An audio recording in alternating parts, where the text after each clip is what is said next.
Alright folks, we'll get started in a bit.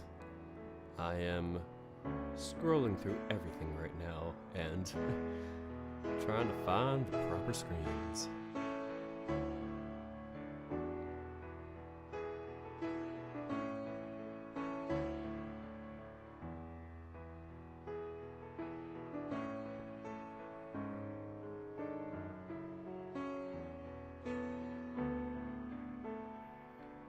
But yeah, we'll get started in a minute or so, as I always like to say at the beginning of most of my videos. In the preparing phase, that is.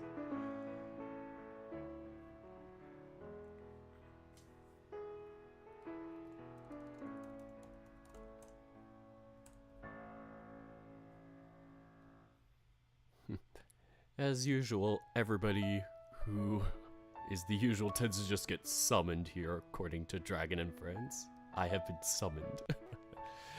Nice.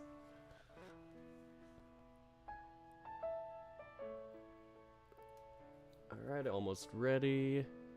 Ah, shoot, I need to do patrons again soon. I'm going to have to update that after this video. So, patrons, I am going to go to the Patreon website. Patreon, as some infamous YouTuber once said. But yeah. I'm gonna check in on that in a bit, or well, not in a bit, but after this video, and yeah, probably update that for future streams, which there will be at least 2 more after this, because after Keisuke's update, I'll have to do a June update, then a password update, then probably another password update, because day 22 is getting updated.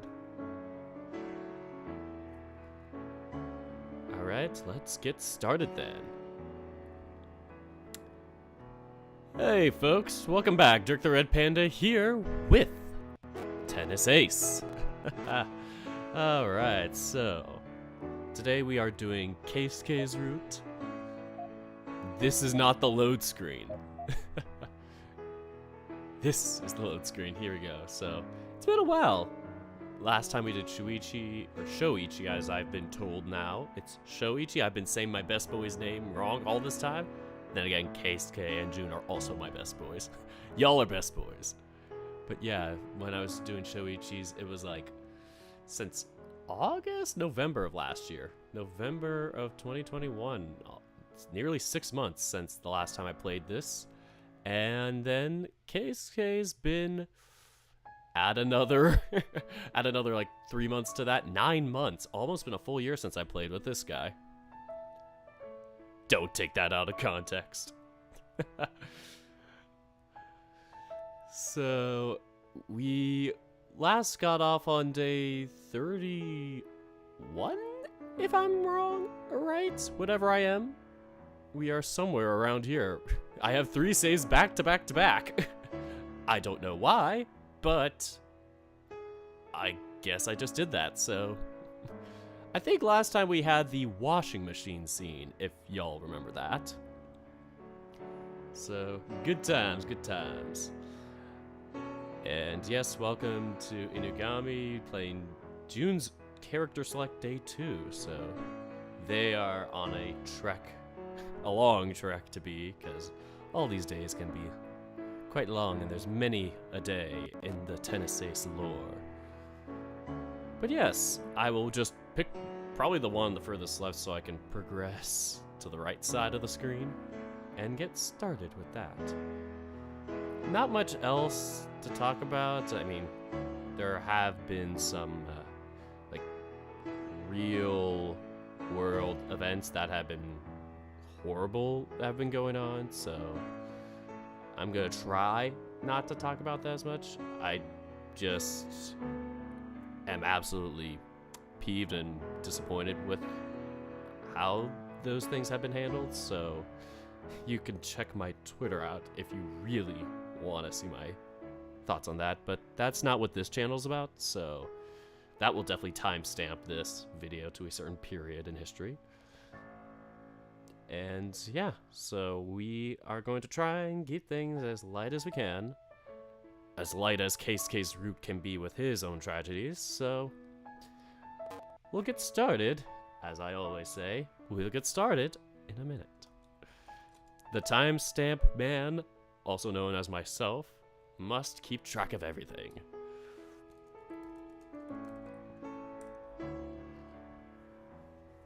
So yep, we got almost 40 seconds. Now it's 40 seconds until we start. I'm gonna try and start on whole numbers, because OCD, it's gotta be perfect. It's gotta be on the exact minute. But yeah, I am just... Oh, forgot to do the studio mode now. Now it's regular mode. But yeah, I've been looking forward to this. This guy's got the most days coming up with him. We got 3 days. We got day... Since we're on 32, 33, 34, 35. And I'm hoping we get to play some tennis in Tennis A's.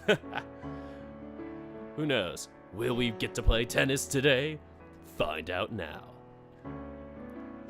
I should have said that right before, or right after, but whatever.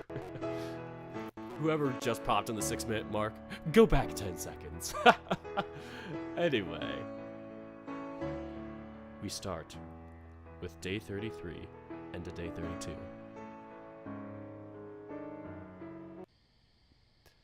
And before long, I drift off.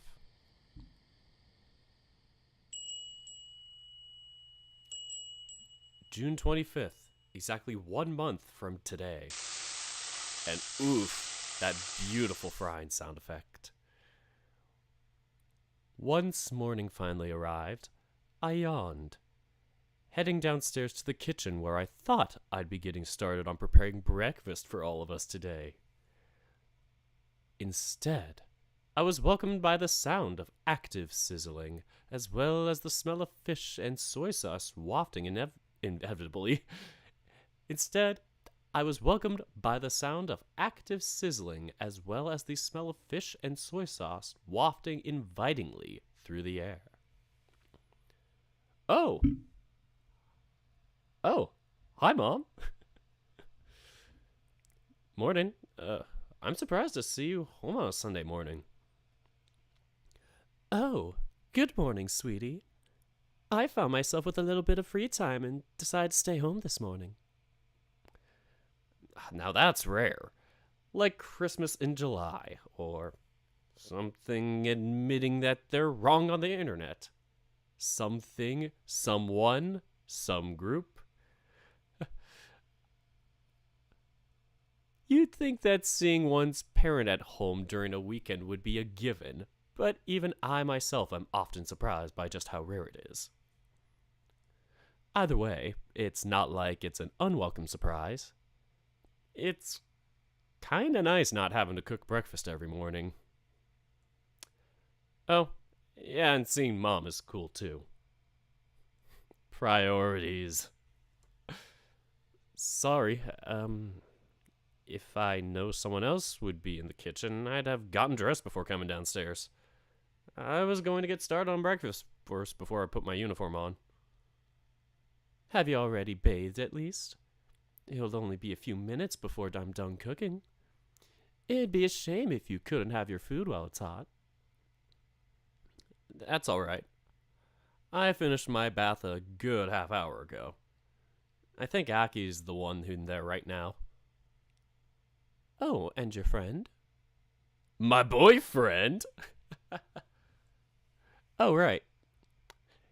She doesn't know that Keisuke's... Oh, I thought I was going to say barely footsteps. Oh, right. She doesn't know that Keisuke barely sleeps. He wakes up really early every morning. He's just sitting around in my room writing stuff in his notebook. I'm glad your friends take their studies seriously as well. It's a good example for both you and your brother. Okay. First of all, I'm the senior here. Look at me. I'm the vice captain now. Hold on, I need to get the right expression for that. Look at me. I'm the vice captain now. Arrives at the tennis club. I'm the senior here, so if anyone's supposed to be setting an example, it's me, not Keisuke. Second of all, he's not even studying. He's humming to himself and writing down music, whatevers. Whatever them D things are called with the circles filled in and the sticks on top of them and whatever they're all called. Though, as much as I want to be petty and correct her on her wrong assumption, I suppose there's no harm in letting her believe that. At the end of the day, Keisuke is a studious guy after all. Yeah, for sure. Is everything okay with him? Is he doing well? Keisuke? Yeah, he's fine. Why do you ask? I'm a little worried, that's all. Your friend has been away from his family for a little while. Won't they worry? Oh boy, that's... If you asked me that a few weeks ago, I'd have agreed with you. As things stand right now, I know better. His family knows he's here. It's not a problem. I'm aware that they know. I'm just worried that the more time passes, the harder it gets for them to make up. After all, he's here because they've had a fight, right? Something like that. I'm not sure the word fight is good enough description in this situation. His family are a bunch of monsters, through and through, and need to be eaten. I don't care who they are. Nothing gives them the right to treat someone like that. From the very beginning, I didn't even think twice about it.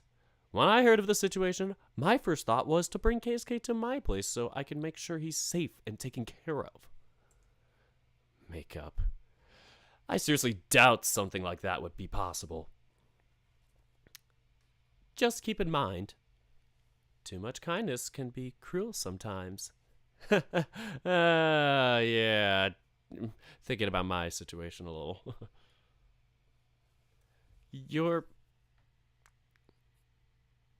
Is this your way of saying you want him to leave?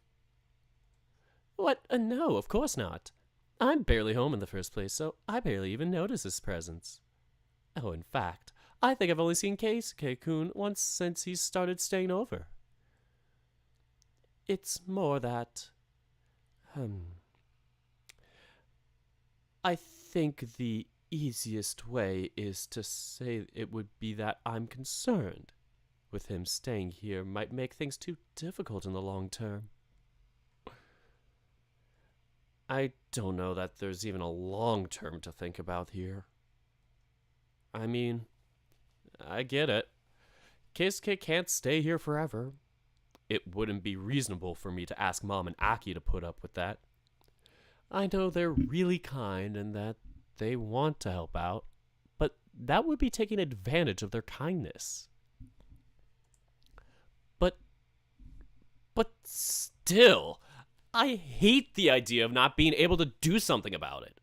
And I hate the idea of Keisuke going back to his place even more than that. If I could, I'd make sure he would never have to go back to his house. But I can't.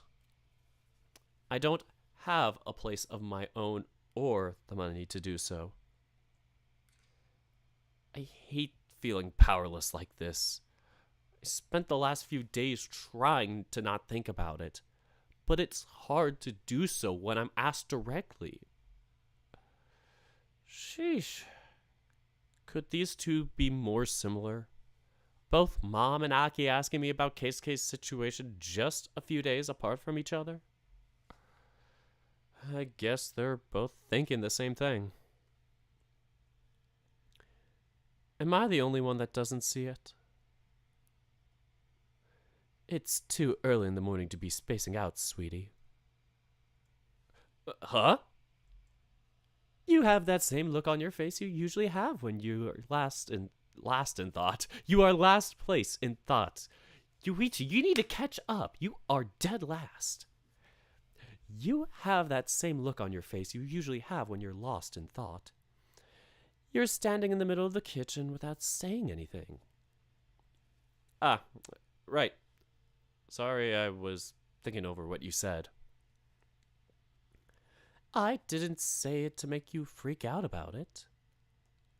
I know that. I just... What did you mean by that exactly? By what?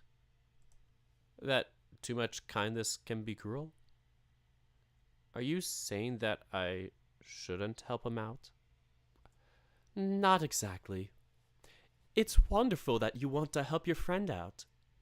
If anything, it makes me happy as a mother to see you've matured into such a kind, considerate young man. But if all you do is shelter him from his problems, it'll get harder and harder for him to see them through on his own. Just like his own parents trying to shelter him from the real world. The longer you spend looking away from a hard situation, the harder it gets to face it in the future. After all, no one likes discomfort. It's only natural for someone to choose to avoid it. What you need to worry about is, are you making it too difficult for him to solve his problems in the future? Does he have any incentive to do so as is? That makes sense, I guess. I see what she's trying to say, but I can't bring myself to agree with it. How is it cruel to want to keep someone away from a bad situation? I don't get it. To begin with, Keisuke isn't that one that's in the wrong. So why does he have to be the one subjecting himself to that nest of vipers? Isn't making him go back to the one thing that would... isn't making him go back to the one thing... Wait, isn't making him go back the one thing... Sorry. Isn't making him go back the one thing that would be cruel? I'll think over it properly when I'm more awake. Oh, of course. I'm sorry. I didn't mean to upset you, sweetie. I only wanted to make sure everything was okay. I thought you and Keisuke-kun would have talked about it by now. Why would I ever do that? I want to keep him away from his problems. What would be the point in making him talk about going back? If anything, wouldn't mentioning it be an indirect way of saying I want him gone? That's just cruel. Since I don't have to cook, I'm just going to go back to my room and get dressed. I'll let Keisuke know breakfast is almost ready. Of course. Oh, look at him. This is my favorite outfit of his. Looks so fresh in it. Tea break. I quickly walk back to my room, rubbing the spot between my eyebrows as I notice the early signs of a headache beginning to show themselves. Why do people have to ambush me with stuff like this first thing in the morning?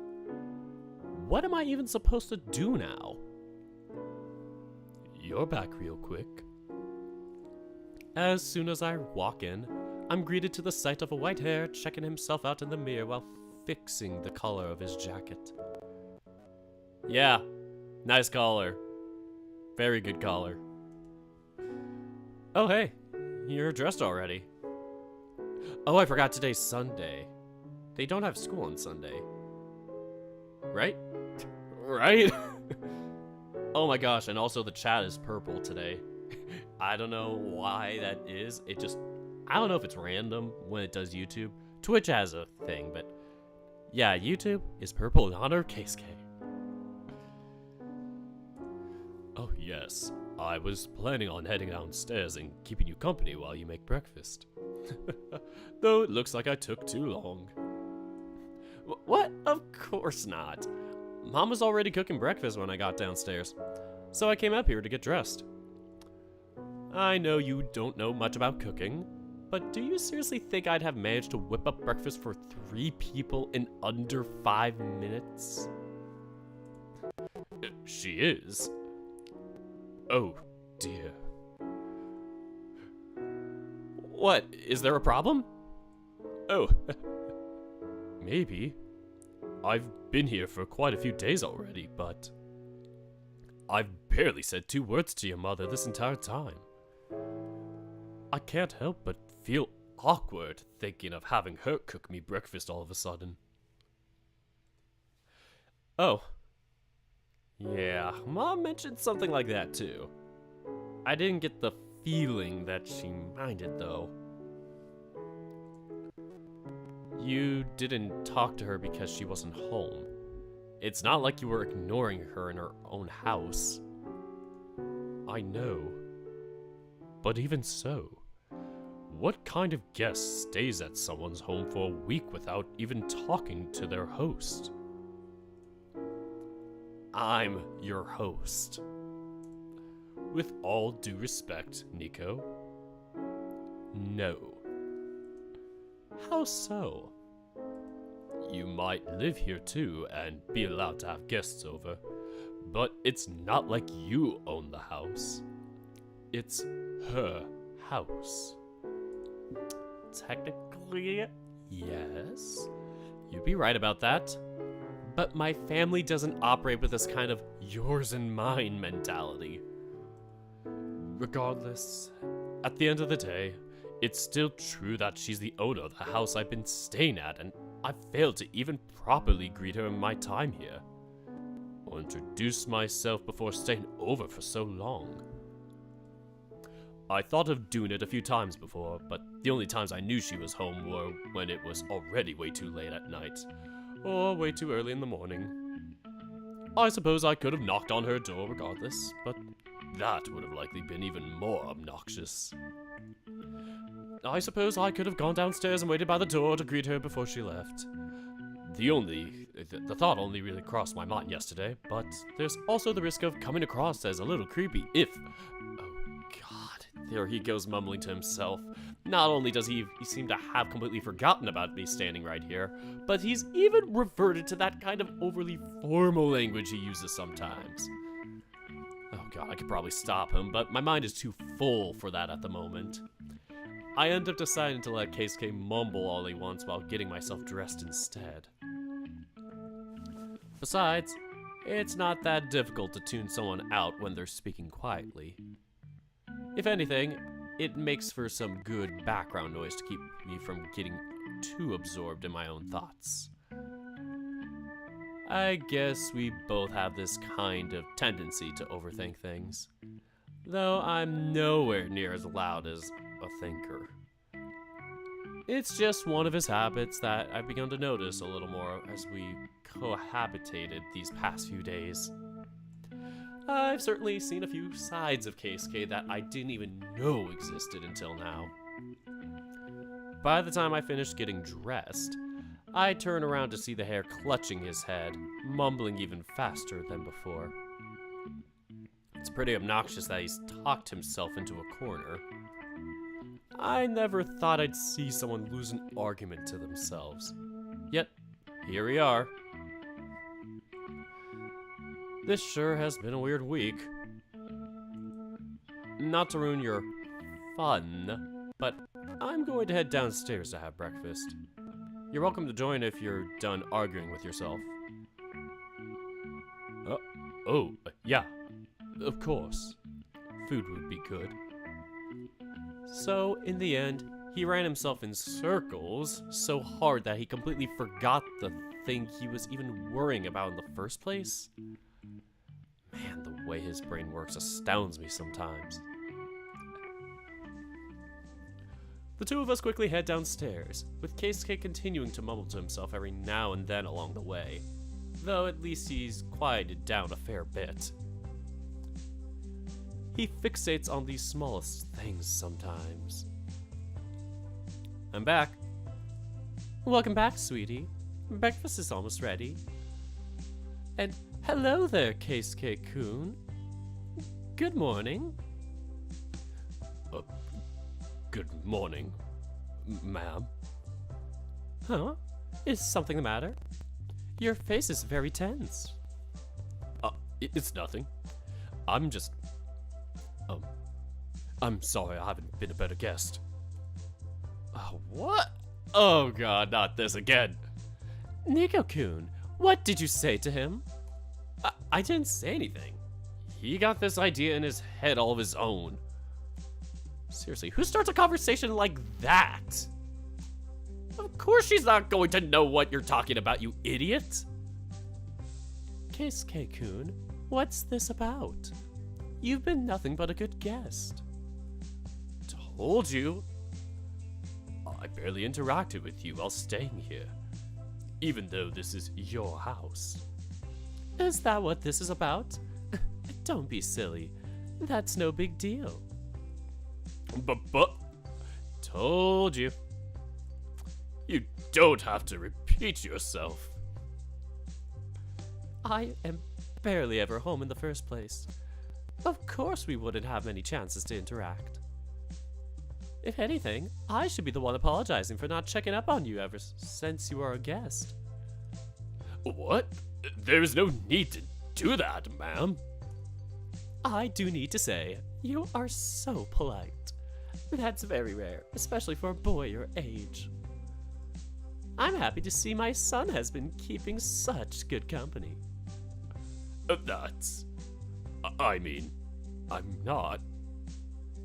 I gently place a hand on his lower back, patting him softly. I suppose it's to be expected that Keisuke wouldn't be used to interacting with other people's families like this. He's never had many friends, and even with the ones he does have, he doesn't go to their houses a whole lot. I guess he's mentioned visiting Saya a few times before, but I sincerely doubt either her parents would have been home at the time either. As nice as they are, they also have their hands full with their work. Come on, have a seat. I'll start setting the table. I've made grilled mackerel, rice, and a few egg salad sandwiches.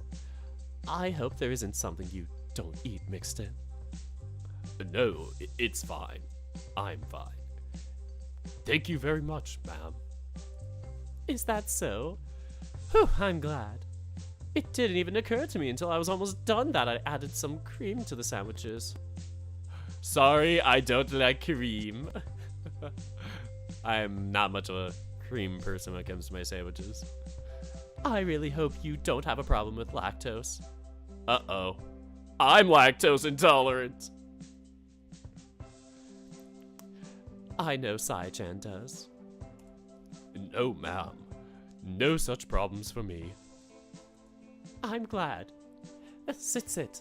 Aki should be coming downstairs any moment, too. Oh, yeah. He's been taking a little longer in the bath lately. I think it might be about time to go for a trim. He must be having a hard time dealing with his fur getting all tangled. Ah, yes. I guess it's been a while since the last time, huh? Is that a big problem for you guys? Well, yeah. Our fur can grow pretty long and thick after all. Huh. I've never thought about that. Hares tend to shed their seasonal coats pretty often, so it's never become so big as to be a problem. Wow, I didn't know that. The more you know. People tend not to think too much about how other circumstances might differ from their own. It's normal to assume that because something is normal to you, it will be normal for others as well. Well, that's a great point.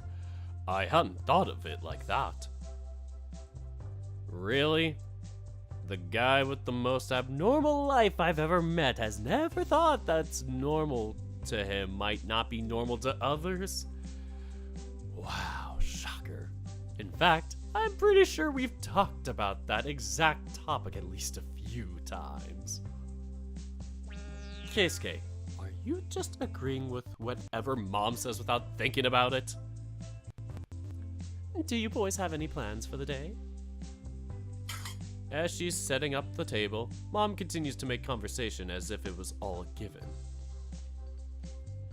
I know that setting a table isn't exactly rocket science, but shouldn't you at least be careful and look at what you're doing when you're handling things that could burn you? Not really. Well, I was actually wondering if we could go out today. You were? That's the first I hear of it. Did something happen? No. It's not a big deal or anything. I guess I've been feeling restless. That's about it.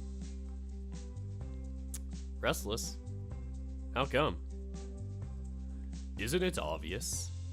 The regional tournament is next week. Wait. I forgot to record the date of the tournament. Stupid me. God damn it, I'm an idiot. Yeah, I recorded how the courts were formatted, but not the dang tournament itself. Good job, Dirk. I thought it was like this weekend there. I don't even remember. It was like, I knew it was in June, end of June or early July. It was like around this time. Guess it was July. I swear it said July 24th or June 24th or June 25th when I played the Shuichi update. Shoichi, sorry. I feel restless and like I need to train more. I thought that would be a given. Oh yeah, I guess it really is next week, huh? Time sure flies. How can you be so nonchalant about it? Huh? Oh. It's not like it's a huge deal or anything. It's just regionals. That's... I see. What? Why are you looking at me like that? Nico, please remember that things that come easy to you might not to others. Huh? Seriously, it's easy for you to say stuff like that since you always place high and qualify for the next stage as if it weren't a big deal. Oh, I barely managed to scrape through last year. And unlike me, I've managed to never scrape it into the nationals or state or whatever final round of school playoffs there are. Yeah, imagine how that feels. Oh. Oh. Yikes. I completely forgot about that. Okay, that's true. Keisuke only barely got a spot on the All Japan Junior Tournament last year. Even then, he got eliminated really early in the competition. Sorry, I wasn't thinking about it. I noticed. Let that sink in. Sorry. I swear it wasn't on purpose. Aw, thanks, Inugami. But I did place top 12 in nationals, club nationals, my senior year of high school. That was a good moment. You'll be fine, though. With all the progress you've made recently, there's no way you'd place badly. Do you really think that, or are you just saying it to appease me? I do really think that. I mean, come on. You've been putting up way more of a fight recently. I actually have to work to win against you nowadays. Oh my god. You're digging yourself into a hole. As soon as the words escape my lips, I hear a mutual sigh from the two of them, catching me by surprise. Oh god. If only I could have pound cake this dense. Huh? What's the matter? Seriously? Do you even know how you come off sometimes? How did I sound? What do you mean? I'm good enough to force you to work to win? Huh? Gee, thank you for telling me I'm finally worth you putting in the effort. Hold on a second. That's not how I meant it. The worst part is that I know that. You really have goblins running around inside your brain, don't you? Nico's 3 brain cells finally intersect. Honestly, sometimes even I think so. Sorry. Whatever, I knew what I signed up for when I chose you. I mean, coincidentally got matched up with you. Trailing off before reaching the end of his sentence, Keisuke's eyes briefly go wide, flickering towards Mom for only a fraction of a second before he fully straightened himself on his chair. I love dating women. I'm going out with an awesome woman right now. Yeah, bro. When I chose to have you as my practice partner. I see what's happening. I didn't even realize how close he'd come to outing us. Jesus, I was this close to death and I didn't even notice at first. Damn it. Maybe next time. Nico, I don't really see what the problem is. If you can help Keisuke-kun with this practice, why don't you? Frankly, it's the least you can do after your rude comment from earlier. I was trying to compliment him. But yeah, I see your point. I don't mind. It's not like a little more practice wouldn't help me out either. No, you're already good enough as is. You could stand to stop progressing for a little while. Huh? It's so frustrating how you managed to blaze right past me when I finally feel like I'm catching up. Ah, yeah. I've heard that sentiment echoed by other people before. Take a sip whenever another visual novel's name gets mentioned somehow in a VN. Do a double sip if it's the VN's name, the one you're playing. Sorry, I don't really know what to say. And considering how badly I botched up my earlier attempt at complimenting you, I don't want to risk apologizing or saying anything else due to the risk of sounding condescending. Oh my. Now that's something I've heard Aki muttering himself a few times already. For real? As I suspected, him and I are truly kindred spirits. Oh, please don't bond with my brother over your shared frustration with me. Stop it! And there he is, little bro. I am the little bro in my family.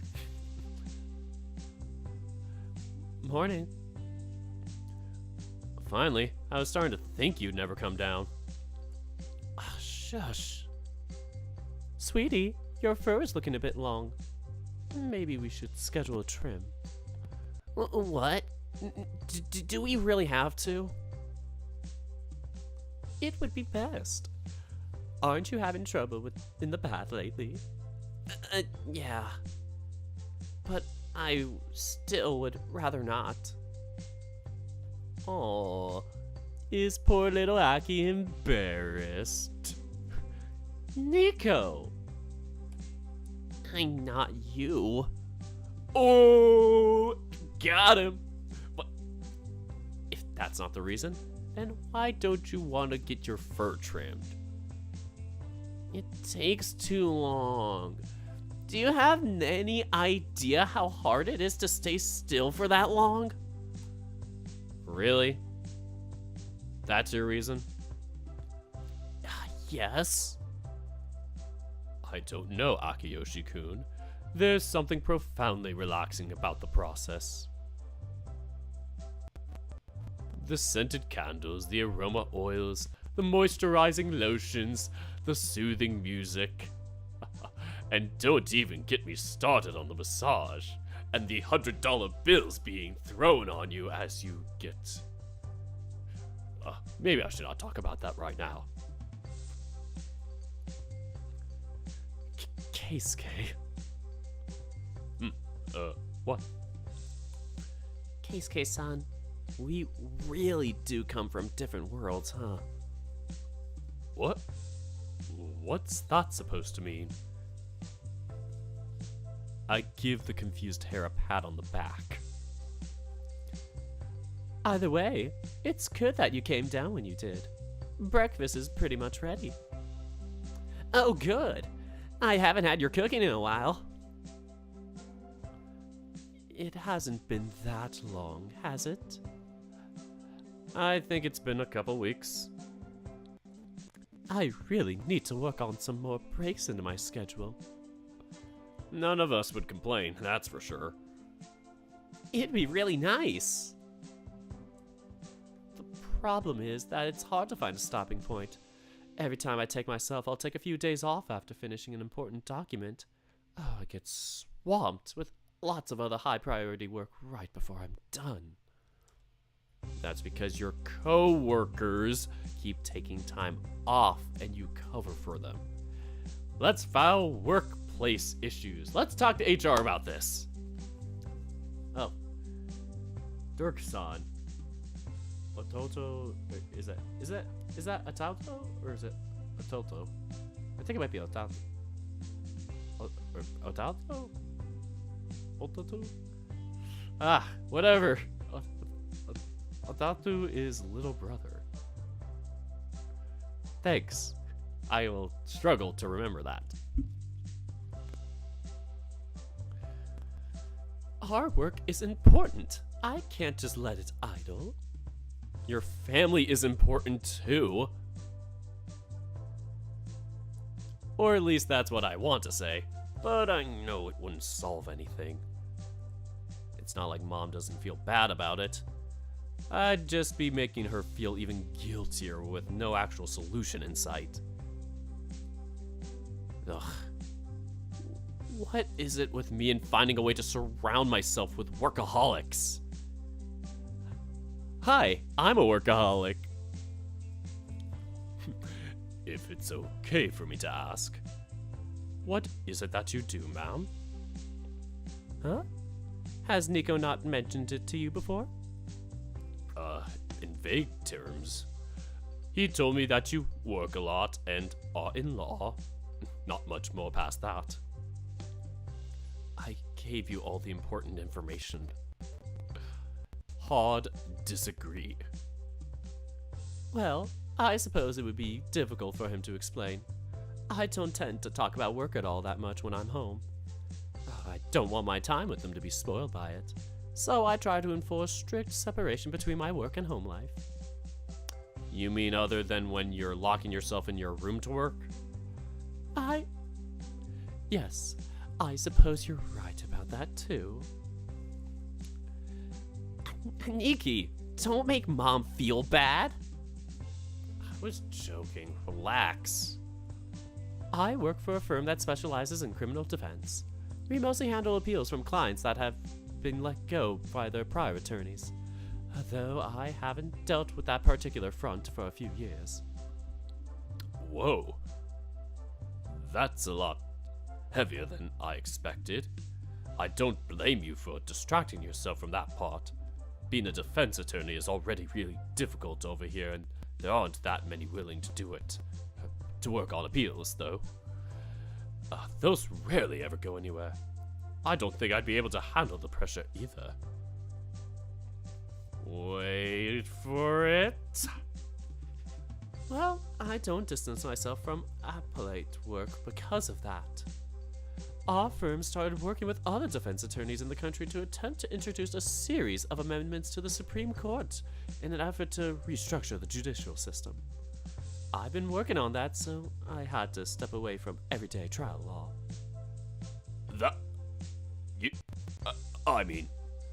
Wait, huh? Yep. Pretty ridiculous, right? Nico-kun, stop that. Stop what? That goofy look on your face and the gesturing. Stop it. Aww. She loves me. I make no effort to hide my amusement. I guess my poking Keisuke while laughing was too much for Mom to let aside. In my defense, the dude is completely frozen in shock. Okay, how is that not funny?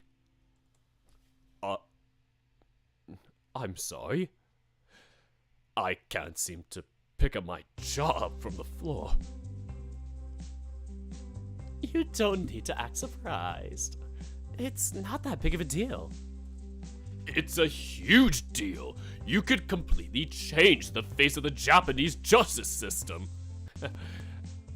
Honestly, the power that Nico's mom has to change the judicial system is probably 50 times more powerful than any person combined trying to change the American judicial system. But that's a topic for another time.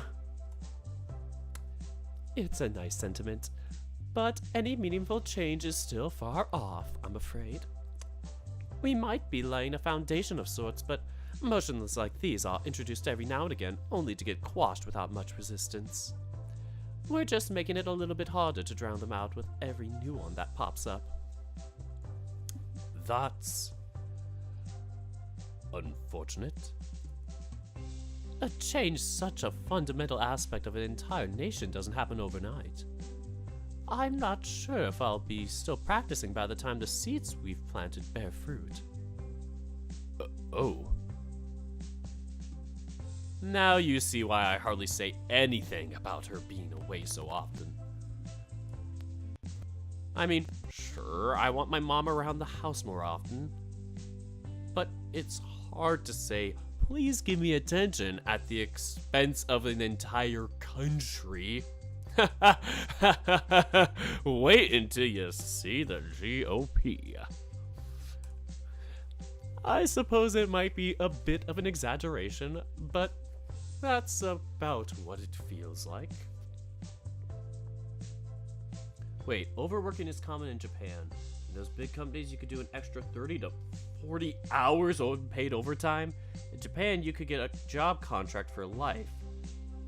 You can't get fired either. Boy, I wish I had that. I only started out on contract work. Oh, 30, 40 hours per month. Jeez, I was thinking per week. I'm like, Jesus Christ, that would have been horrible. Yeah, okay.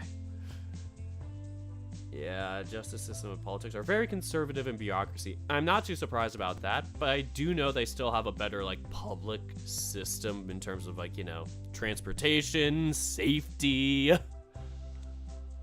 And, I think there's something with health, but yeah, at least the work environment sounds good too. I've heard, like, I think there's, like, good maternal leave stuff, supposedly. I'm not too sure about that one, but I do know that it's, like, at least just general workplace environment is better. Here it's an absolute Wild West. How long have you been at this? 3.5 years? Maybe 4. After a certain point, you start losing track of time. Oh, there's a lot of bureaucracy to trudge through at every step of the way. Even the most minor documents have to go through dozens of people before we get any kind of response. When you're constantly running around in circles like that, you start to lose track of things. Remind me never to go into law or public service. Okay, Oh, hey, Keisuke. Never go into law or public service. Later. Remind me later. Ugh, you didn't specify. Ugh. As we slowly worked through our meal, Keisuke took the opportunity to continue asking my mom a few more questions in an effort to get to know her. Was it obvious that he was trying to make up for, in his own words, being a bad guest? A little. Did she care? Nope. though I told him so from the start. Whatever. If it makes him feel better, what's the harm? Once we were all done, Mom began clearing out the table with mine and Aki's help. Oh, if your boss doesn't like you and others can bully you into quitting. Oh, he and others can bully you into quitting. Okay, that is rough.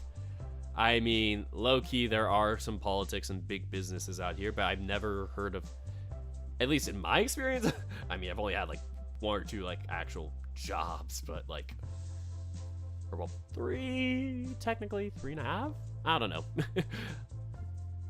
The third/4th one kind of was like the same job but different title. I don't know how to explain it, but yeah, I've never had that happen where they're like, yeah, this person should get fired or whatever. I've never seen that type of thing before. Maybe I'm just ignorant or just don't do anything to cause it. Whatever. He's fidgeting in his seat. Keisuke tried to offer his, but was summarily? Huh. Keisuke tried to offer his, but was summarily rejected by the 3 of us, leaving him fidgeting on his seat. I won't lie, he's kinda cute when he's like that. Thanks for the help, you two. Nico-kun, why don't you and Keisuke-kun get ready to go out? You wanted to practice today, isn't that right? Yes, ma'am, but are you sure you don't need any help? Don't worry, I'd washed most of the pots and pans while plating up. There isn't that much that needs to be done. Just sort of like a glitch in my thing. I was like, jerk. There isn't much that needs to be doing. Besides, with how much housework Nico does all the time, it's only fair that he gets a pass on it. What about me? Aren't you going to mention the work I do too? You keep your room tidy and you wash the dishes when I ask you. There isn't too much praise there. Nico! What? It wouldn't kill him to at least vacuum once in a while. Sheesh! Why am I suddenly getting glared at? You know I'm right. Why are you booing me? You know I'm right. You can be right and still be a jerk, you know. What? Did you read my mind? Didn't need to. You can be quite predictable sometimes. What? Thanks, Keisuke-san. I'm just going to get my gear and head out. Come with me if you want. Not wanting to deal with Keisuke wearing that smug smile of his, I turned on my heels and declared I was leaving. Which didn't do much to hide my embarrassment. But at least it was meant. But at least it meant I couldn't speak. I turned on my heels and declared I was leaving. Which didn't do much to hide my embarrassment, but at least it meant I got to look away. Keisuke followed behind me without missing a beat, almost as if he was expecting me to do that, which just annoyed me even more. The surprise, though, was that Aki followed us as well, jumping on my way to intercept me, which was probably for the better, since I did hear him calling out to us and made no effort to stop. Are you two going to practice? Yes. I don't feel 100% confident for the tournament next week just yet, so I asked Nico to play me for a bit. I'm going to need all the practice I can get. In that case, can I come too? Really? We're not going to have someone for you to play against. I'm not sure what exactly you're going to be able to do on your own. There are tons of drills I could do on my own if I wanted. That's not even the point. I want to watch you guys play. Are you sure? It might be boring. Not at all. I can always learn from watching others play. Aww, Is that what this is about? You want to watch your big pro play since you admire me so much? Well, in that case... Actually, I wanted to watch Keisuke-san play. My heart! Ugh! Ugh! What? Me? What? How come he wants to watch Keisuke play instead of me? I mean, he'd be watching us both play since we both play each other, I guess. Or since we are playing each other, I guess, but... Is this why he's focusing on Keisuke? Nico, that look on your face is real intense. Look. What's look? I don't have a look. I'm fine. Totally fine. Nikki, cut that out. Cut it out. Cut what out? I don't have an... Okay. This has gotten boring already. Enough of that. Excuse me? Excuse me? Either way, I wanted to watch you play since I think learning from your playstyle could help me out a lot more. I've tried basing myself on Aniki for a few years, but...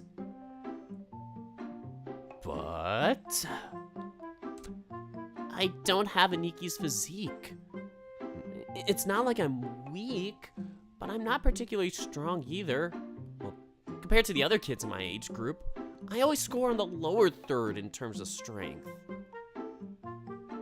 I can't high the ball as fast or as hard as Aniki does. But I also don't have the kind of stamina Sayane does to make people run around until I get the point. Same. I would probably do better from Keisuke's defensive style when I play. That's how I always was. I was like more of a defender when I played volleyball. I've been feeling stuck. Wait, really? That's what this is about? Now I feel bad for getting jealous. Oh, I see. Oh, I get it, Akiyoshi-kun. I went through the same thing. Once you get past a certain level and start playing against high-ranked players, you really start to see everything that you lack. I'm not particularly strong or athletic either. For the longest time, I languished around the prefectural levels because I couldn't compete with players who were. It wasn't until I figured out something I was good at and found a way to apply it that I started winning more consistently. Really? I didn't know you went through that. It's not like your physique is bad. On the contrary, you have a pretty nice body. I do? Okay, why are you getting all red all of a sudden? Wait, I didn't mean it like that, you idiot! I mean, it's true that Keisuke has a really nice body, but I wasn't commenting on his looks. I was just... Can you two... not... Right. Aki's here. This isn't the time to be acting all obvious and stuff like this. As I was saying, I've never had the most athletic build, so I had to figure out alternative ways to win. Why do you think I was a complete nobody until late in our middle school years? Come to think of it, I guess that's true. I never heard of you before my 3rd year of middle school. And even then, it's not like I heard much about him. It was just more of a passing comment while I was walking around during a tournament. You're pretty skillful, so I thought you always had a play style like one that you have right now. Most high-level professional athletes play a much more physical style of tennis. Sure, skillful players have their place, but there are very few of them at the top of the ladder. Why would I go for that? Even then, most skillful players are already Asian. It tends to be a thing in most sports. We're just smaller and less athletic than the competition. So we have to make do in other ways. Come to think of it, I think Shoichi said something similar about Japan's volleyball team once. So true. This is actually really true because you look at Japan's team and some of their outside hitters are like actually like around my height, maybe a little taller, like just around the 6-foot mark. So like there are a lot of like shorter outsides, opposites, and like hitters and players like that block in Japan. And yeah, it's like Japan's got a shorter team, but they are really scrappy, like really good defensively. They can hit too, but they have to be more of like a very fast twitch muscle type of thing. Like that's what makes them good with their offense at times. Like yeah, it's not gonna be like the best as like compared to like maybe Russia, Italy, France now, with their like just powering strong physical hitters, but they can still be powerful through the fast twitch of their muscle to hit. So that's what makes Japan pretty special with that. They are very like scrappy and just very good with like the fast twitch muscle. At least their team is like their national team from what I've noticed. And they have very high verticals as a result of that fast twitch muscle. Oh man. Something about how lots of other teams have a bunch of players over 2 meters tall, but Japan only has one, which is 6'7", give or take a few little bits, like 6'6", 6'7". That's what 2 meters is in American measurements, in feet and inches. Anyway, well, I suppose you're not wrong. Even by world standards, I'm not exactly that tall or that strong. Hearing that from the strongest player in the current youth circuit doesn't make me feel any better. Right? Sorry. Either way, my point is that I would like to watch Keisuke-san play if I can. I think it would really help me if I got some references from a player that I found a different way to stand out. I don't want to keep losing anymore.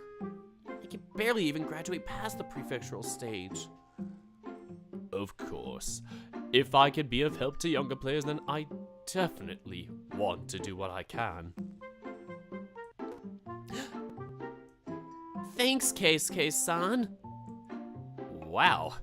Aki looks so happy about something so small. I thought I was doing a good job of helping him out and nurturing him along the way. Have I been overlooking something? The tennis courts. Sometime later. I'm gonna take a quick little break to get a little snacky snack. I'll see y'all in a bit. Where the heck's the pause button? Or the timestamp button? Anyway, I'm gonna take a little break. Trying to kind of pace these out a little more into like hours or whatever, hour and a half.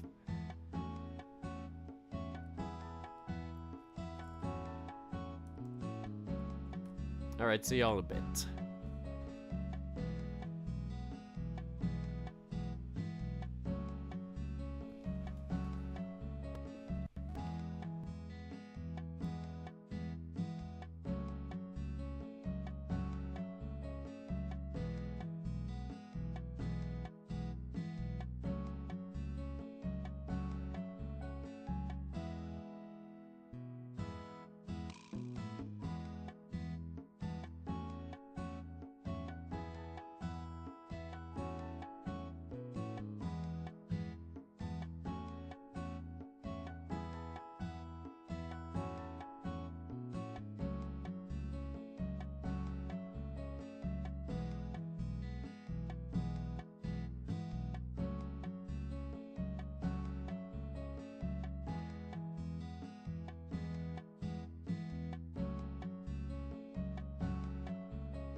Alright, folks, I'm back. Yeah, I don't know if I will snack throughout or whatever, but I'll try not to. Alright, so where were we? Let me get the timestamp back. As you can hear, I'm kind of munching on some little veggie straws.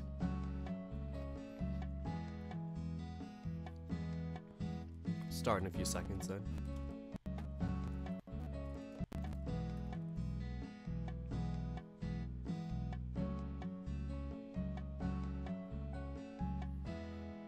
Alright then, let's keep going then, shall we? Actually no, I'm like 5 seconds behind. How about now? Let me chew down one more straw. Here we go. It's a good thing Keisuke decided to call ahead and check if there was an available court for us to use. I guess due to how close the tournament was and... Oh, never mind. I guess due to how close to the tournament we are, most players are hogging the courts in the local tennis club. Keisuke called 6 of the ones that allow rental by non-members, but all of them were fully booked. We couldn't go to the private club Aki goes to either, since that place doesn't allow non-members to use their courts at all. In the end, Keisuke had the brilliant idea of calling Shoichi, who managed to pull a few strings to give us access to the school gym. Usually I'd be the first one making jokes about preferential treatment and corruption, yada yada yada, but in this case, I think it's in my best interest to shut up and take the dub. Hey, our man, Shoichi. Whoa, you guys' gym building is a lot bigger than I thought it would be. Right? I was also pretty impressed with the facilities. I really didn't expect them to be so nice. Hare, I get it, but why are you so surprised that the courts here are nice, Aki-kun? What do you mean, you get? I don't know. I know the club I go to is kind of expensive, so I expected the courts there to be a lot nicer. They're still nicer than your schools, but not by that much. You gotta remember you're paying for the convenience of being able to use them whenever you want. Our courts are usually usable either during school hours or with a teacher's supervision. And while he might have pleasantly surprised me quite a few times in the past couple months, I seriously doubt Coach would have shown up on a Sunday just to let the two of us practice with no prior warning. I guess that makes sense.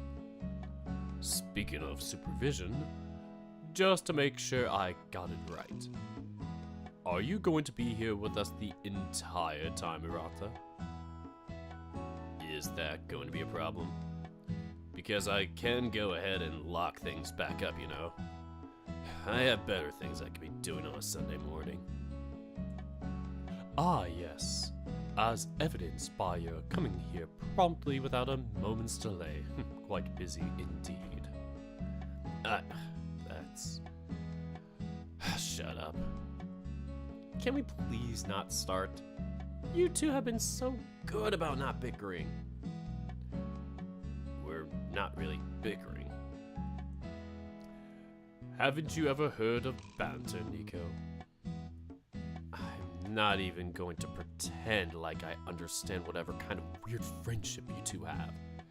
Can we just play instead? It's been a while since I've seen the two of you play each other. Oh, this will be pretty fun. Was that why you dropped everything to come open the building for us? You wanted to watch them play? Maybe. Aki quickly scuttles up the umpire chair, plopping himself on it while almost bouncing up and down on the seat in glee. You're going to be the umpire, Aki? Yeah, there's no better seat for me to watch you guys closely. I can see everything up here. Sounds good to me. Hirata, Do you mind playing ball boy? Just so we don't leave that much of a mess. Sure. Someone has to anyway. Good boy. Go fetch. Careful I don't end up shoving those balls down your throat. Kinky. I know they say this is just friendly banter, but I seriously can't tell with these two. Can you guys chill? Just for a bit. You always make me feel like I'm about to witness a fight. Aw, you're no fun. I don't really see what the problem is, but sure.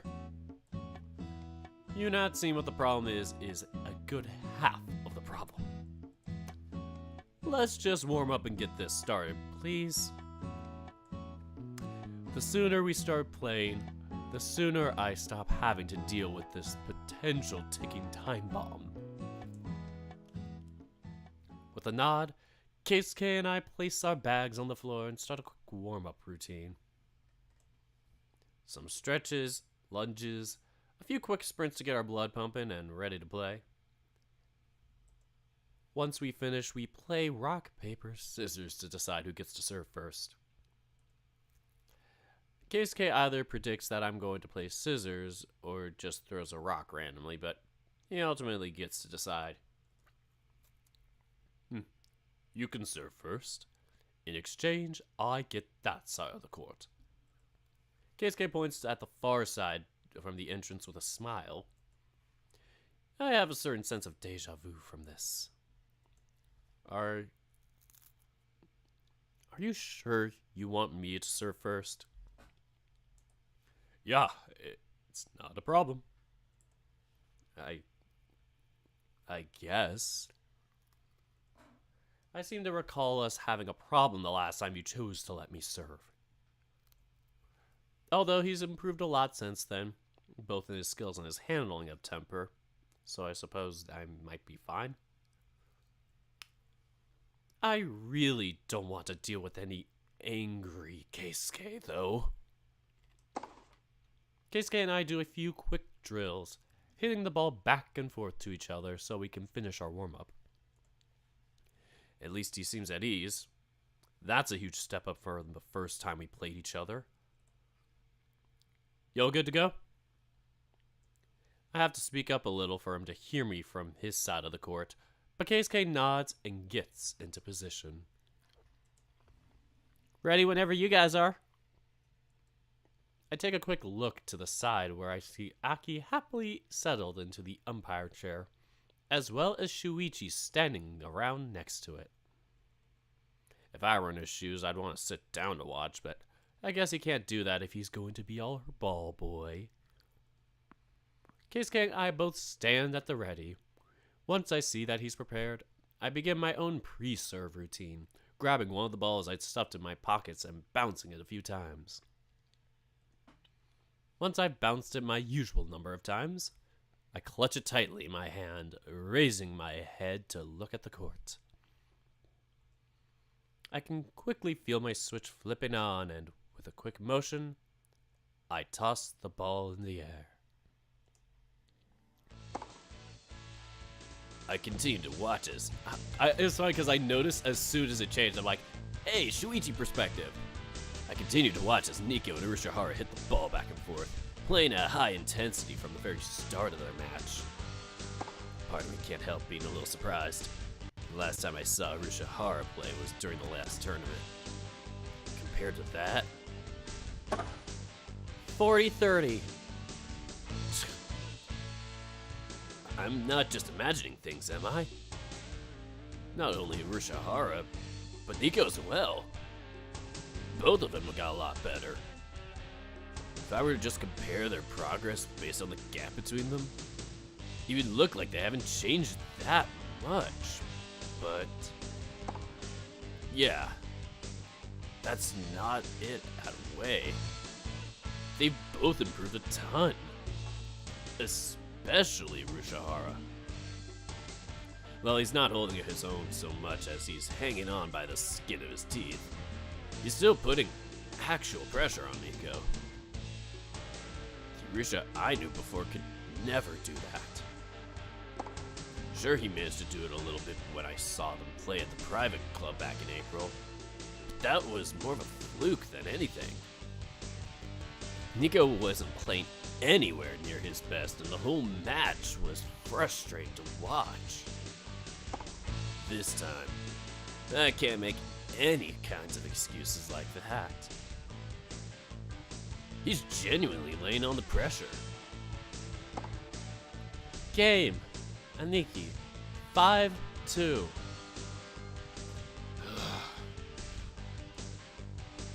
Once they finished their seventh game, the two of them head back to the beach.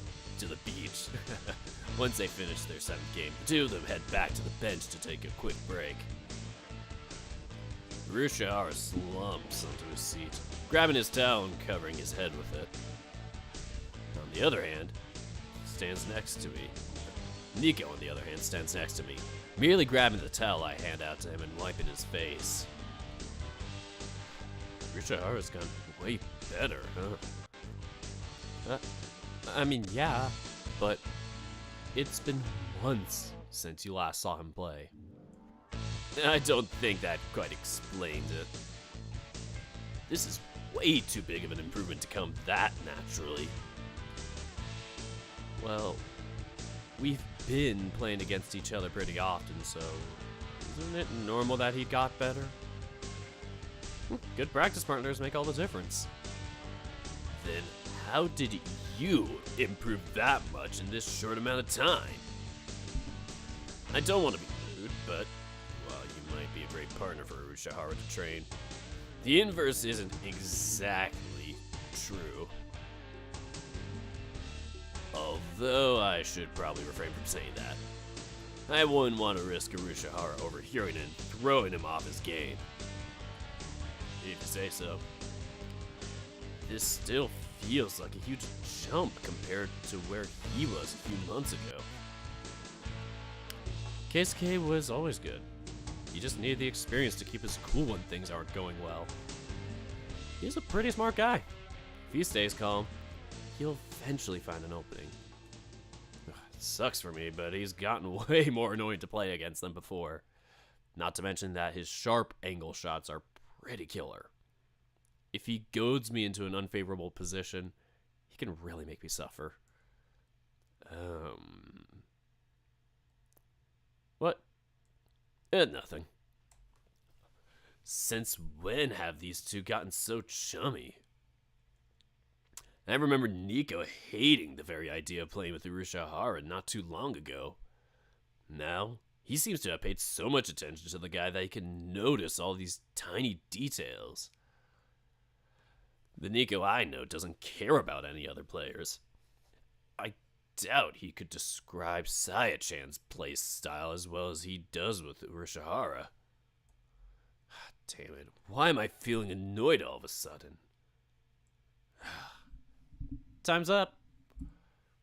Whoa, crap, I forgot to drink water.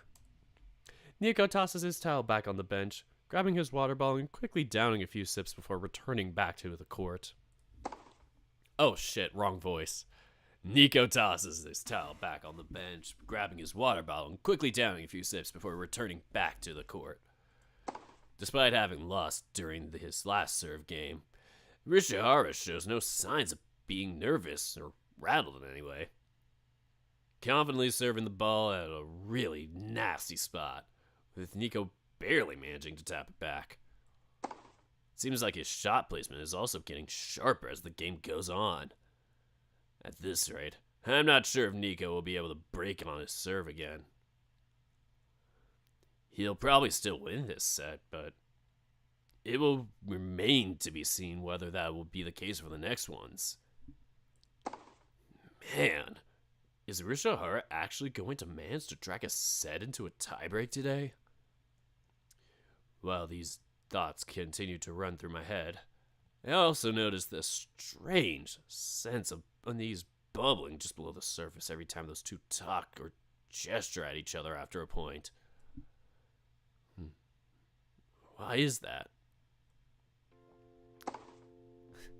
Game Aniki. 7-5. After Aki announces this end of our 8th set, I immediately let go of my racket, lying down on the ground before my knees have the chance to buckle. God, this is it, right? We're done? Just one more set. No way, you lunatic. My legs feel like they're on fire. Playing 5 sets is already exhausting on a good day, but with Keisuke, every rally feels like it goes on forever.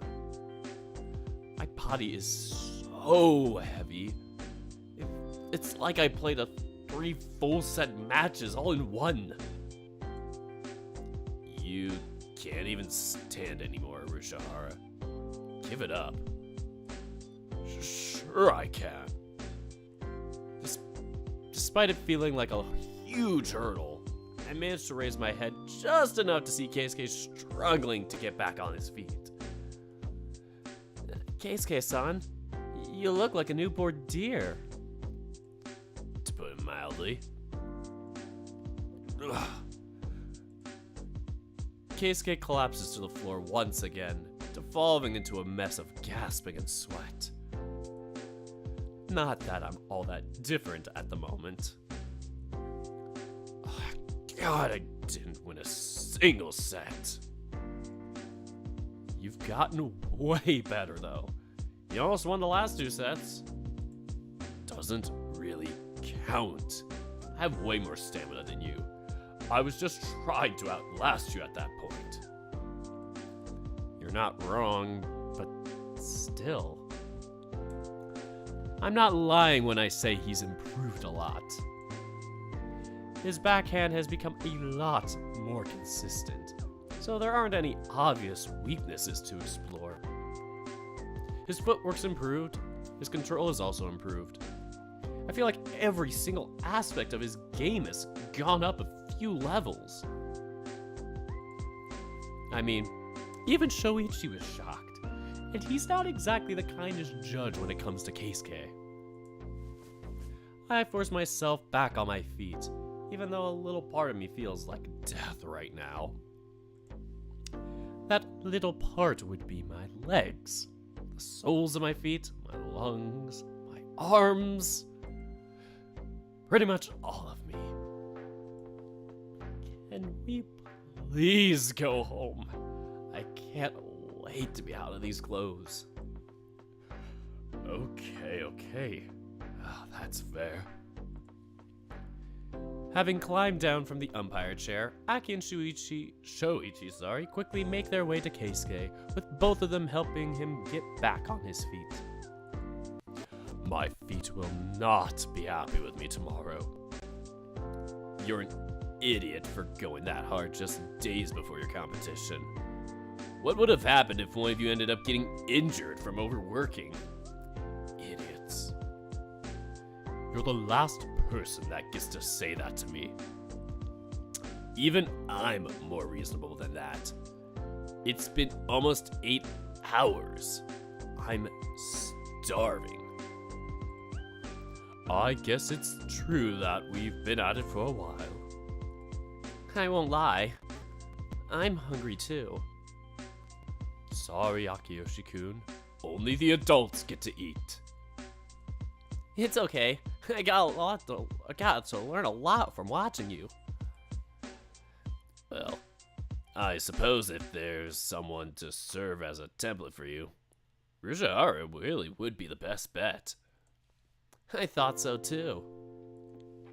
Shoichi stumbles towards his back, foregoing Shoichi's support after the first few steps. Having already wiped myself a little bit and finished up all the water in my bottle, I offer Keisuke one of my fresh towels once I notice himself rummaging through his bag after something. Oh, thanks, Nico. I really thought I'd packed more than a couple of them. Ah, that's alright. I don't think either of us expected to spend this long at it. My towels are soaked. Yeah. How about we go out and grab a quick bite to eat? It'll be my treat. You don't need to do that. Please, I insist. I'm already hungry. Watching the two of you play for that long made my body hurt. Oh, I insist. I'm already hungry. Watching the two of you play for that long made my body hurt. You need to eat something to get back all the energy you spent, and I doubt Nico will want to cook once he gets home. Ugh, that's a good point. In that case, I'm going to need a shower more than ever. You were always going to shower before leaving. Don't lie. I don't like being gross and sweaty for that long if I don't have to, okay? In that case, Aniki, you're going to need a shower too. If you swing by the house right now before you to take a bath, I'm pretty sure you'd never leave. Yeah, I was thinking of just that. That was surprisingly painless. Thought you'd kick and scream about hating showering here. It's only me and Keisuke. I'm fine in that case. That's... Since when have you been so okay showering with Urashihara? He's horny. Shoichi mumbles something that I can't quite make out, but I don't really feel like asking him about it right now. My number one priority is getting out of these clothes and getting some hot water on me ASAP. Can you lend me your shampoo, Keisuke? I didn't bring any. Sure. We'll wait for you two outside. Just try not to take too long. I'm hungry. We won't. I promise. Ooh, sexy shower time. While Keisuke and I set our bags on a random bench inside the locker room, Aki and Shoichi head outside to wait for us by the gate, thankfully affording us a little bit of privacy. We quickly grab our clothes and other necessities, with me needing to sponge off from Keisuke in regards to the soap. Shampoo, bath towel, and yes, sponge. We both get undressed, with me heading into the shower room ahead of Keisuke since I had fewer things to fetch. I get into a random stall, turning on the hot water as soon as I do. The feeling of relief when the water falls on me is indescribable. My muscles scream in a mixture of joy and agony at the sensation. A few seconds after I've gotten in, the door to my stall, which I'd closed behind me quickly, opens up again. Whoa! Somebody's hungry. That somebody's me. I've been holding a veggie straw for like the past 10 minutes. I deserve this. I turn around wide-eyed to see a naked Keisuke right in front of me. Gasp! What are you doing? We're sharing pretty much all of our bath supplies. It doesn't really make sense for us to be in different stalls. That'd just be a lot of tossing stuff back and forth. I guess. But at least warn me first. Sorry, I didn't think it would be a problem given that we're... you know. Yeah, I know. That's why I said to warn me first. Do you need to get out and grab my own stall? You're fine. Good. I really didn't want to wash my own back. I feel like my muscles would seize up if I tried to reach that far behind myself. That's a good point. Yeah, I don't want to wash my own back either. It's a good thing the shower stalls aren't cramped. Otherwise, this would be a lot more awkward. They are only made to fit one person, but at least there's enough room for both of us to stand without bumping into each other. Since you're soaking yourself first, do you want me to start with your back? Hang on. I need to take care of my front coat first. I could do that for you too if you want. Really? Well, that would be nice. Keisuke nods, grabbing his bottle of shampoo and pulling up a good amount of it on his palm. I turn off the shower water for a little while so that the shampoo doesn't get washed away. I shiver for a second at the sudden touch, but Keisuke quickly gets to work rubbing it into my fur, starting with my neck and working his way down to my chest. He diligently rubs me with it, shifting between lathering me with shampoo using the tips of his fingers and kneading my muscles with the palm of his hand. Simply put, I'm in heaven. This is halfway between a shower and a massage, and I'm all for it. Man, this feels great. Your fur might be quite thick, but truth is, your muscles are still plenty noticeable under it. I've never had the opportunity to touch you this much before, so I didn't know just how defined they are. Thanks. You're welcome.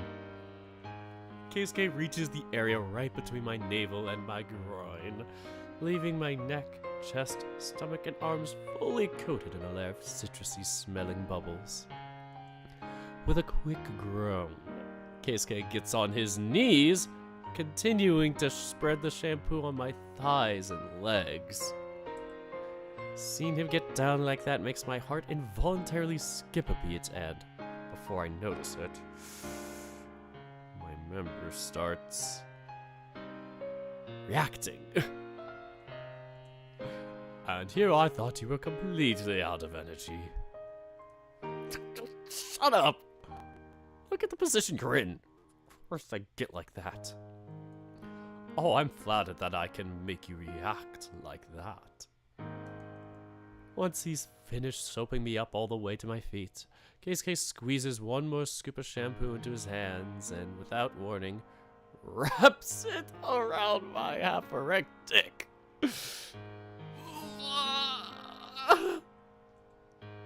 He gives the base of it a quick squeeze, pumping it a couple of times and fully coating it before going down with getting his hands off it to continue spreading shampoo on my groin and balls. Suffice to say, despite it taking less than a minute, it's more than enough to get me fully erect. Please warn me before you do that, you dumbass.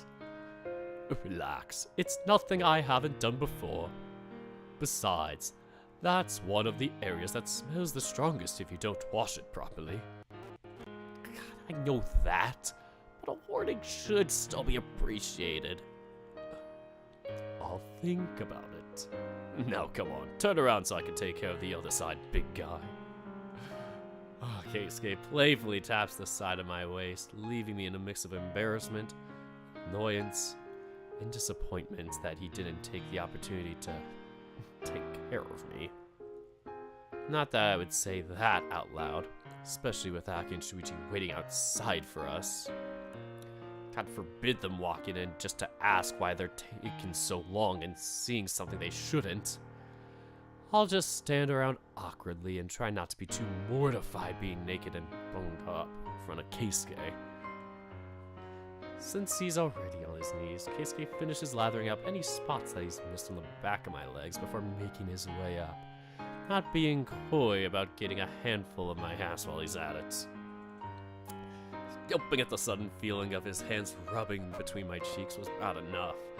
The feeling of a finger brushing up against that was... Oh God, you're killing me, you're Keisuke. By the way, I kinda wanted to talk to you about something. Sure. What is it? I know I've been staying at your place for a while. I was thinking I should probably go home after we get back from the tournament. Oh. Was that What? It...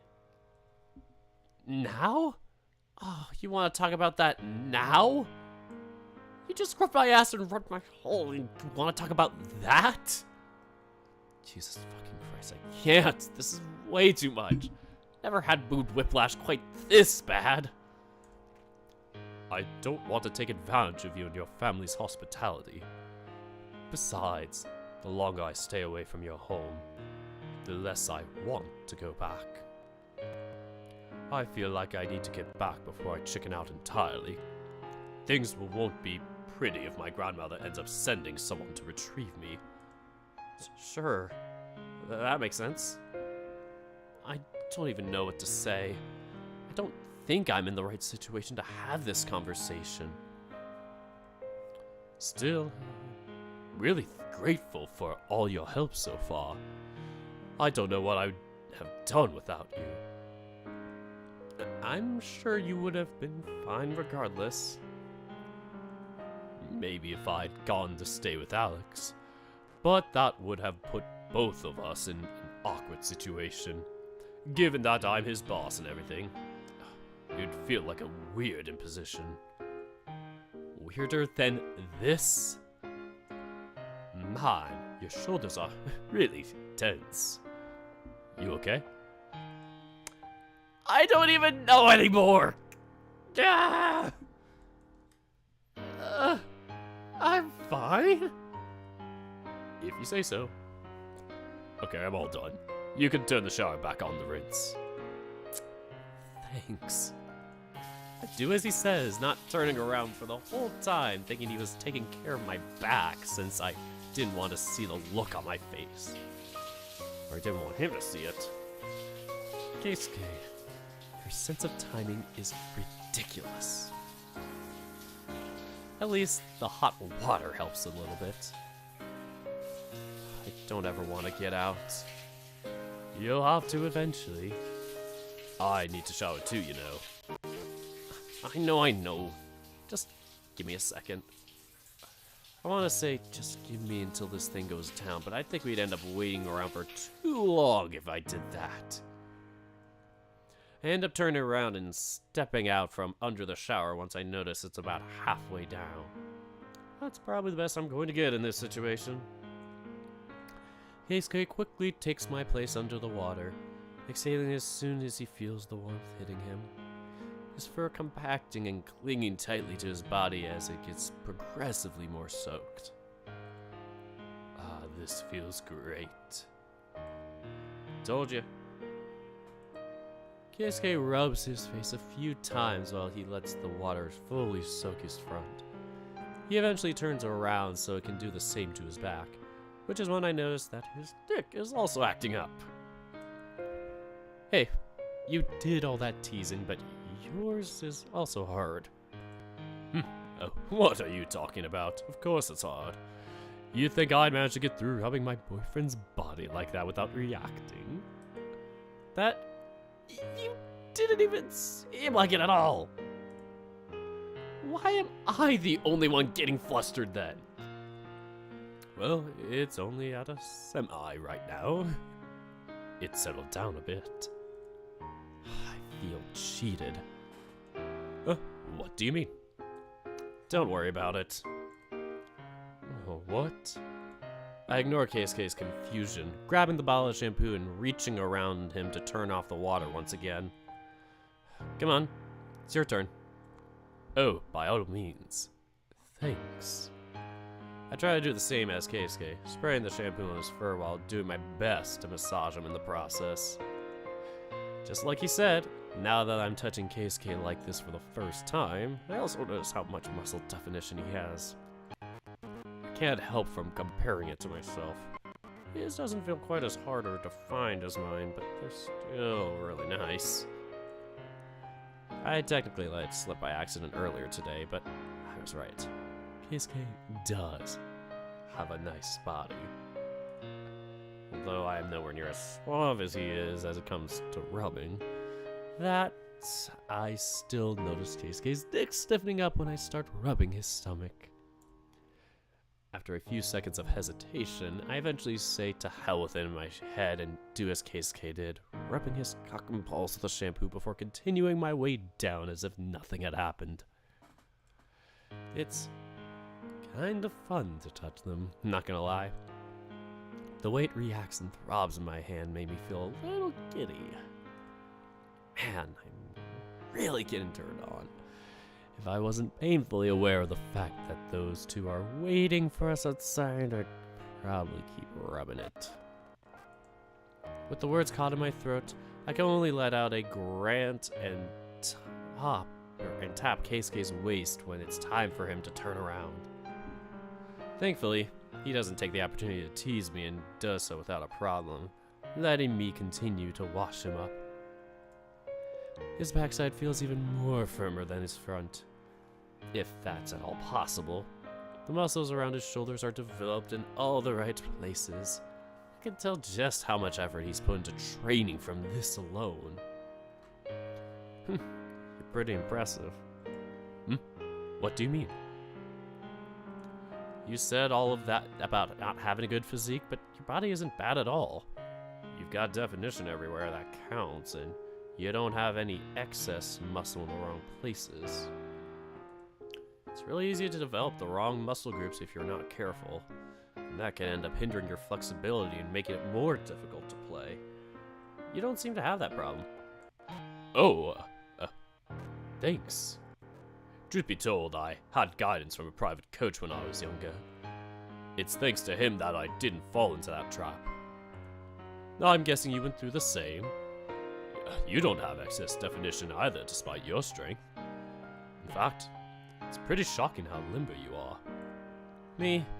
Not really. Did a lot of research on my own. I had the coach for the private club I went to a few years ago, but I was a bit young and we didn't get to the subject in muscle groups or anything back then.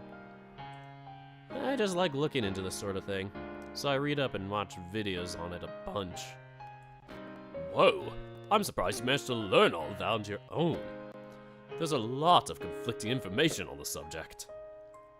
True, but trudging through stuff and having the judgment to pick out what is and what isn't right should be a basic skill if you want to be a player at a high level, right?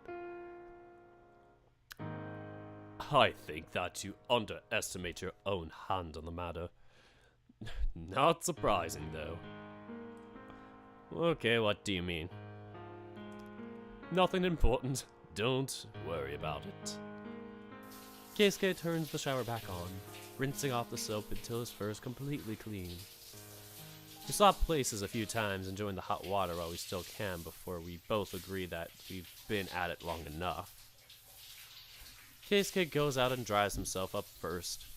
Since it's his towel, it's only fair that he gets to use it first. Once we're both properly dried, or as dry as we can get without a blow dryer, we go back to the locker room to put our clothes back on. Thank God I had the sense to bring a change of clothes with me. As soon as we step out, we see Shoichi and Aki by the gate. While Aki is sitting calmly and using his phone, Shoichi is pacing impatiently. Finally, I was starting to think you'd never show up. I was about to head inside and see what was taking so long. Thank God he didn't. That's not necessary. Shuichi, don't be like that. Anigi's fur takes a long time to dry, especially if all he has is a towel. Yeah, and Keisuke and I had to share a towel. Wasn't even dry by the time I got to use it. Still, the sun is almost setting. I can't afford to get home that late. Sorry. Oh man, thank God I kept my impulses in check. It would have been so awkward if Shuichi had walked in on us. After this, I kind of feel like I need to head to a shrine and offer a little prayer and thanks for escaping that particular wreck. Where should we go? I'd rather not go anywhere that might take too long. I kind of want to have some udon. If you don't mind a bit of a trip. The old shopping district has a noodle stand that makes some great broth. Ramen, udon, somen. It's all pretty good there. Yeah, that sounds good to me. After working that hard, I think some cold somen I almost said a different word there. Would be heaven. Oh, that does sound great. I'm on board, though I'd rather get some mood on. We could decide what we're each going to order when we get there. Although, I hope you're okay with taking the train, Arushihara. Why wouldn't I be? I don't know. You usually get chauffeured everywhere, right? Wasn't sure if you had much experience taking a train. I've done it a few times. I'm not that sheltered. Well, in that case, you're less sheltered than a suburbanite in America. A few times. You say that as if it's supposed to be impressive. Just shut up and lead the way. After a somewhat long trip, especially on an empty stomach, we finally turn a corner and arrive at an old shopping district, with its street lit up by a myriad of different lamps and lanterns. It's quite noticeable that we're in the old part of town simply by looking around the surrounding architecture.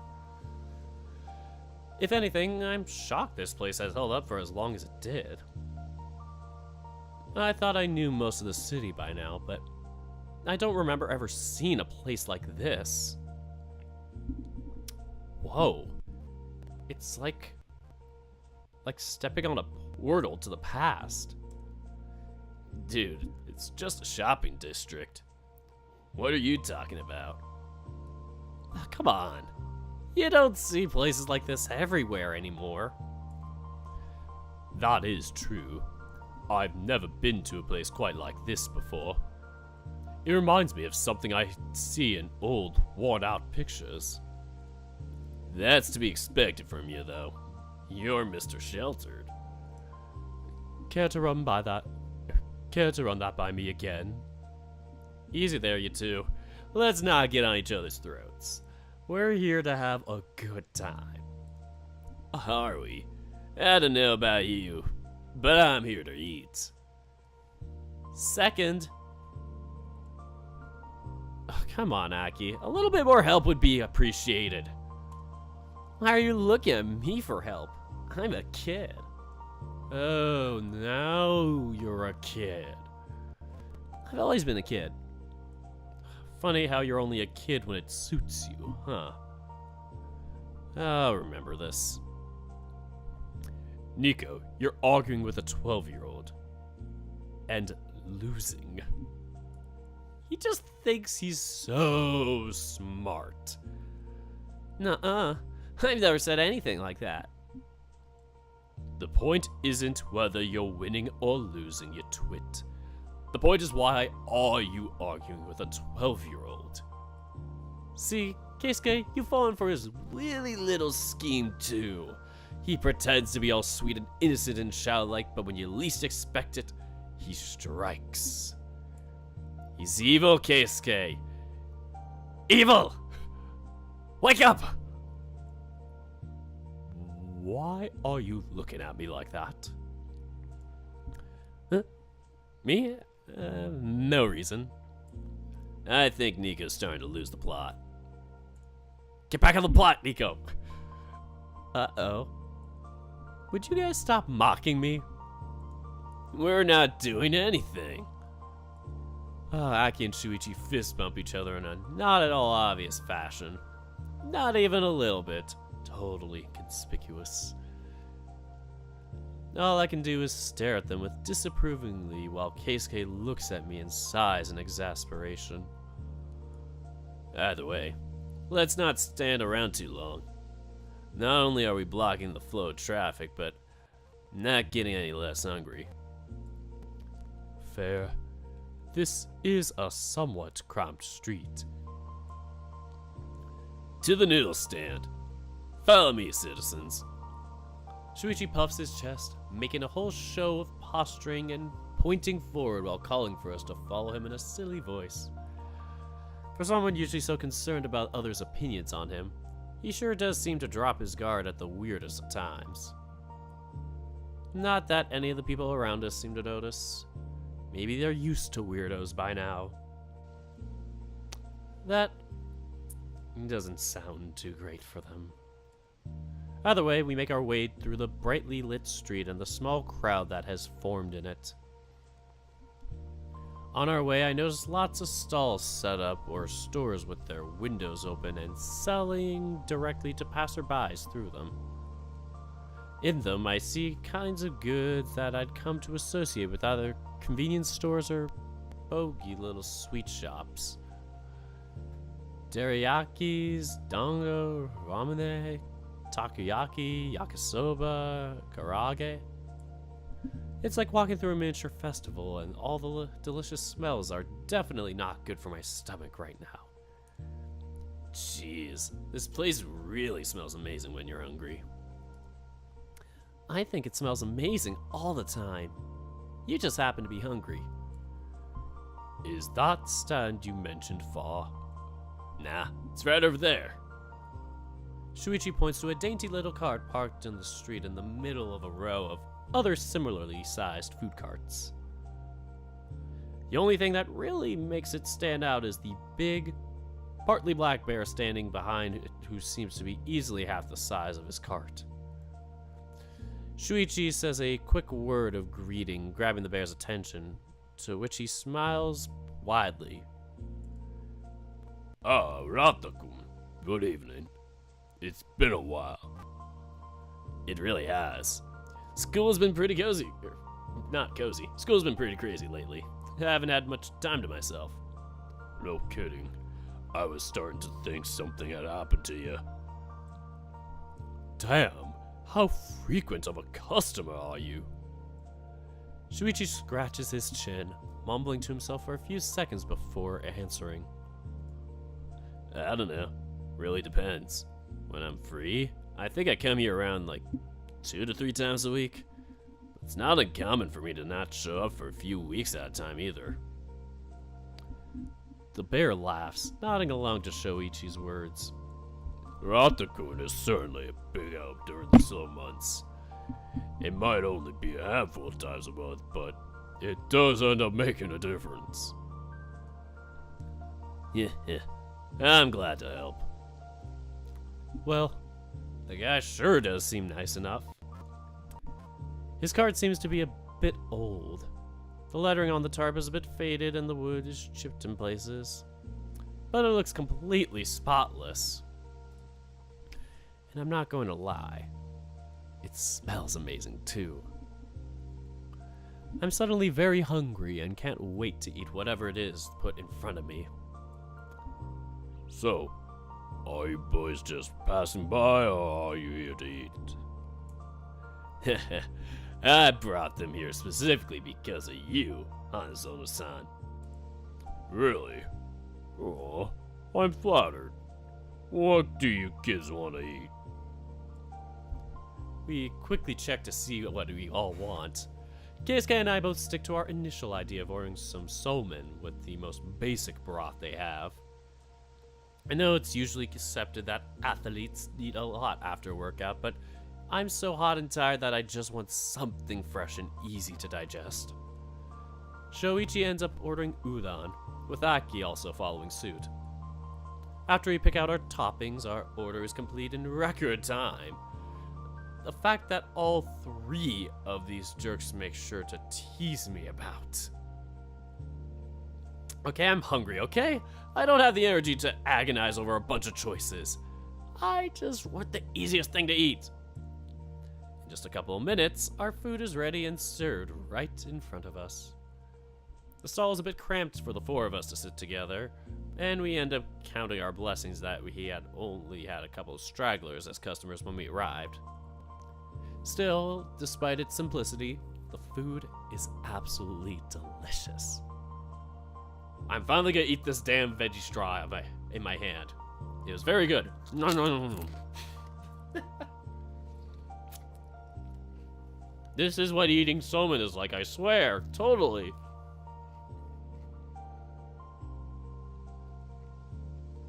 Me and Keisuke are the first to be served due to how easy to prepare our dishes are.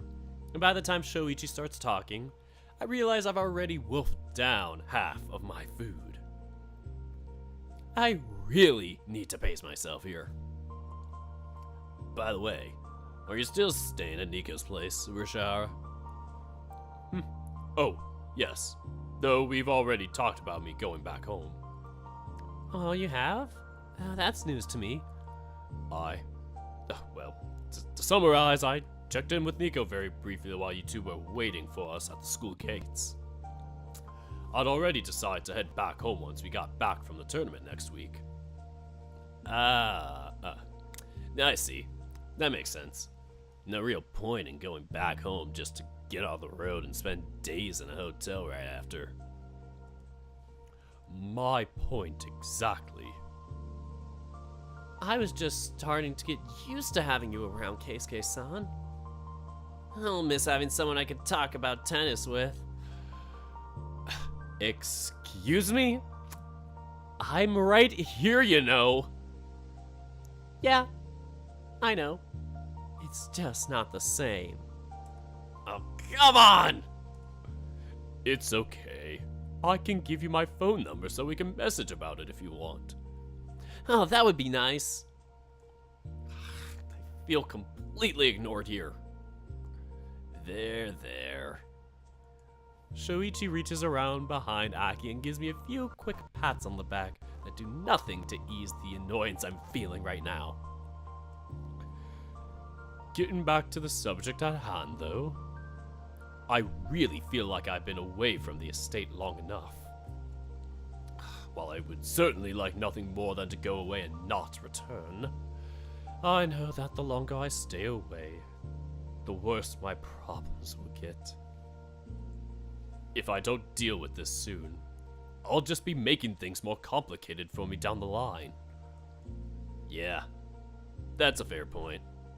I can't pretend to know what's going on with you and your family, but I have some idea of how those relationships can be a pain to manage sometimes. You do? I just try not to focus on it too much. I keep busy and do my work. That's usually enough to keep me from getting in any trouble. Usually, huh? Keisuke mumbles to himself, a complicated look flashing across his face that I can't seem to decipher. For what it's worth, I hope things settle down for you. Oh, thank you, Arata. Part of me wants to chime into the conversation, but I don't trust my ability to talk about without revealing something that I shouldn't. So I settle on using my food as an excuse to stay silent. I'm eating right now. I'm sorry, I can't talk right now.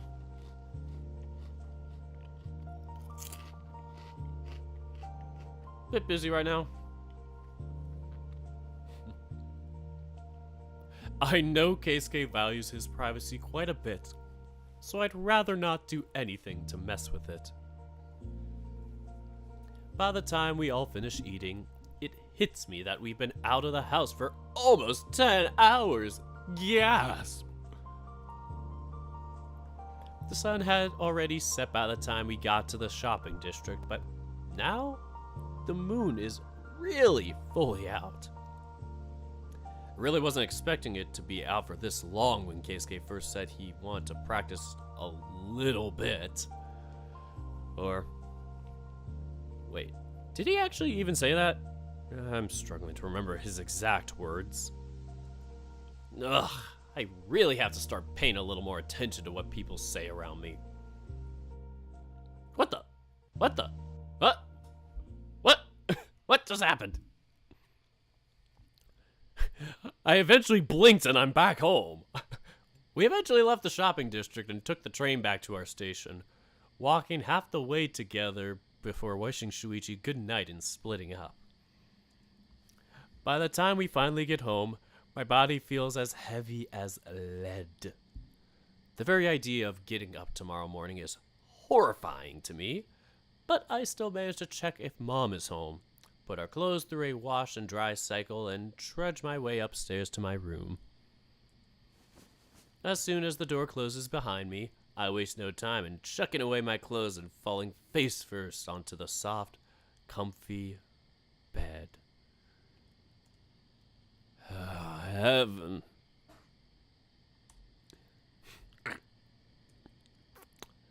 I landed on Keisuke instead! I lift my head from the mattress, my eyes immediately shifting to my chair, where I had grown used to seeing Keisuke sitting randomly throughout the day. What's so funny? Everything? You threw yourself onto the bed and then groaned, "Heaven," like some kind of bed-stalked zombie. Is that even a thing? Not sure, but it was the only descriptor I could think of. Aren't you tired? I thought for sure you'd be in bed by now. Of course I am, but that doesn't give me a free pass to neglect my homework. God, homework. My voice comes out with a tad more disgust than I'd intended on using, but by then it's too late to take it back anyway. Keisuke eyes me silently for what feels like an eternity, probably waiting for me to do or say something. And I already know what it is that he's thinking. As soon as he said that stupid curse word, it planted itself into my mind, and now I can't pretend like I don't remember it. Fine. I'll do mine before I go to bed, too. I knew you would. No, you don't know me that well. Don't go getting all smug just because you've been anticipating me somewhat accurately the past few days. Oh, I would never. Despite his denial, I could see that the hint of a smile showing itself on the edges of Keisuke's mouth. Deciding to ignore it, I grab a second chair, grab my school bag, and quickly get to work on finishing my homework. I'm not going for diligence here. In and out, I want to go to bed. Although it is really hard to not say anything in the middle of this awkward silence punctured by the sound of pencil writing on paper. You don't have to leave if you don't want to. Just throwing that out here. I know. I really feel like I should, though. I've been here long enough. So long as you know you don't have to, that's fine. I just don't want you to leave because you feel awkward or anything of the sort. It's alright. I appreciate you checking in with me about it. I know I dropped the news on you at a very awkward time. No kidding. Couldn't you have picked your timing a little better? My mind went there on its own. It can't be helped. I'm sure it could be with a little bit of effort, but I don't want to make Keisuke feel bad about it, so I'll bite my tongue for the moment. Just to make sure, everything is okay between us, right? What a strange question. Why wouldn't it be? Like I said, just making sure. Yes, things are fine between us. You worry too much. Your bodyguard seems to want to bash my face in. I wasn't exactly that great to you last week, and your family is being a huge pain. Can you understand why a guy might get a tad paranoid? I suppose so. I'll give you a pass this time. That's so. Well, aren't you kind? We fall back into silence, continuing to work on our homework without pause. I can't tell whether we're both super diligent for having a whole conversation without taking our eyes off our notebooks, or if we're just feeling too awkward to look at each other in the eye while talking about it. For sure, thinking about the circumstances behind that conversation earlier today is challenging. I really don't want to get a boner right now, so I better stop remembering. Oh, and just so you know, Nico? My ears twitch at the sound of my name being called. Yeah? I love you. My heart! Feeling like electricity runs through my body, making every last strand of my fur on my body stand in anticipation. And yet, despite my body tensing up so suddenly, I say the first words that come to mind before I realize it. Love you too. Ah! What did I just say? Oh, God, my heart is beating so fast it feels like it's going to burst. Once the weight of what I said fully catches up to me, I completely lose it. I can't deal with this anymore. Not today. Grab my notebook and lean forward on my desk, hiding my now completely red face under it. Even without seeing him, I can hear the hare chuckling under his breath. Stupid, sneaky long ears. He caught me off guard on purpose, so I'll respond on reflex. After what feels like an eternity of me whimpering while trying and failing to regain my composure, I finally decide to fully check out, leaving my half-finished homework atop the desk and climbing into the bed, hiding myself under the covers. In that position, and filled with embarrassment, I eventually conk out for the night. Oh, we're just about to get ready for the tournament. Today is tournament day, or pre-tournament day. It's tournament eve. Let me fast forward through this. Oh, I was just kidding. I was like gonna joke around and be like, let me fast forward through this because it's like the same situation as Shuichi's route. Nah, it different. I'll overwrite the save twice. I'm gonna take a little break to finish off these straws. At the 2:10 mark, we take a break.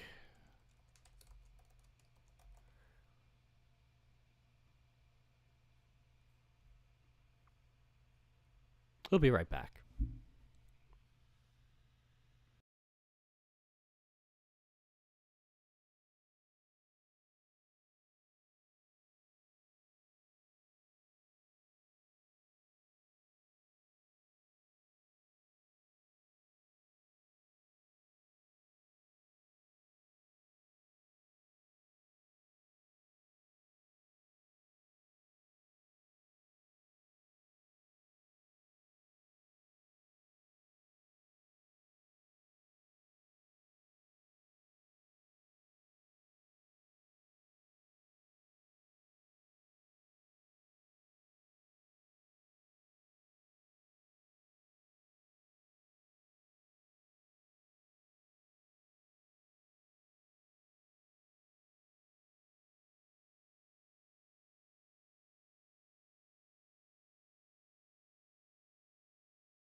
All right, folks, I am back. Sorry for that short break. I was very hungry and I wanted to eat those veggie straws. Excuse me. I also have my carbonated beverage there, which is not a good idea for voice acting, but I am just thirsty and I like my carbonated beverage. It is iced tea. Carbonated iced tea, that is. Anyway, let's get started in a bit then. I am typing down the reading resumes, the classical. I typed E in all caps twice. No, screw it. We'll do it live. We'll do it in the next minute. All right, 2:14 for Valentine's Day.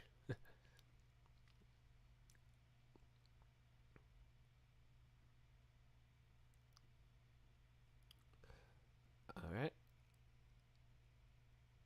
Let's us get started then. Let's get back to it. Day 34. As I'm standing over my bed, checking and rechecking every pocket in my travel bag. Oh, travel bag, not my pockets. I continue muttering to myself as I mark off items in a mental checklist while I go along. And that's underwear. Okay. Towels are okay. Shirts. How many shirts? 1, 2, 3, 6 shirts. Okay, so that could be enough. Yeah, I think that's enough. When I was a kid, when I was a young boy, my mother took me into the city to play a tennis match. She said, son, when you grow up, will you be... what was it? What was the thing they called him? Not the prophet, but like, or whatever. Right? He's like it's gonna be the next big thing or whatever. Will you be the savior of the tennis and all of Japan? Oh man. We're joining the sheep parade. All right, let's keep going. I do drink carbonated water or soda. I do drink soda and hard seltzer water. I drink regular seltzer water too. But yeah, I drink all that stuff. I don't know, just regular carbonated water, not as much. But I will do it from time to time. Was it Prodigy? I wasn't sure. Yeah. Will you be the prodigy? All right, let's continue. When I was a kid, I tended to leave packing to the last minute. After all, packing is annoying. Packing is boring. Who likes packing? Not me. Oh, yeah, they released a new single. I forgot about that. MCR released a new single, folks. But because of that, MCR released a new single. Because of that, there was definitely more than one time when I forgot something important. Damn, Nico jamming out to MCR again. And yeah, sure, it's not too bad when you're in a town just an hour away, or when your coach can help you get more of whatever it is you forgot. No sweat. But when you're on the other side of the country and you realize you forgot to pack underwear, or pants, shampoo, what kind of sane adult wants to go out at 9 p.m. while staying in a hotel in the middle of an unfamiliar city because the 12-year-old they're chaperoning forgot to bring shampoo? So to avoid that, I packed the morning of my trip. You are a madman, Nico. An absolute insane lad. I have to pack the night before minimum. You don't just pack the morning of. 9 times out of 10 when I travel, it's like I'm traveling in the morning. So it's like, there's that too. But still, I cannot just be like, hey, I'm just going to pack at 11 when I'm going to the airport at 2. Nope, I would absolutely lose it. And I recheck and recheck everything at least a handful of times, if not more. That's my OCD too. Obsessive, maybe a little. Secure, 100%. You know, you wouldn't need to drive yourself crazy over your bag if you hadn't ignored packing until so late. And while I'm going through said obsessive packing, Keisuke is sitting at the other end of the bed, watching me with a smile like this is the funniest thing he's ever seen. Stupid cocky hare with his stupid cocky smile and his stupid cocky cock. You call it late, I call it early. It used to be much worse. I'd start packing half an hour before I was supposed to be on the bus. Now that was being late. Just because you used to be worse doesn't mean you're that good now. Okay, I really don't want to hear this from the guy that had someone else pack and deliver his things. Well, what other choice did I have? If I went back to the estate before the trip, I'd fairly certain that I wouldn't be able to have been allowed to come back here. And I did say I'm only going to be back after the trip. Okay, I think this hair is I think there is a lot of room between don't go back home at all and never leave home. But then again, you're the only one who understands your family's unique brand of insanity, so who am I to talk? Also, you have way too much stuff. Do you really need 3 bags for this trip? Besides your tennis gear? Man, I remember like going on trips and all I would bring is like just one massive duffel bag and a backpack, and I'd carry all that on for my national trips. And I'd be like, yep, that's everything. And I managed to make it work. Like, it was crazy. Back then, I wasn't so hard to pack for. Still not too bad, but, you know, I think I have to have, like, 1 suitcase now, maybe.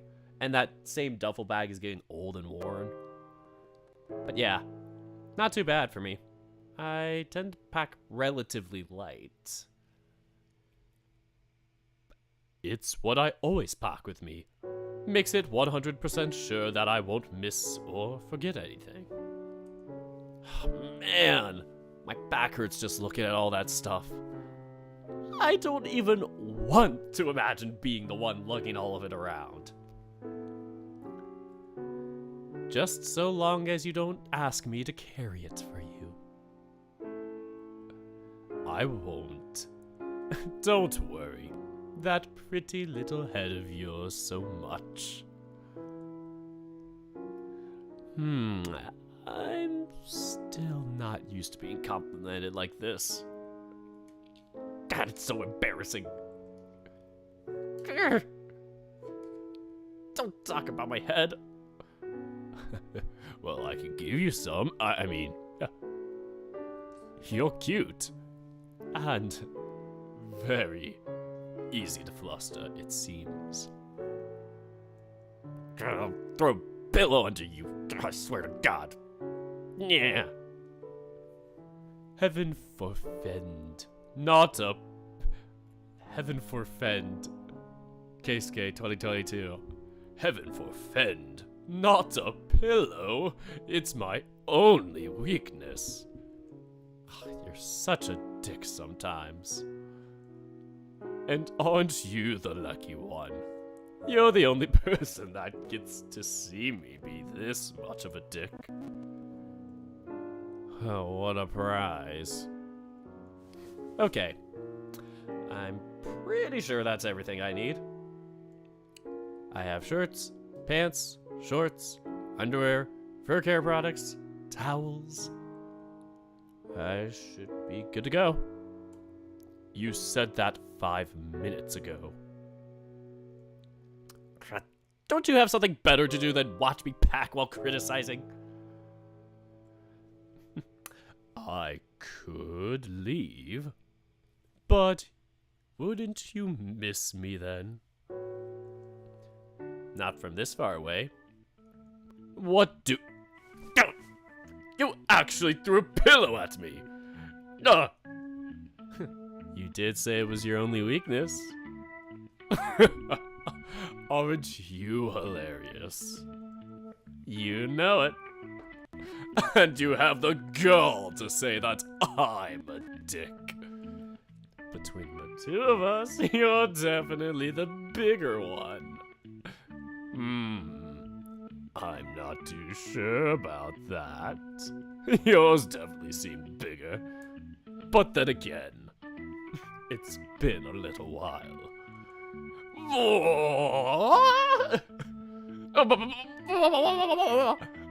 Oh my god! I'm not talking about that! Yes, I'm aware. Once again, you're too easy. And once again, you shut up!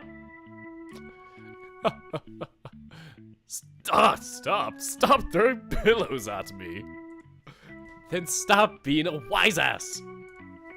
Oh, but don't you love when I'm a wise ass? Pillow attack! I let it slip once 2 days ago and he has not let it go! Every time I think I'm regaining my footing, he pulls that card out and teases me about it. It's so hard to keep my cool and dish back when he can disarm me so easily.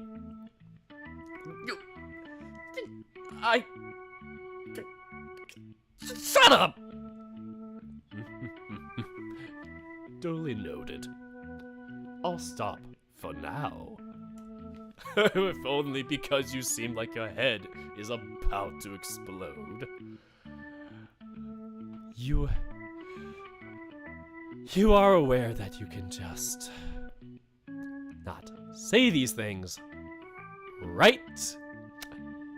You don't have to poke the wound and keep teasing me. I've never been the best at leaving well enough alone. Evidently. Aniki, are you taking your regular everyday toothbrush with you on the trip? Because I was in the laundry room and found your leather pouch with your travel toothbrush and some other bathroom stuff in it. Oh, crap! Ugh, completely forgot. Thanks, Aki. Give me a second. Oh, so much for being good to go, huh? You shush! Yeah. Hey, Aki. Thanks for the heads up. No problem.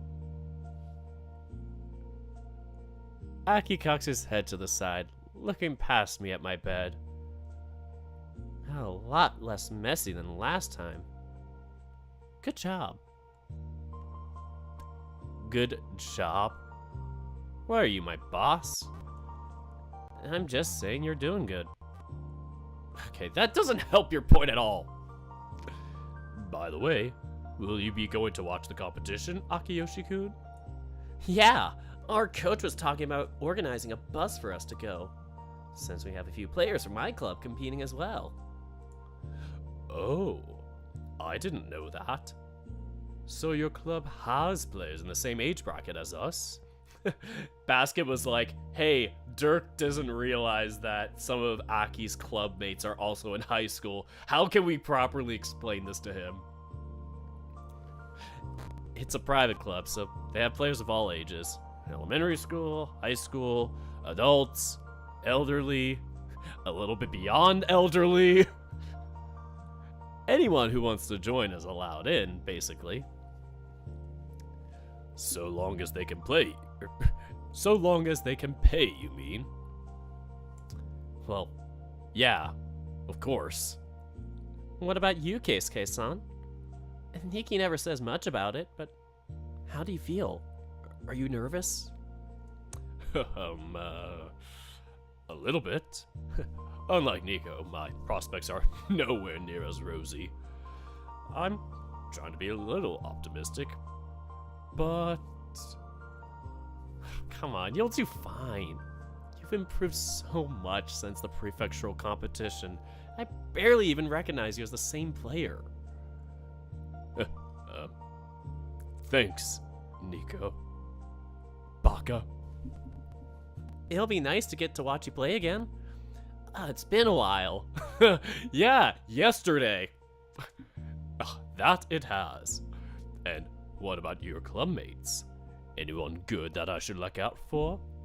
Watch it be you, ya. Watch it be you, ya. I guess. I think 2 of our guys are seated. And that's interesting because out of 16, that is 1/8. I could do maths. But yeah, that's... Let me get my iPad and explain the bracket to y'all.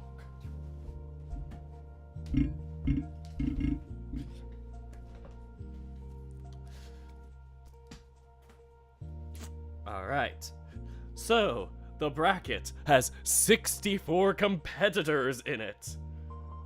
The top 16 are seated. That is the wrong note.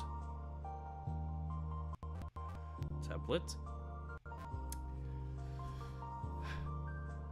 This is going to be rough. I'm going to show my face cam. I thought I was going to show my face cam. Hey folks, I'm tiny. And I'm going to enlarge. Sorry, I take priority. I'm more important now. I did it. I drew the dang bracket like a madman. This is what I'm oh, this is day 2. Spoilers?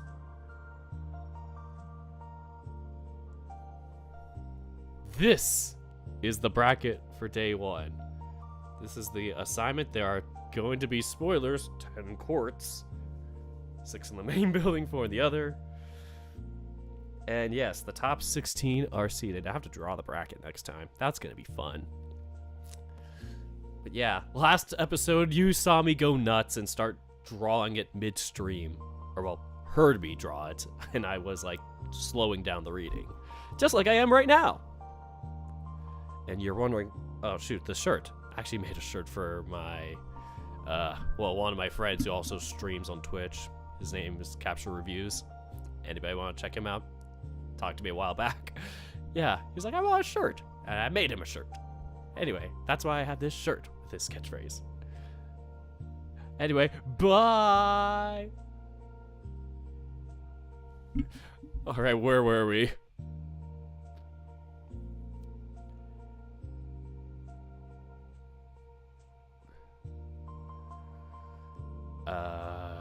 I guess. I think 2 of our guys are seated. Oh, that's news to me. Seated players, huh? What are their names? And their ranks? What can you tell me about their playstyles? Their social security numbers? Their date of birth? The place they live? I thought it was 126 players in total. So close. 128.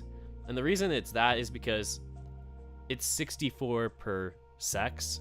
So male is gonna have 64, the boys are gonna have 64, the girls are gonna have 64, and that would be 128. So yeah, that's a thing. What can you tell me about their playstyles? When did this turn into an interrogation? Keisuke, relax. You're going to freak my brother out. Oh, sorry. I can get somewhat intense when it comes to tennis. Just like how I can get intense when it comes to sports in general and volleyball. It's alright. I don't know much about their playstyle since I don't usually bother watching the high schoolers play. If I'm there, I much rather play myself, you know? But, wait. I'd much rather play myself. What? So he plays by himself? Oh, that's kind of sad. But I do know that they're ranked 13 and 16. I think. That's about right anyway. Oh, that's not bad. Now we have the conspiracy theory continue. Where are the 13th and 16th seeded matches? Anyway, 13 and 16. I see. Pulls out his notebook. If that's the case, then they'd be in a completely different bracket from you and I. Yep. Basket is correct. No baskets in the chat! Oh no, I'm going to just... I'm sorry. No, not by himself. Just played instead of watching. Oh. Oh. I'm an idiot. I know what you mean. He's play. I am very smart. Jesus Christ. I'm in the chat. Oh, come on. You've been here since the Keisuke shower scene. I cringed at all my typos. I cringed at my embarrassment. Does that make you feel any better? Of course you laughed at me reading the scene. Love it. Anyway, this is correct because 13th and 16th seed, they would end up playing the 1 and 4 seeds respectively in the 3rd round, or the 8th finals technically. So that would be the opposite side of what we're going to find out. Keisuke and Nico's brackets are on the opposite side of that. They're on the 2 side because Nico's 2, obviously. Spoiler. But yeah, Keisuke is going to be one of those somewhere. Yes, it does. Aw, great to see you, Dirk. Thank you, Ty Hybrid. Let's continue. The only way you ever play against them is if you met them in the finals. Yeah!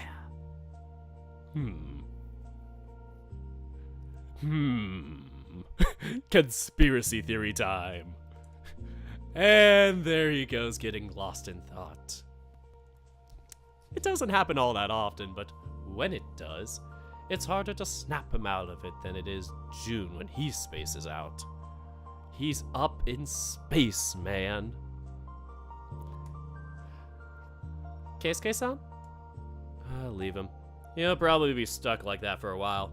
He's probably having a Family Guy cutaway gag. Okay. I quickly put away my little pouch of bathroom thingies, while sneaking a few glances at Keisuke from the corner of my eye. He keeps muttering stuff to himself, but he does it so quietly that I can't make out the words at all. Even Aki keeps watching him, probably not sure how to react to that. Is Keisuke-san going to be okay? He's fine. He's probably thinking so hard about the competition that he's zoning us out entirely. Why'd I do that? That was like the first voice I could make for that. I grabbed the tip of one of Keisuke's ears, tug on it just hard enough so to make sure he can't ignore it. Ow! Hey, Poindexter, wake up! People are talking to you, and it's rude to ignore others. While Keisuke straightens himself up on the seat after being snapped back to reality. Oh, there goes gravity. God dang it, why do Vivian originated that whole running gag. I'm copying Vivian, how unoriginal. Aki gingerly rubs his own ear as if he were experiencing some kind of sympathy pain. Hey Aniki, I'm an empath. I don't appreciate that. Please don't do it again. Please do it again? Why? No, I'm kidding. Zoning. What am I saying? I'm zoning out. Stop zoning out then. Sorry. What were you thinking so hard about anyway? I was thinking over the competition bracket. Trying to run simulations in my head to figure out who I might play against and when. Oh my god, I do the same goddamn exact thing whenever I'm in a tournament. Keisuke, we're so alike. Oh, man. I remember in my high school tournaments, like those club tournaments, I would be asked, hey, I was about to say my real name. Hey, Dirk, when are we gonna play in this round, and how can we get here? Like, who do we have to beat, when and when? What happens if we lose this game? And I'd be like, I got the simulations, buddy. I would just run them in my head. Oh man, it was so fun. That's one thing I missed about playing club and stuff in high school and whatever, was just getting to do those simulations in my head and do tournaments. Man, I miss those days. Okay, off the top of your head, Keisuke nods. My man. I've gone over it enough times that I have most of the important players memorized. Every seeded player from 1 to 8. As well as Yuya Kokonos, Hayato-kun from our club, and a couple of other hopefuls I figured might make a splash in this competition. And I have calculated their power index based on their past 365 combined competitions. No, I'm kidding. Whoa, that's a lot of people. You must have great memory. The best part is, I have the memory of a peanut. Oh man. It's not so much about the memory. If you go over it enough times, it becomes very hard to forget. Good advice. Okay, you've got too much time on your hands. So I worry a tiny little bit. So what? It's not that big of a deal. God, I know your definition of small is a little skewed due to walking side by side with Alex a whole lot. I'm jealous. But that's not worrying a tiny little bit. What? Okay, that doesn't even make sense. It makes a tiny little bit of sense. Now, I'm going to throw a pillow at you, and Alex is going to throw you out the window. What? Oh no! Oh, you two. Once I had made sure there was nothing left for me to pack, and by extension, no more time left to kill before class, I brought my bag downstairs so it'd be ready to go when I swung by later to pick it up. And then we left for school. Goodbye. Okay, good to go. Oh god, I forgot your voice. It's been too long. Keisuke. Alex, my favorite character. I mean, hey Alex. As soon as we got out through the front gate, a familiar voice called out to the hare. Just like he'd been doing for the last couple of days, Alexander was waiting just outside before class to walk with us to school. Whether that came from his own protectiveness over Keisuke, his desire to do his job even during a suspension, or a remaining feeling of mistrust over me, the final result was still the same. Good morning, Alex-san. Morning, Alex. I see you are back in uniform. Yes, my suspension ended yesterday, so I am back at work on an official capacity. As if that changed anything. You were still skulking around even when you weren't at work. Should I do Alexander in a Russian accent? Because isn't he originally from, like, Russia? His sprite has been commissioned. I'm excited. Tanabe is just gonna be Twink. Tanabe Twink confirmed.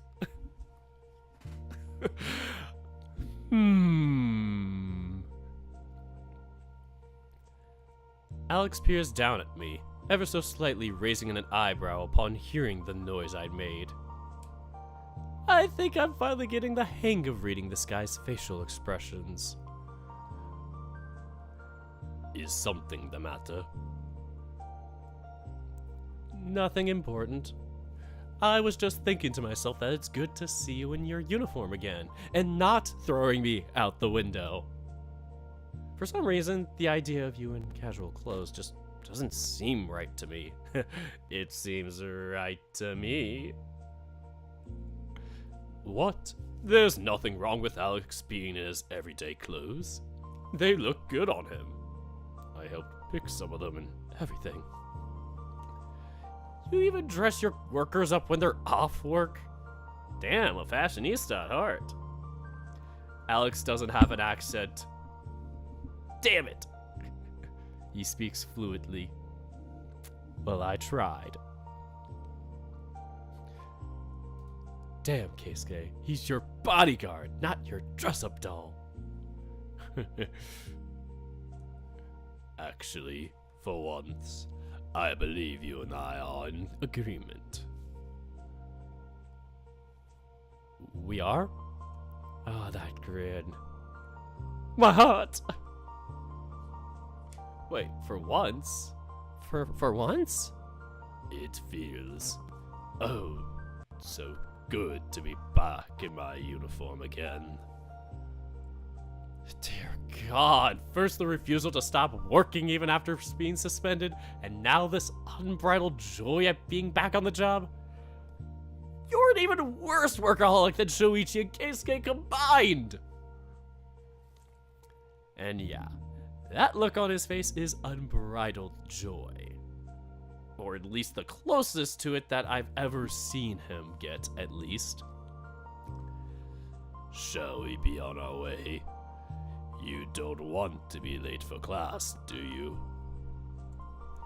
Late? We're leaving 40 minutes early. Very well. I'll amend my words. You don't want to be late for being early for class, do you? Hey, I say that sometimes too.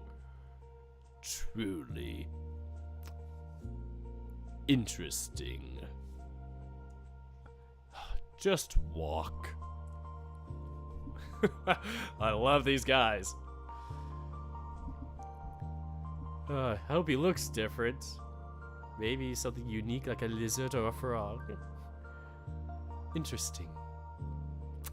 Why do I keep saying interesting? Keisuke practically forces us out the gate, pushing us forward until we start walking, starting us on our path to school and our path to success. The faint smile that I noticed when he first showed up remains on Alexander's face the entire time. What of your packing? Do you have everything you need for the trip?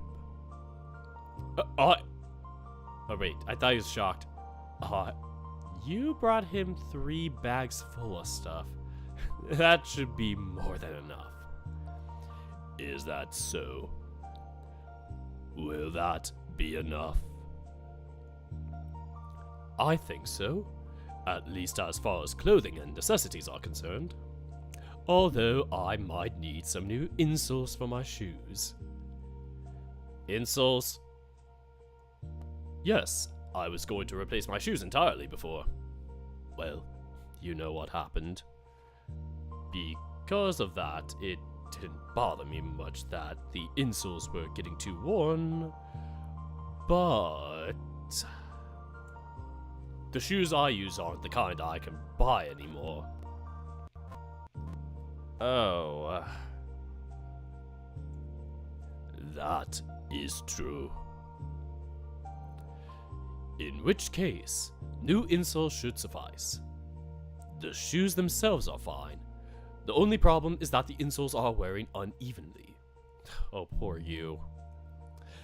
That's the kind of thing you can buy separately, right? I think I've seen it in stores before. Yes. You got something, right? It is. Don't worry so much. I got a new pair of insoles for my shoes just last week, actually. Good. In that case, you know what my shoe size is. Could you get me some new insoles later, Alex? I am fairly certain I'll be run ragged today. Partly as added punishment now that I'm back to work, and partly because I need to get some tasks done that piled up in my absence. Oh. So you won't have time, huh? Fret not. I will find the time. I will get you your insoles before your trip. Thanks, Alex. Oh, you are a lifesaver. Oh, come on! They're just insoles.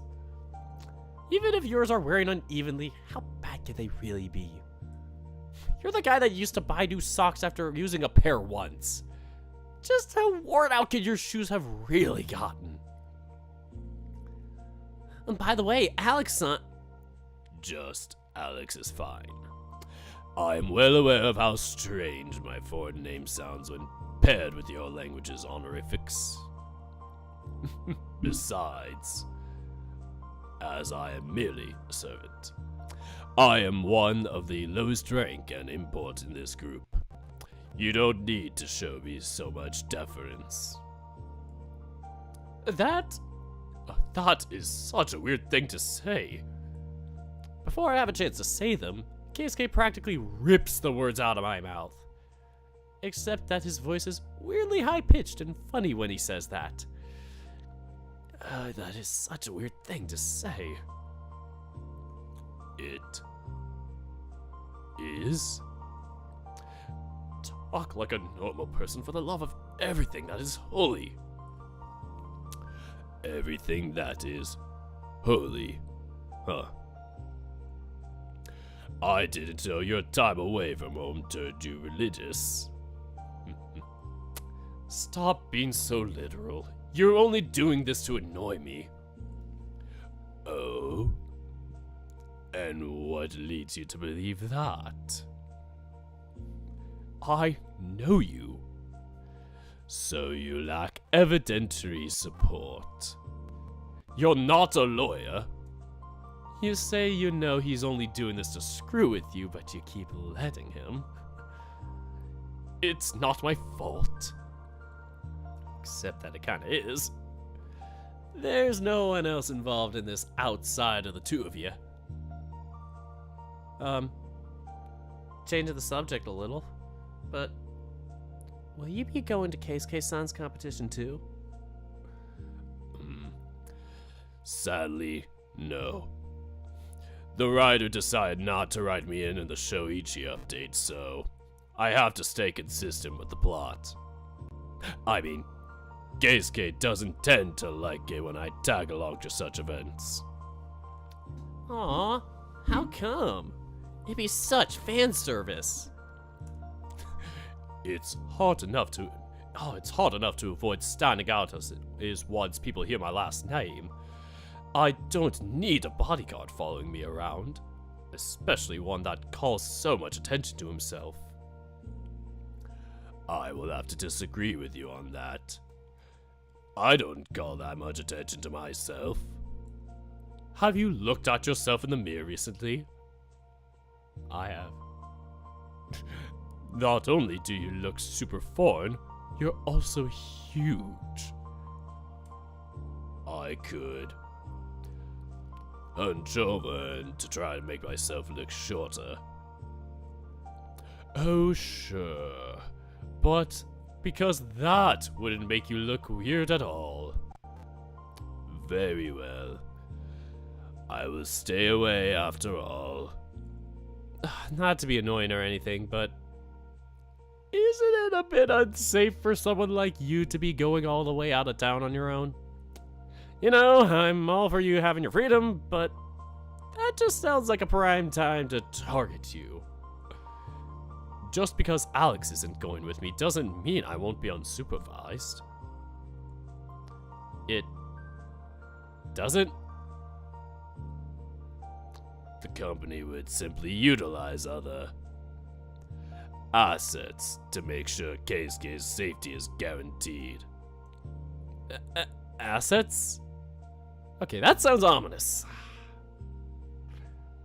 Relax. He just means they'd post some less conspicuous bodyguards around me to work undercover. It'd hardly be the first time they'd do so. In fact, I'm pretty sure we've been tailed by them at least a few times before without you noticing. Oh god. Oh god. What? You did not think Keisuke's security would be left solely to me, did you? When it comes to someone of his importance, there need to be certain assurances. The more points of failure required before something can happen to him, the better. Okay. That is terrifying! Oh, stop. You don't need to keep looking over your shoulder all the time. But, what if there's someone following us right now? Even if they would not interact with you. It would defeat the purpose of them being undercover in the first place. You mean you don't know if we're being followed or not?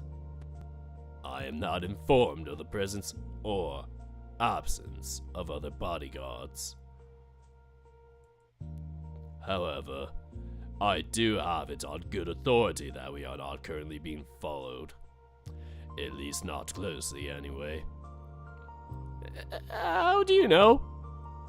I am very good at my job. Alex is very good at sniffing out potential stalkers. It's why he works so closely to me in the first place. Of course, he does not mean it literally. I don't use my nose to find them. At least not often, anyhow.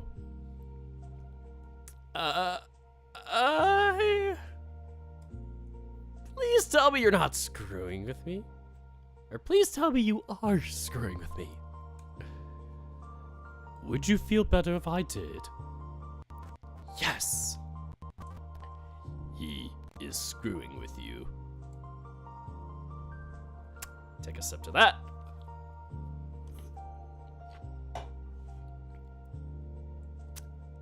Ugh, I don't know what to believe now. The look on your face is priceless. Okay, you're awful. I hate this.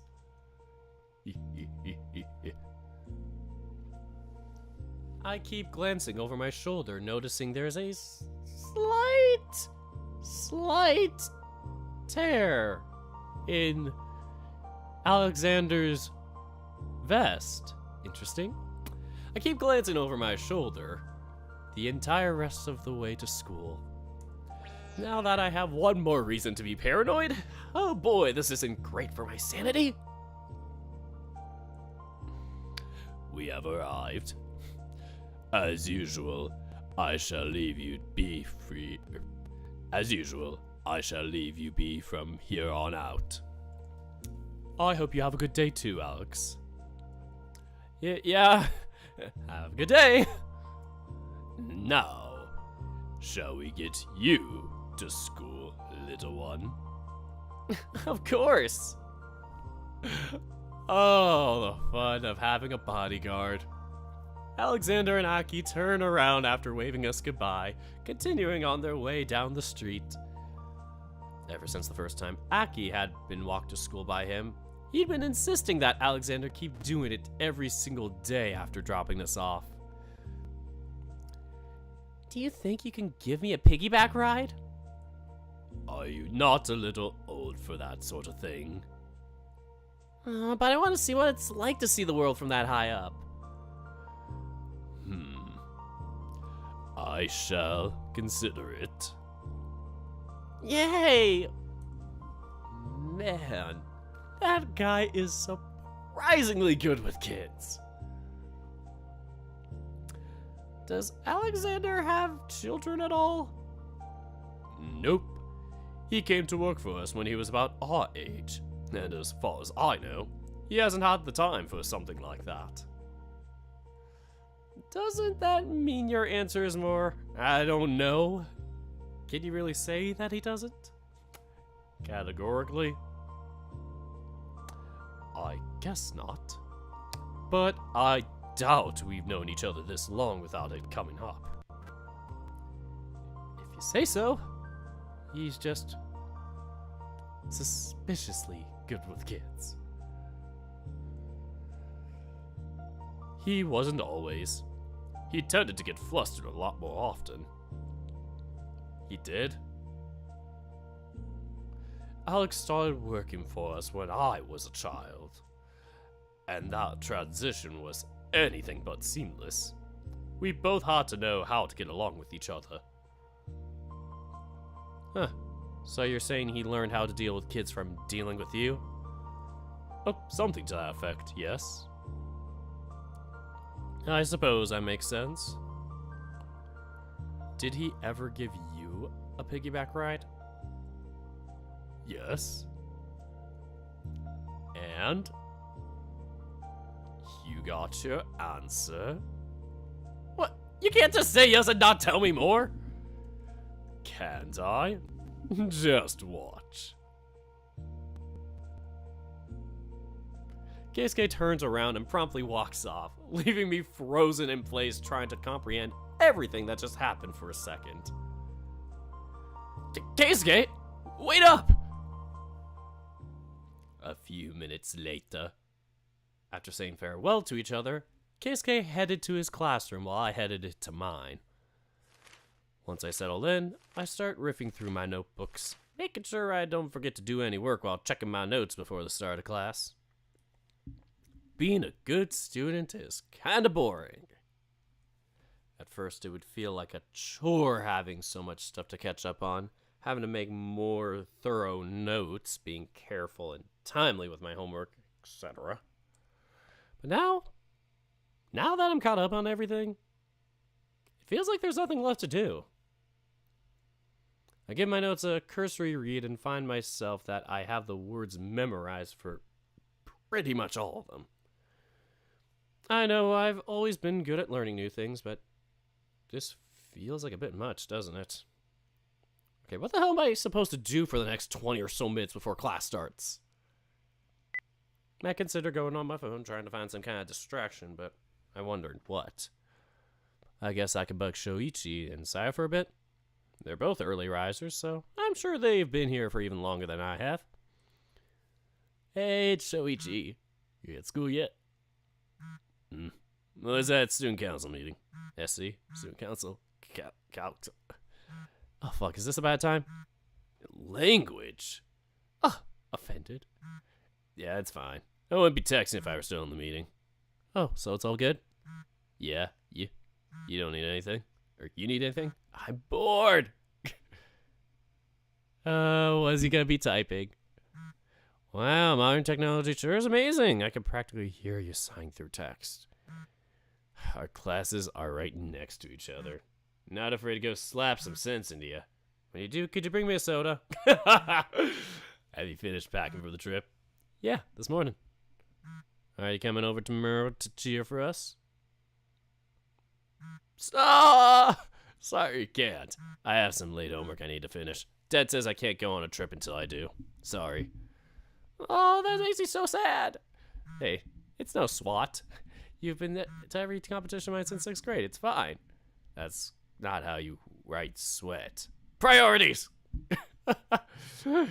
Oh, good stuff. I love it. I'm trying to figure out how he did that with the bar. Yeah. Oh, okay, so it's like a bar thing. I'm trying to remember how to do that. So, Shuichi can't come, huh? That's fair, I guess. His dad has been extra hard on him this year since we were supposed to graduate and all. He probably is on him harder than ever to make sure he keeps his grades up and is prepared for his entrance exams. Still, it kinda sucks. I don't remember the last time I've taken part in a competition without Shuichi there to cheer for me. It's going to feel weird, that's for sure. Is Shuichi messaging me? Is Shuichi messaging me again? Saya, Kei-kun just told me. What's this about you doing your packing this morning? I told you to cut that crap out. What? Well? Saya? Then what the hell, Keisuke? You sold me out! I mean, sure, I didn't ask for you to keep a secret, but still!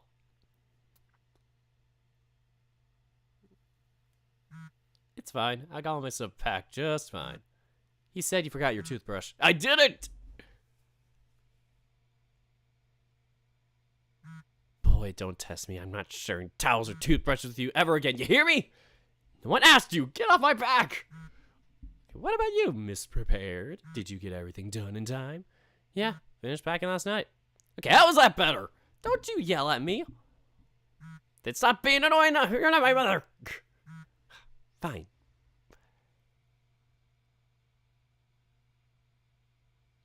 I'm gonna go buy some grip tape and some other necessities later today. You better not ask to borrow anything from me. Yeah, whatever. Stop nagging. Damn you, Nico. Jeez, is it too much to ask for you to have at least a little faith in me? Gotta be George Michaels and have a little faith in me. Gotta have faith. I haven't needed to borrow stuff off of you since we were in middle school. Waiting for all the times that gets contradicted. Although, it might have been a good thing for her to mention going out by the store later to buy tape and other gear. I've been running out. Not to mention the fact that I haven't had my rackets restringed in at least a month or so. The tension's been feeling a little off recently, but I keep forgetting to change them. I could get it done this afternoon. I only have 3 rackets, so it wouldn't take that long. Just to be safe, I think I'll go to a different store than usual this time, though. I think I annoyed Saya enough to the point that she might try to make me swallow my card if I showed up there to buy stuff after telling her I didn't need it. Just to be safe, I think I'm gonna try looking up for a few nearby stores. I tried calling them to see if they have time to redo my strings and the rackets. The last thing I need is to keep bouncing around from store to store and ending up late. That would pretty much guarantee that Saya would kill me. This one store seems good. They offer that kind of service and they have good reviews on it. Just to be sure. I'll ask them to work on one of my rackets. I'll check the quality of their work after. If it's good enough, I'll have them do the other 2. I get up from my chair, heading for the door so I can make a call before the class starts. Wah! As soon as I reach for the handle, the door flies open. Next thing I know, I have someone bumping into my chest. Gasp! Why am I saying it like that? Watch where you're going. It could hurt someone. Nico-san? Do you know any other Shiba Inus? There's Akiyoshi-kun and your mom. In our class. Oh, then no. At least he seems to be in a good mood. Are you going somewhere? I'm stepping outside to make a phone call. Excuse me. Okay. I quickly go past June, not wanting to waste time. I don't want to risk the bell ringing while I'm on the phone. That would be a stupid way to get in trouble if a teacher caught me right then. A few minutes later. Alright, I got lucky. They even booked me in for after class. Hey, let's drink to that. After class, baby. That way, I'd risk someone dropping by before me and them not having time to get to my rackets. When I get back to my seat, I look at the tiger sitting next to me as he seems to be... sketching? Sketching in my classroom? And here I thought you were studying. I was almost surprised. Nah, I'm writing down some melody ideas. I'm trying to compose a song. Melodies? Yeah, this is sheet music. See? It's on a sheet.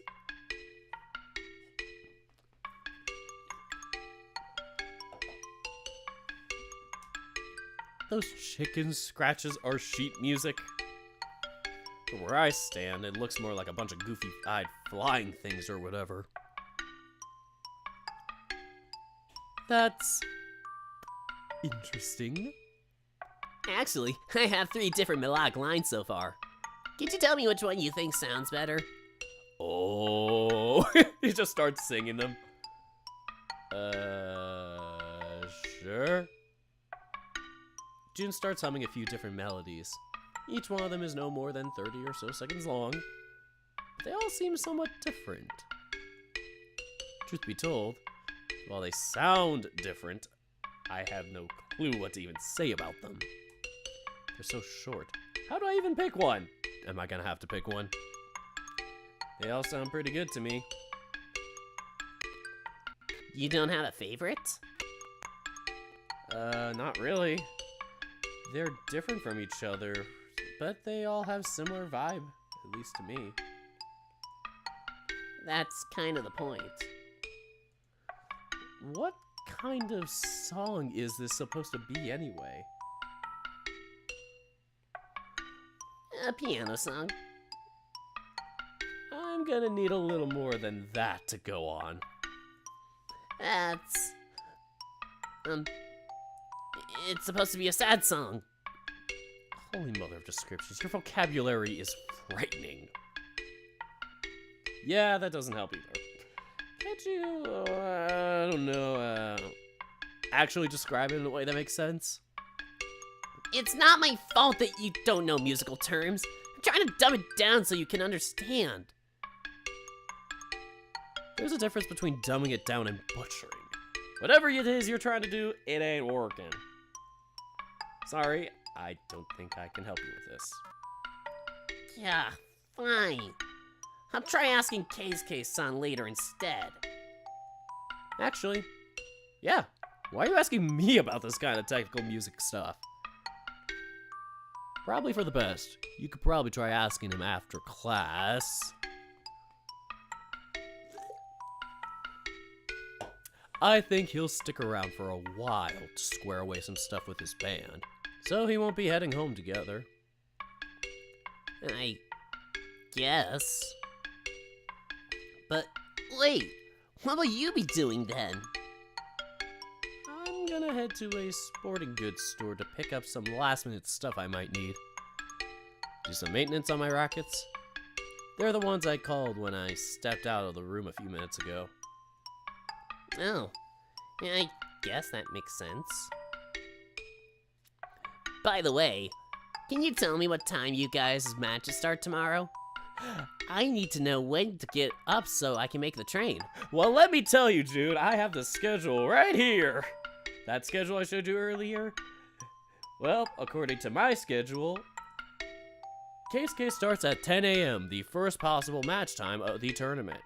Following that, at the second match time, which is a approximated time, which will probably be based on whenever the previous match finishes, it should approximately start around anywhere between 11:30 and noon. You're welcome.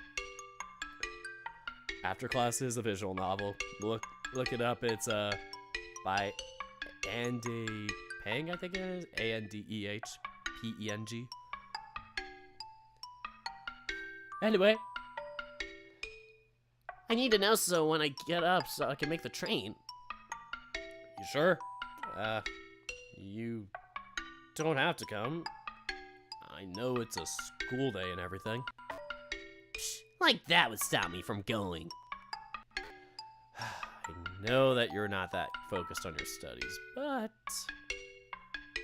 please care. At least a little bit. And at least pretend? Really, please? Okay, I'll text you the information. Thanks. Actually, I could try asking Aki if he doesn't mind going with you.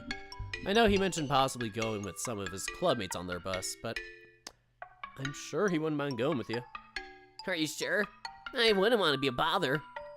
Honestly, I don't think he'd have a preference either way. But I can try asking him myself if you want to make sure. That'd be nice. Okay, there. Should do it. This is all garbled. Oh. Right. Yours isn't a smartphone. I guess it can't open that kind of file format. Oh, he's trying to send him a contact format. Oh. Just give me a second, I'll write it down for you. God knows you'd probably forget if I didn't. I don't even want to imagine you getting lost on your way there. I really don't need to be getting a panicked phone call right before one of my matches telling me you've lost and you need rescue. Pretty sure if you started talking to me in technical terms, I wouldn't understand any of it. Okay, I think we're good to go now. Thanks. June takes the paper, giving it a proper cursory read until... Oh man, the matches start at 10? Oh, God, I gotta have to wake up really early to catch the train then. Not really. If you get on the 8 a.m. bus, that should give you enough time. But, like I said, you don't have to... I'm coming. End of discussion. Okay, fine. I won't nag. God knows if I get enough of that from Saya. I don't need to pass it alone like some kind of chain of nagging. I'll make sure to check this out later. I'm gonna get back to my sheet music now, okay? Sure. Good luck with your sketching. Sheet music! After some brief pouting, June goes back to work on his chicken scratch music thingamajig. It's a little boring having nothing to do when he does that, but I try not to disturb him, lest I send him back into a bad mood once more.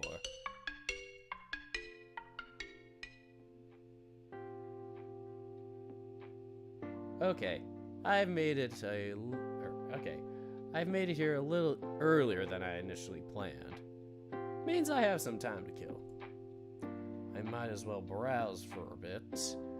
Make sure I'm not forgetting anything else. Luck favors the prepared after all. And really, what does it matter whether I'm prepared a week or a day before the competition? Prepared means prepared. Besides, the place looks really nice. I've always been the type that enjoys exploring new places. But first... Hey there, I called a little earlier about the racket maintenance. Oh yes, just a second. You're the one who wanted to redo the strings on his 3 rackets, right? Mishibai? Oh, that's right. Among other things. I hand the Tanuki. I'm technically a Tanuki, kinda. Half Tanuki, half Brand Panda? Guess I could pass for a Tanuki. I hand the Tanuki behind the counter a bag of rackets, making sure not to knock anything down in the process.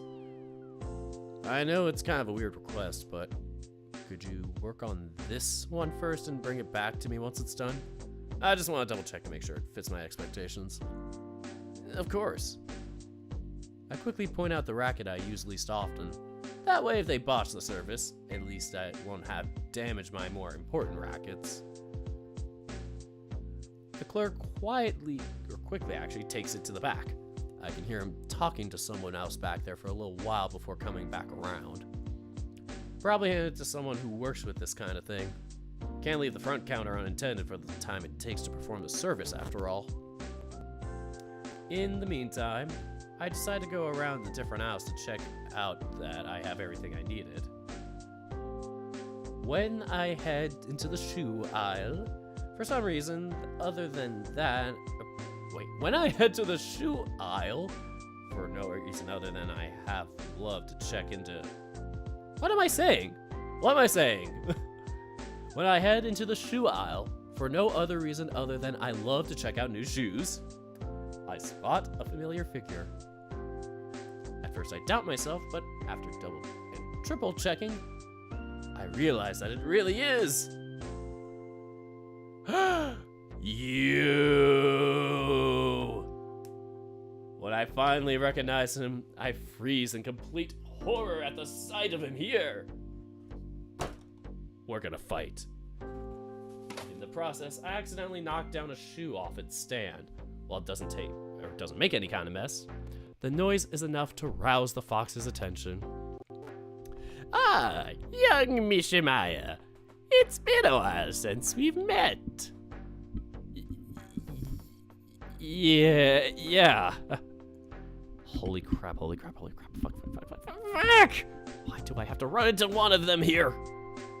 Wait, why is he even talking to me? Are you here buying things for your upcoming trip as well? Yeah. I figured as much. I am searching for insoles. Do you suppose you could help me choose? I don't know much about sporting apparel. Wait, what? Okay, so he's the one getting case insoles. You're asking for my help? Huh? But Young Mishimaya, is something the matter? that's, Keisuke. Oh yes, well my manners. How is the young master? I hear he will be back to the estate after this trip. We are all busily trying to prepare for his return. How can you ask me something like that? Pardon? How can you ask me something like that? As if nothing happened. Ah yes, the situation truly is unfortunate. However, I am quite grateful that you offered the young master asylum in this time. Those of us back at the estate have been quite worried about him while he's been away. I'm sure you are.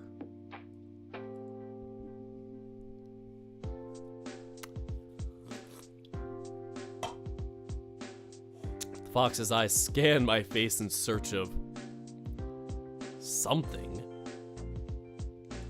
Suddenly, as if a switch had been flipped, the smile on his face vanishes completely, replaced by a vacant stare none unlike the one Alexander wears most of the time. Kill.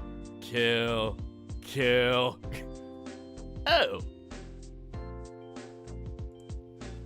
I suppose you've been told more details about the events that had transpired than I initially believed. I've been told about what you did, at least. I see. For a very brief second, the fox's voice sounds hoarse, not at all like his previous friendly demeanor. He clears his throat while adjusting his tie around his neck, looking away from me and back at the shelves he'd been examining before my arrival. Well, I suppose you wouldn't be inclined to help me out in that case. I'm not. Yeah, I see. That is regrettable. Regrettable? As in, you're going to make me regret it? I think about asking that, but before I have the chance, the fox grabs a random package from one of the shelves. I suppose this will have to do. In the meantime, Please look out for the young master. Of course. I'm sure you wouldn't want your precious meal ticket to be hurt, right?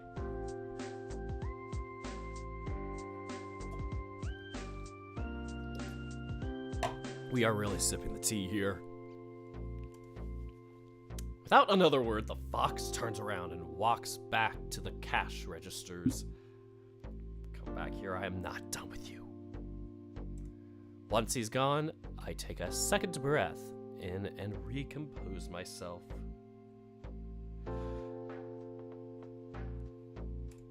After I clear my mind a little, I start to consider the implications of what just happened. Really, my luck must be terrible for me to run into him of all people in here. And, maybe I shouldn't have talked to him like that. What if it comes back to bite Keisuke in the ass somehow? God Damn it! I hate being involved in this. What the hell does a normal person even do in this kind of situation? I wasn't built for this! Damn it.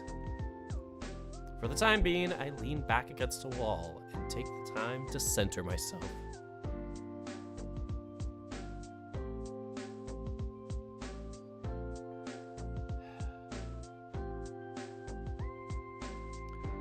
I'm going to be here for the next few hours. There's no point in panicking over something that hasn't even happened yet. I'll keep this to myself for now.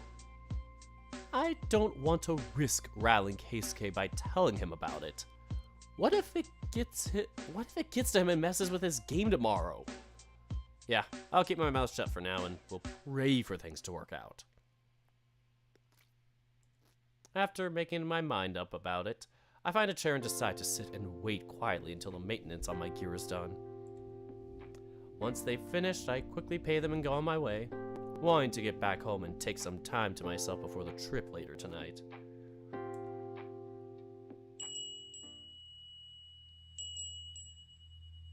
I think today's game day. We made it to game day, folks! Folks, it's time for tennis in Tennis Ace.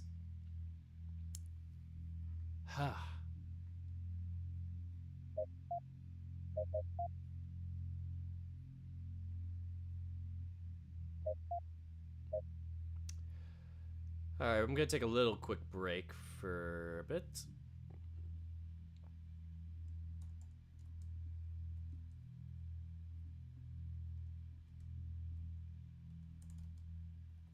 I just want to work on something. We'll be right back.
folks. Sorry for the delay. I just was like doing some things.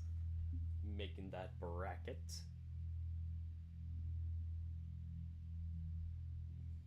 And then I will eventually have to put in the seeds and kind of do that as we go. So that will be fun. Alright, so what was the last time we took the break? Started 5 minutes ago, so we should probably get started soon. 3:30. The reading resumes.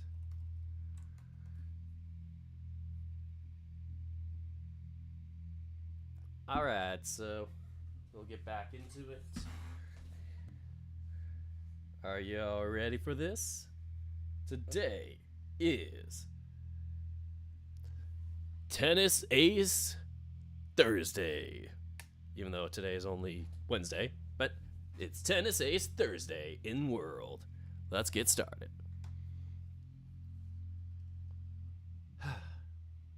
In my dreams, I keep running the same scenarios over and over in my head. Me constantly looking over my shoulder with a nagging feeling of being followed. The people around me talk, but I can't hear a single word. Every now and again, I can see shadowy, faceless figures on the corner of my vision, and yet they soon disappear. When I tell others about it, they merely laugh, as if I were saying something funny.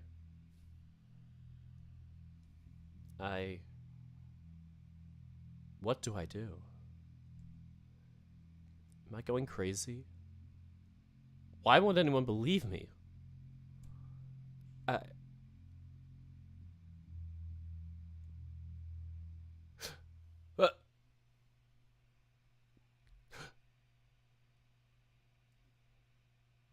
Sorry, tried to get something off there. I slowly open my eyes. My hazy vision slowly begins to clear up, allowing me to piece together the scene around me. Once the dull throbbing on the back of my head finally dissipates enough that I can think in proper full sentences, I sit up, yawning and looking around the room. The first thing I notice is some kind of flowery smell? Or is it herbal? I look around, trying to get my bearings. It takes a full second for me to remember where I am and what I'm doing here. When I look to my side, I notice that Keisuke's futon is empty. That's right. Once we got here yesterday, Keisuke asked me if I wouldn't mind sharing a room with him so he wouldn't have to share with Hayato-kun. Given that we've been sharing a room for a little while now, it seems silly that he even felt he had to ask. By the time we all got here yesterday, I was so tired from the trip and from constantly running over my meeting with the fox yesterday in my mind that I was barely even coherent.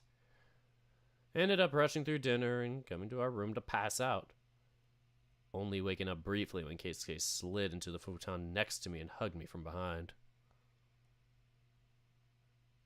Good morning. Snapped out of my reverie, I looked around to the corner where I noticed Keisuke relaxed, sitting on his own with what seems like a cup of tea and looking out the window. The sunrise is really pretty from here. Too bad you missed it. Morning. You sure passed out last night. You were already snoring by the time I got here. I don't snore. Beg to differ. What time is it anyway? I yawn while rubbing the back of my neck. My whole body feels stiff. Oh god, I do actually feel kind of stiff. 6 a.m. Oh god, that should have been plenty of sleep, but I still feel like crap. Are you okay? You thrashed a little in your sleep as well. I thought you were having a nightmare. I feel like I did. I just don't remember it. That's a shame. that I don't remember it? No, silly, that you had a nightmare. Ah, it's whatever. Everyone has nightmares. Not everyone remembers them, though. That's true. But then again, I did just say I don't remember mine. I just feel like I had one. You've been up for a few hours, I'm guessing. You guessed correctly. Where did you get tea? From the hotel, of course. Where else? You didn't go out in your underwear to get it, did you? Of course not. Don't be ridiculous. Do I look like a pervert to you? Just asking. I wouldn't blame you if you were so foggy after waking up that you forgot about it. I'd offer you some, but if there has been one thing I finally understood after our brief period of cohabitation, it's just how much you seem to loathe tea. Green, especially. That was a lot of big words for early in this morning. Is there some kind of off button on your flower leaf filter or something? Sorry, force a habit. I'll try to talk simpler. Thank you. Where did I put my bag? It's on that corner right over there, next to the TV. Thanks. I get up on my feet, raising my arms above my head and taking a moment to stretch my whole body, feeling my back pop once or twice in the process. Sometimes I feel like such an old man. I dig around for some clothes and a towel in case I decide to take a bath before we go out. Still undecided on that. Where did I put my phone? I look around the room while looking for it. Where the heck is it? Stretching. Get back. God, I should probably start standing up now. My memory of last night might as well have been deleted entirely. Seriously, how could I have zero clue of where I put the damn thing? My memory of last night might as well have been deleted entirely. Seriously, how can I have zero clue of where I put the damn thing? While walking around, I noticed Keisuke start staring at me intently. You okay there? Oh yes, quite alright. Don't mind me. I'm just enjoying the view. The view? Oh God! When I follow his gaze and look downward, I finally realize that I've been walking around with my morning wood on full display.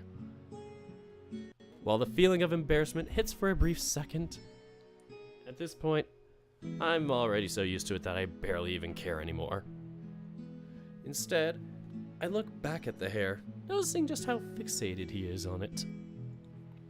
I decide to run an experiment. I sway my hip to one side, noticing how Keisuke's gaze follows. Then I sway my hip to the other side, and once again, Keisuke's gaze follows. This is kind of fun, actually. Jeez, you're like a cat with a laser pointer. Can you really blame the cat when the laser pointer is packaged so nicely? Oh God. Keisuke continues to sip on his tea as if nothing's happening. From the look on his face, you wouldn't even be able to guess that he's shamelessly leering at my crotch. Careful, you seem to be getting a bit too excited. Oops. That wasn't meant to happen. Right. Keisuke shifts on his seat, crossing his legs in an attempt to hide it. Hold on, folks. I'm just gonna quickly get something for.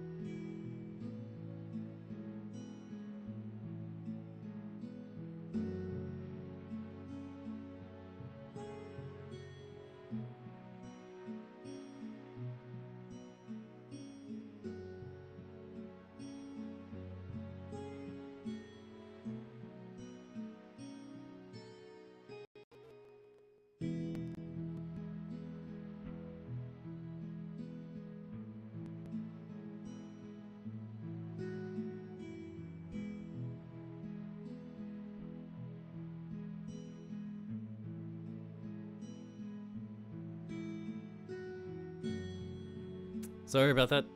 Keisuke shifts on his seat, crossing his legs in an attempt to hide it.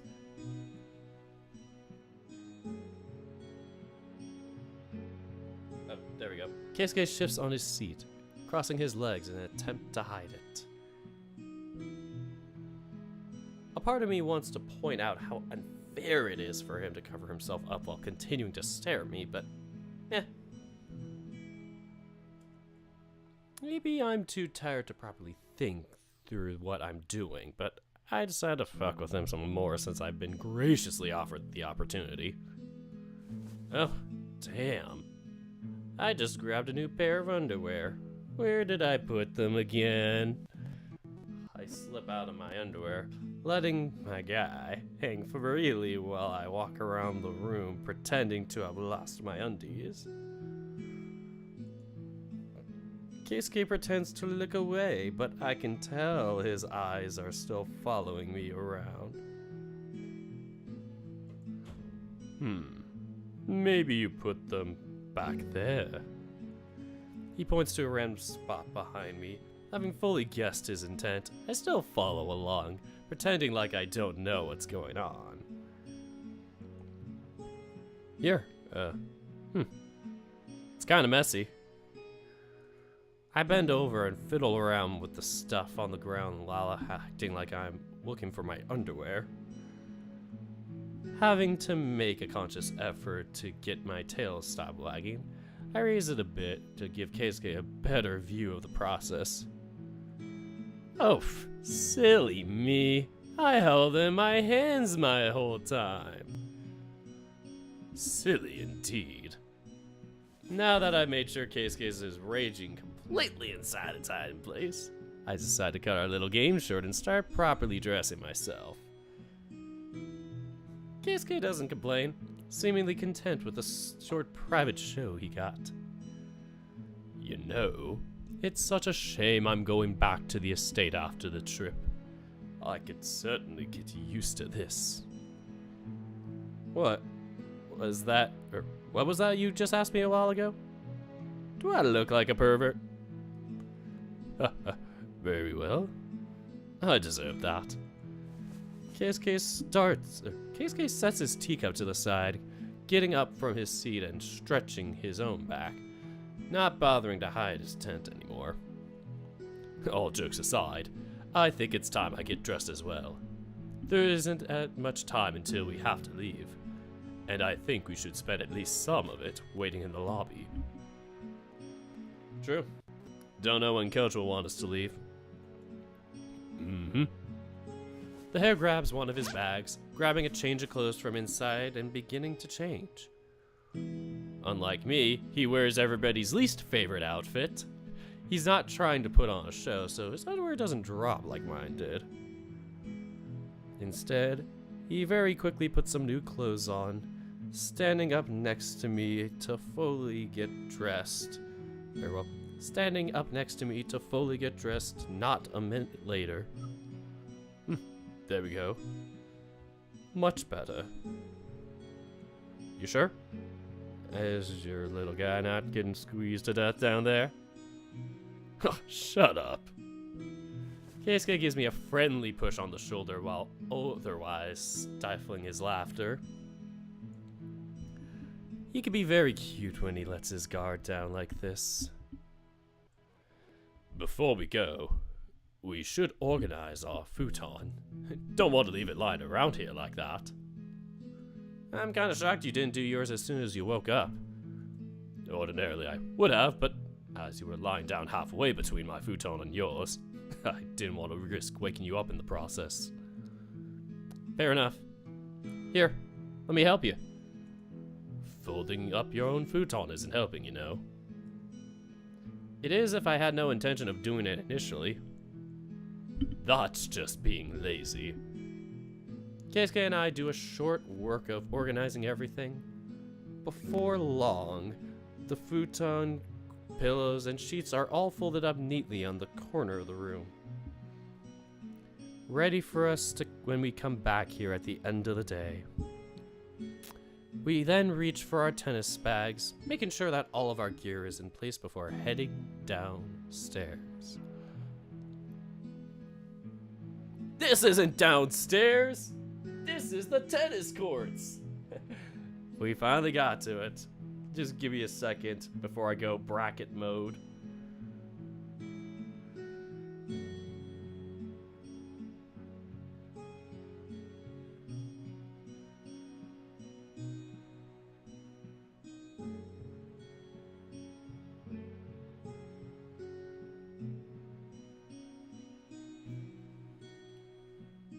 I am balancing on one leg right now. I probably don't need to, but...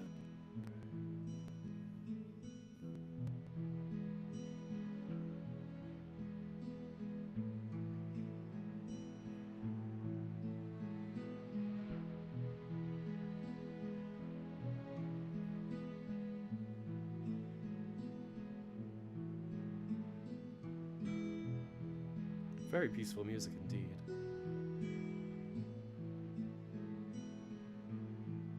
Alright.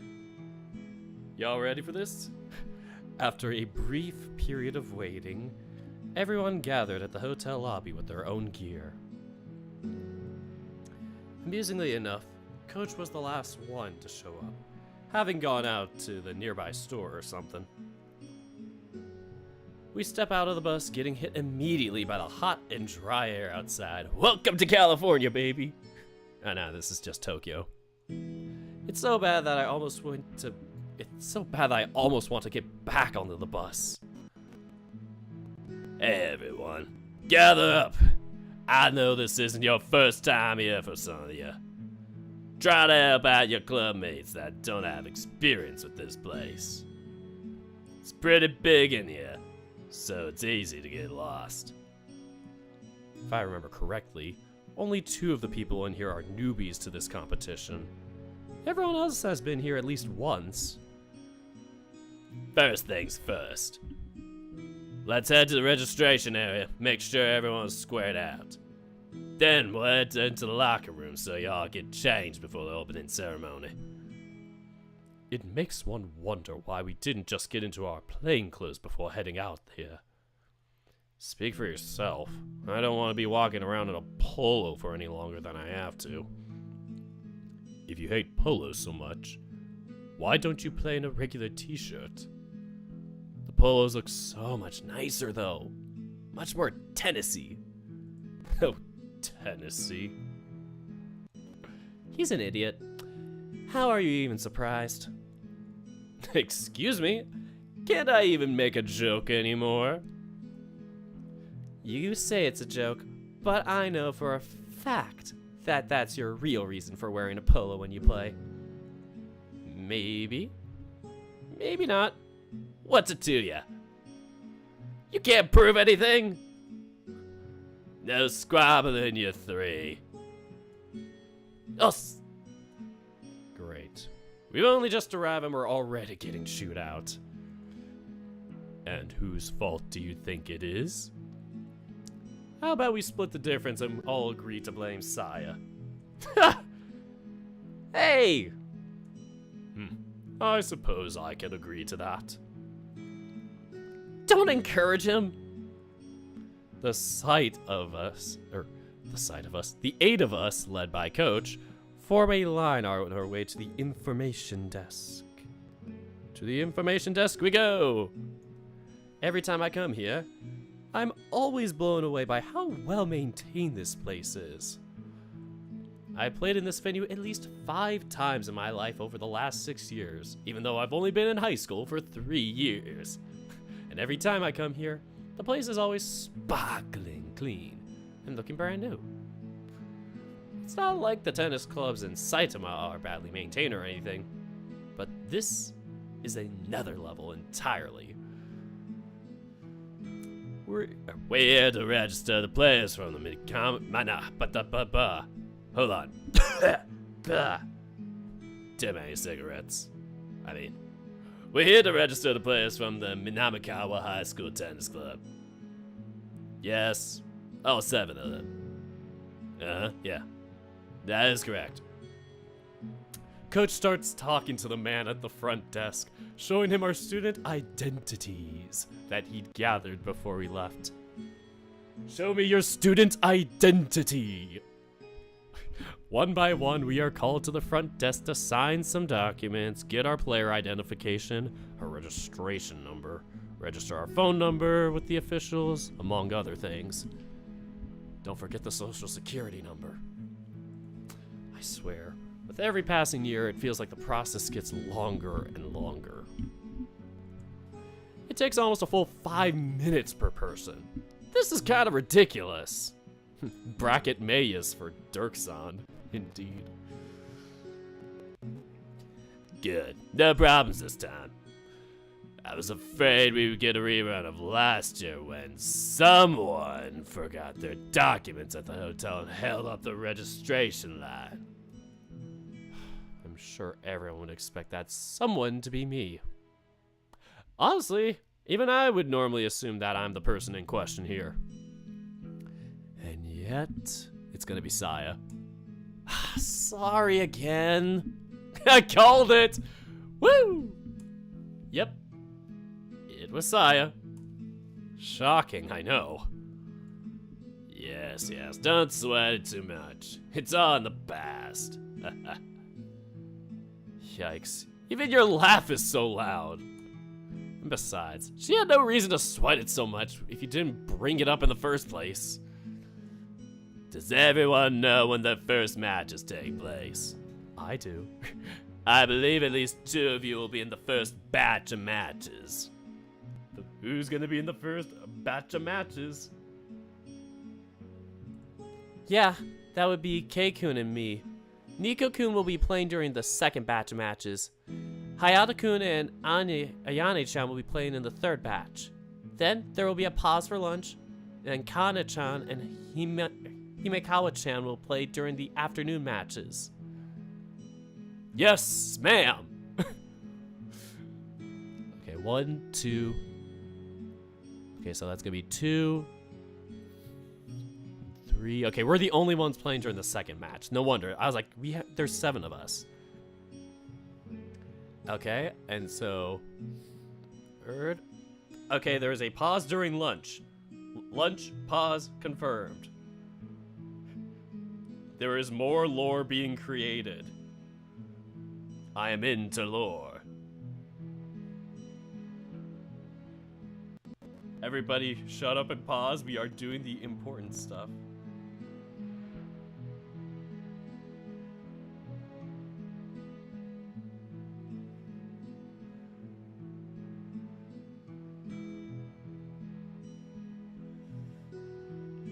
All right, that looks good.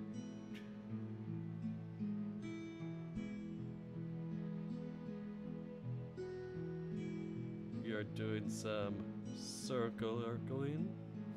Why did I say it like that? Because I'm a moron.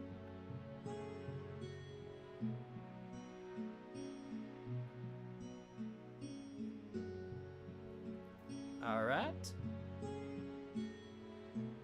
Everybody take your time, relax, sit down, get comfy as I do another Dirk face cam.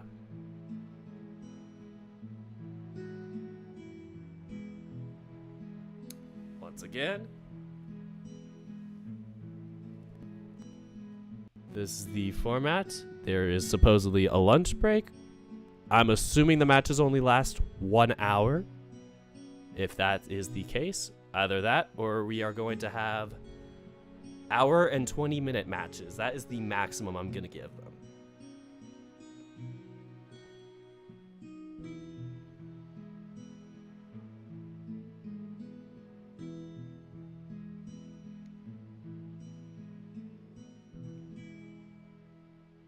Shit.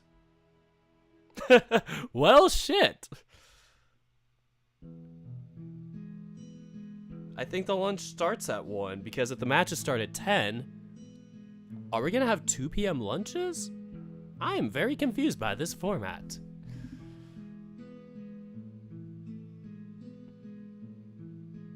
How long does a tennis set normally take?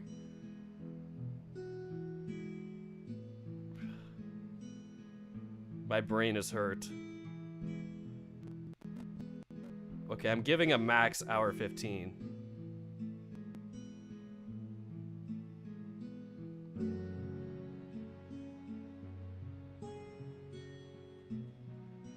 Okay, that doesn't sound right. It's gonna be an hour. Conspiracy theory fans, pop off, I guess. We're gonna have a lunch break. It's gonna be like 2 p.m. roughly. 3, 4, 5. Alright, we did it, folks. The schedule has been made. I'll have to do a side notes column. Everybody loving this? I bet everybody's hating this, actually. They're like, Dirk, stop. Like, it's like, Dirk, could you please stop doing the matches? I'm like, I can't, I love this stuff. So it's gonna be Keisuke, Saya, Nico in the second hour, and then other characters I don't know again in the third hour, so. Okay, Hayato, Kun's male, so Hayato.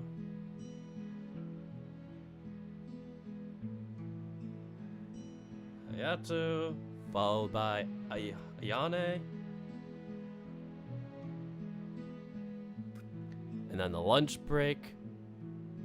And we don't know the order of Kana-chan and Himikawa-chan, so we're just gonna guess. Kana. Himikawa. Alright. Alright, folks. Place your bets. Who's gonna win?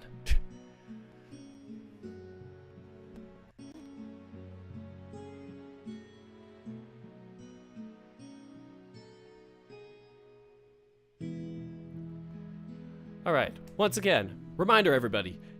The first match will be K-kun and me. Nico-kun will be playing during the second batch of matches. Wait a minute. I'm here on camera. Bye! Bye. Take care, folks. Okay, yeah. First match will be K-kun and me.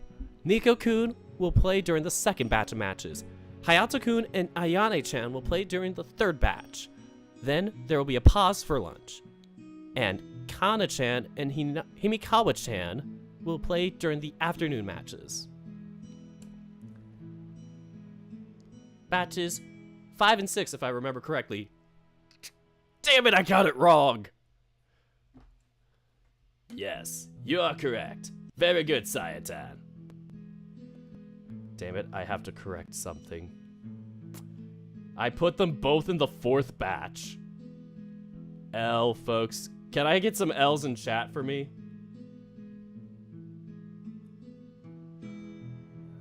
Himikawa is batch 6, Kana is 5. And the problem is with this tournament format, there's only 10 courts, so there's gonna be 7 batches, or 6.5 technically. So, we're gonna play at 11. The other people are playing at 2, or the other people are playing at 12, 3, and 4. Let's go. I don't know. Yes, you are correct. Very good, Sayatan.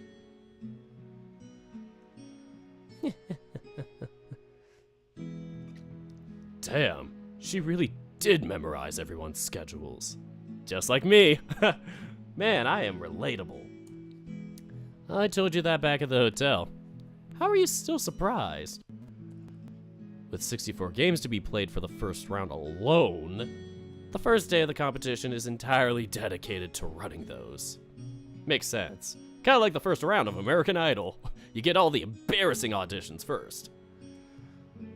Since there are 10 courts divided in between the two buildings, the first day is divided in 6 batches of 10 matches, followed by a 7th batch of 4th matches. 3 batches in the morning, 4 in the afternoon. Of course, even the best laid plans buckle a little bit under the weight of real life, but most of the time, these competitions tend to be pretty good at following the schedule. Honestly, very relatable to the volleyball tournaments. When you have like each of the courts having their scheduled matches, and it's like, this one's running 2 matches ahead or something. Or the opposite, 2 matches behind. I've been in both situations. I've had to play in tiebreakers before. It sucked when they run super late. 5 of us are slotted to play in the morning, with the other 2 later in the afternoon. Honestly, it'd have been kind of nice if we all got to play during the morning. That would mean we'd be free to do whatever we want for the rest of the day once lunch break came around. Instead, since Coach is really anal about everyone sticking around to cheer for the other players, we have to stay here the whole day. Even after we're done. Feels a bit contrived if you ask me, but oh well. I'm not the captain or the coach, so how much weight does my opinion hold anyway? Now, since we still have some time before the opening ceremony starts, let me tell you kids real quick what to expect. Especially those of you who haven't been here before. Coach starts explaining how the rounds will be divided over the next 3 days, what time the competition starts and ends, how the courts are assigned, among other things. In reality, most of it can be found on the competition's website, www.totallyrealwebsite.com, which is probably where he got it from in the first place. Those of us who'd been here before are already familiar with the speech, so we mostly tune it out. It's more for the newcomers' benefit than anything else. By the way, Nico-kun, what time is Aki-kun arriving? Oh, I'm not sure. We talked about it and he said he'd come with June. They'll probably be taking the train sometime soon. I sure hope. Otherwise they'd be late. The opening ceremony hasn't started yet. Give them a break. I'm sure they'll get here in time. If it were only your younger brother, then I wouldn't worry. Kobayashi, however, has had a history of being late to things. Oh, that's a good point. I choose to believe. Sure. It's too bad Shokun couldn't come today. He did say he'd be trying his best to make it tomorrow. True, but I know it feels weird to me too. What's so weird about it? Shokun has been to every competition of ours since we were kids. That's over 10 years of him always being there. Can you blame us for finding his absence upsetting? When you put it like that, I guess I can't. He was hoping he could make it tomorrow. Yeah. Hey, if you three are going to ignore what I have to say, then you can at least keep it down and try to pretend like you're listening. Sorry. Sai and Keisuke lean a little closer, trying to talk in a hushed voice. Keikun and I couldn't afford to stick around and wait. Oh, we both have matches as soon as the ceremony is over. We don't need to wait for them. I'm sure they'll be fine if we leave them be. Are you actually saying that? Have you met Kobayashi? He has Aki with him. Don't leave your little brother in charge of babysitting an adult. What else am I supposed to do? If they're not here by the time the opening ceremony ends, you wait outside for them while we head to our matches. Oh, sure. Leave me alone to wait for him. It's not like you would get lost. But I want to watch you guys' matches. Sad face. I want to watch. Aren't you the one you said you choose to believe they'd be here in time? You can believe outside, preferably by the entrance. But, no, she's got a point. You did say that. Cruel! You two are cruel! Fine, but only because you're asking so nicely. Don't be sarcastic with me. I could be a hell of a lot ruder about it. That I can easily believe, and I see no need to disagree or doubt you in any way, shape, or form. Okay, I'll wait outside. Then we'll figure out which of the matches to watch. Right. There is that too. Since we're both playing at the same time, you can't watch both matches. Watch K-Coons. He needs the support more than I do. I wish you wouldn't make it sound like I need help or something.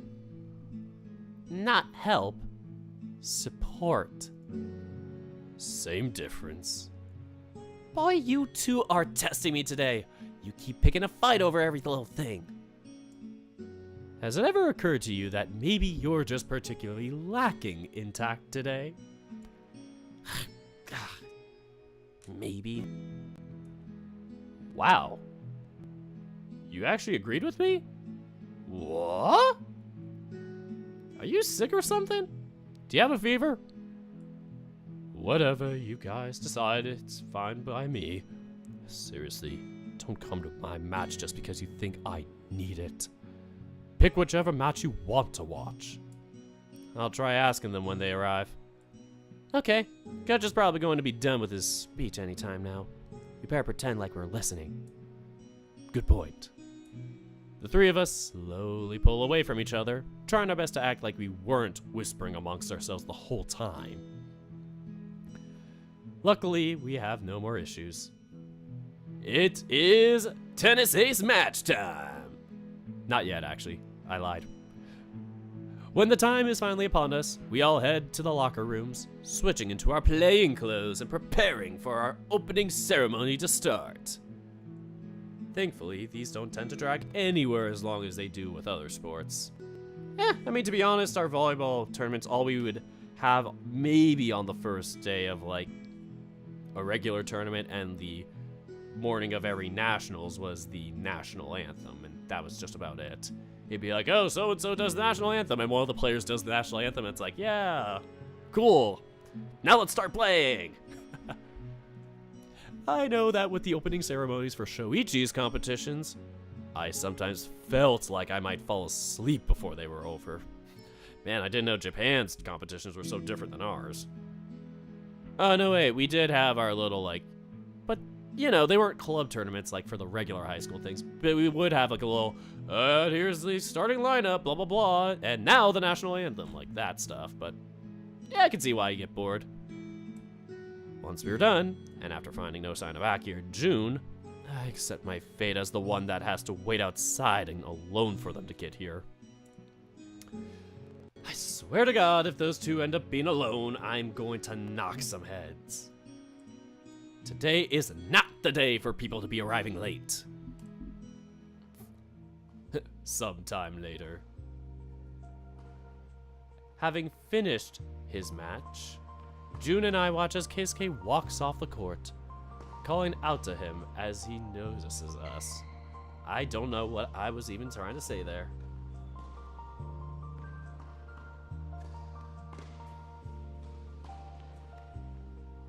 What is happening?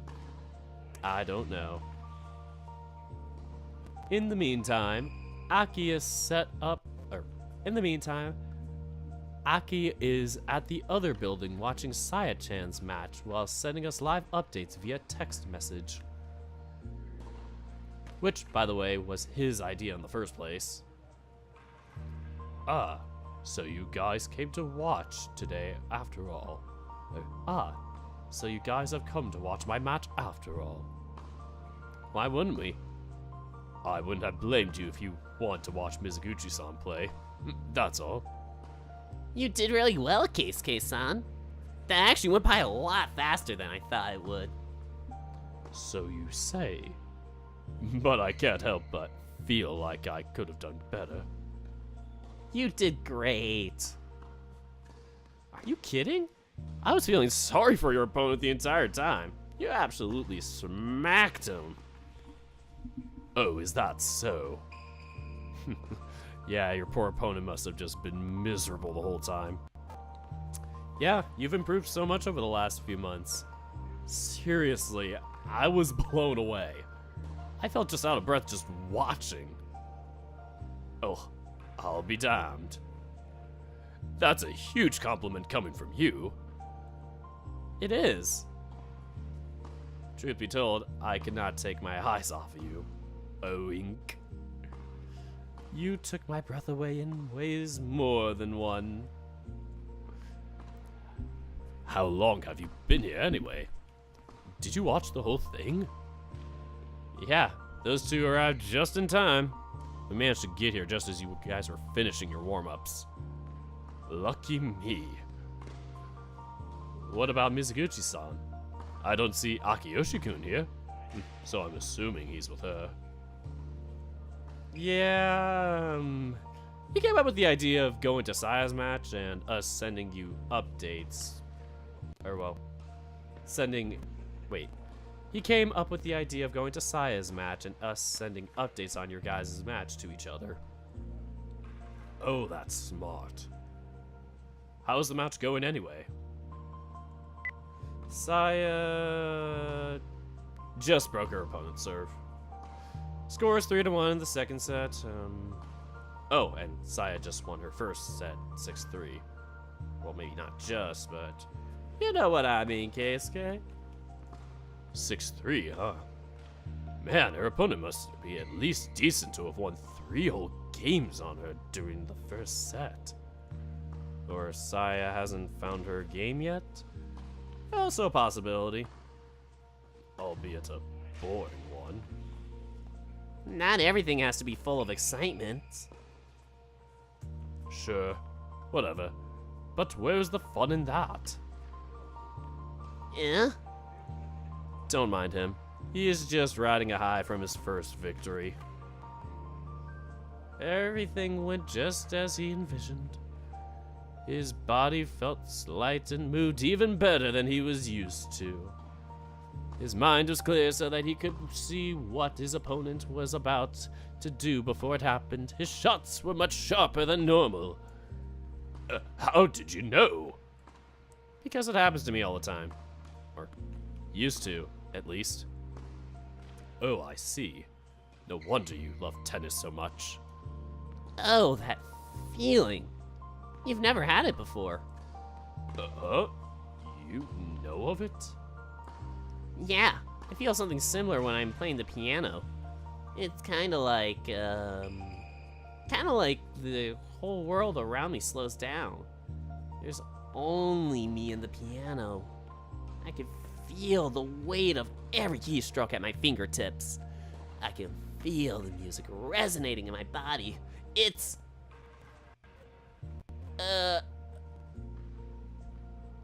clarity? I think that would be the word. Yeah, that's the best word to describe it. See, you know the feeling too. Clarity. Magic. Have you never felt that way before? You're such a high-level athlete. I thought for sure you did. I mean, I'm pretty sure someone like me feeling it is kind of an anomaly. I didn't know musicians could experience that same kind of feeling. That's for sure. Especially short, tubby ones.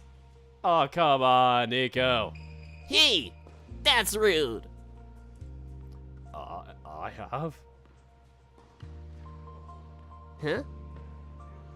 Now that I think of it, I have experienced quite a similar feeling before. Ah, I figured. I was sure that all athletes did. It wasn't while playing tennis, though. Oh, interesting. Huh? It was when I performed during the school festival. Every word I sang, every note of the music that was played, every cheer and every sound from the audience. Hey, another one of us. One of us. One of us. One of us. One of us. Pardon? I guess that just means you're a born performer too, Keisuke-san. I mean, come on, you've been playing tennis for years and never had this feeling before? But you felt it the very first time you performed live. It's meant to be.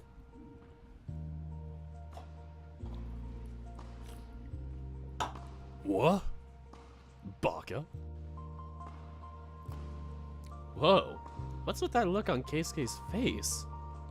He's starting to think things. The realization's kicking in.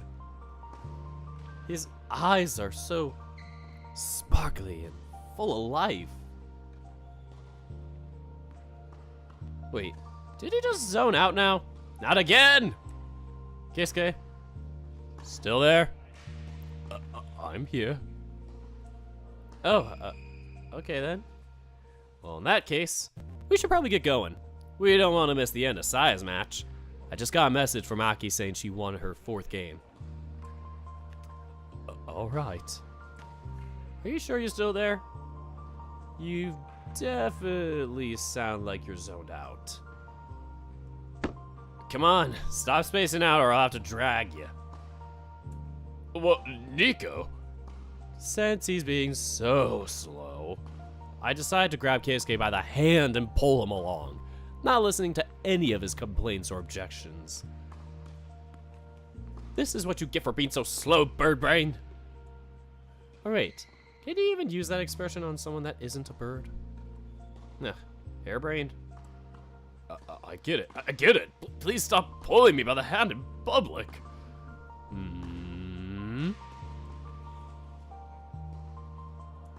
Nope. This is your punishment. Nico-san. No, san.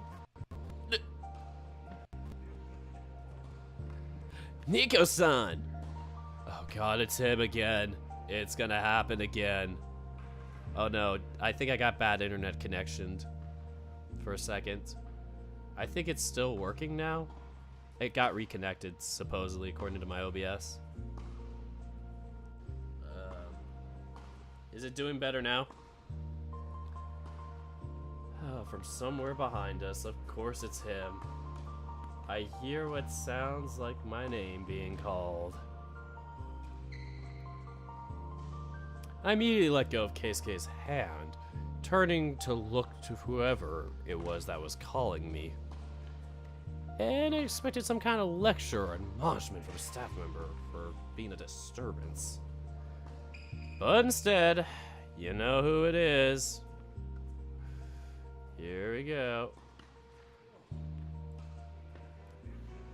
Man, it really is you. He must be very... Oh god, it must be my lucky day. I didn't think I'd find you in the middle of all these people. At least not until the numbers went way down. Yuya-kun? Oh man, for a second there I completely forgot that Yuya-kun would be here. Of course he would be in this competition. He got all the way to the finals of the Saitama Prefecturals. It would actually be completely insane to think he wouldn't have qualified. I just got done with my first match not long ago. I won straight sets. Isn't that awesome? Straight sets? Why do you look so shocked? You won in straight sets too. Well, yeah, but I wasn't playing against Eiichiro Kaitama or Kitayama. Wait. Kitayama? 3rd seeded Kitayama? I look from Keisuke to the Akita as a feeling of pure shock runs through me, unable to digest or otherwise process it. Yuya-kun laughs, as if the whole thing were just somehow funny to him. You think I'm a joke to you? Yeah, that's him. Isn't it awesome? He was really tough opponent too. He went into a tiebreak for the 2nd set, but I managed to get it. What was the final score? Yeah, 7-5, 7-6. Damn, that does sound very tight. But even then, beating Kaitayama in straight sets, that's something I thought only Tanabe and I could do in this competition. I certainly wasn't expecting this kind of development. What about you two? Have you had your matches yet? Oh, what about this guy over here? Is he a player too? Yuya-kun looks between the 3 of us, his sight lingering at Jun, who is an otherwise unfamiliar figure. Yes, Jun is a player, totally. I can't blame him for not remembering Jun hanging out with us the last time we met.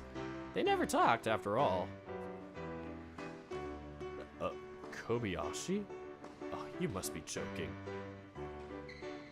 I know I'm not a tennis player, but do you have to sound so shocked at the mere suggestion? Sorry.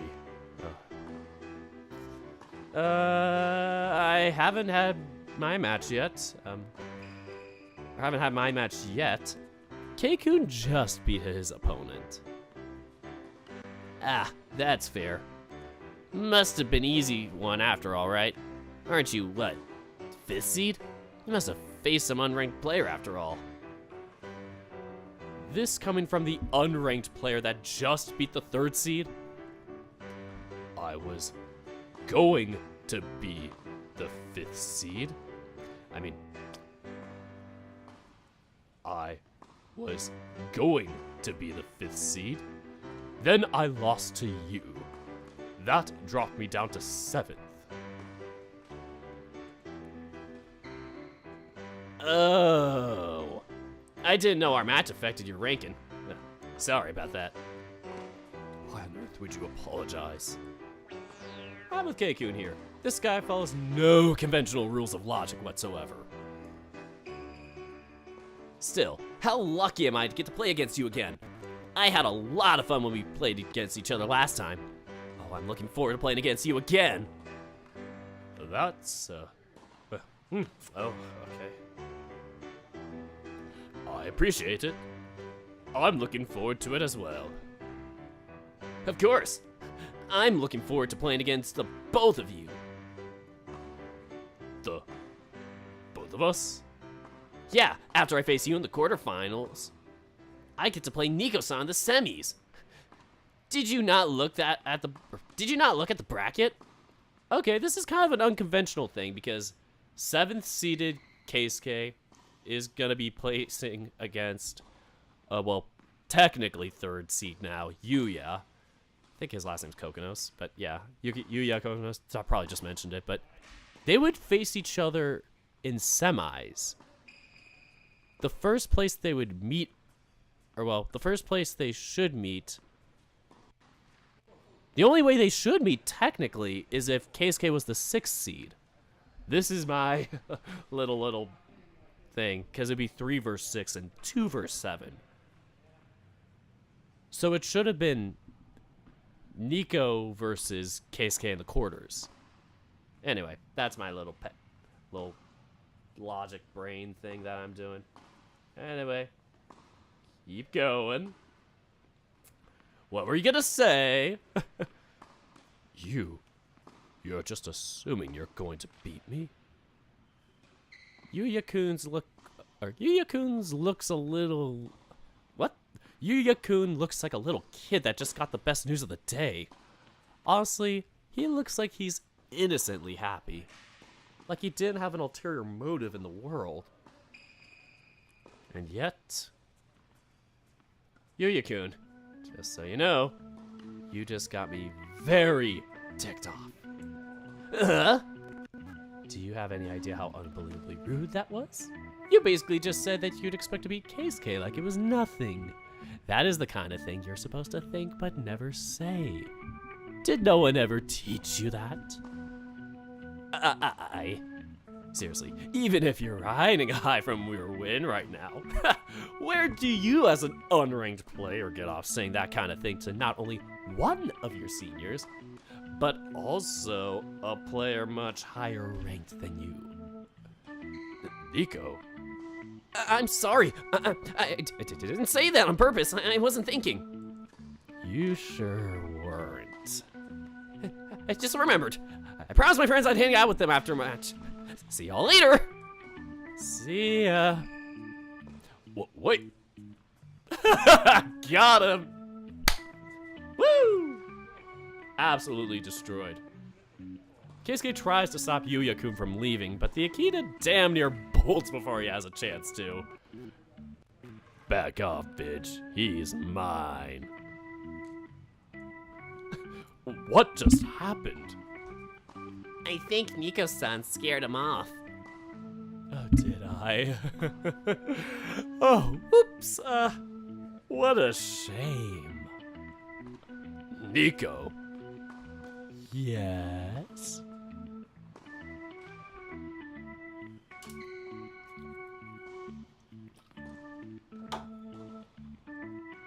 Never mind. We'll talk about it later. Yes, sir. Are you going to be smiling like that the entire time? Because I swear it's a little creepy. You kind of look like a serial killer. Maybe. Let's just get going. We've wasted enough time as it is. We make our way to the other building, making a beeline instead of an A-line, straight for Saya's court. I take advantage of the fact that we're passing by the court I'll be having my match in to glance at the current score while I was on... I take advantage of the fact that we're passing by the court I'll be having my match in to glance at the current score while we're on the way. They're halfway through the third set. It shouldn't be that much longer until I'm called then. Keisuke and Jun spend the entire time talking among themselves and trying to get me involved in their conversation, but I mostly stay silent. Partly because I'm still annoyed from our interaction with Yuya-kun, and partly to fuck with them. Oh, there you guys are. I'm guessing we missed the end of your match. No, I'm still playing over there. I just cloned myself to talk to Aki-kun. See? Funny.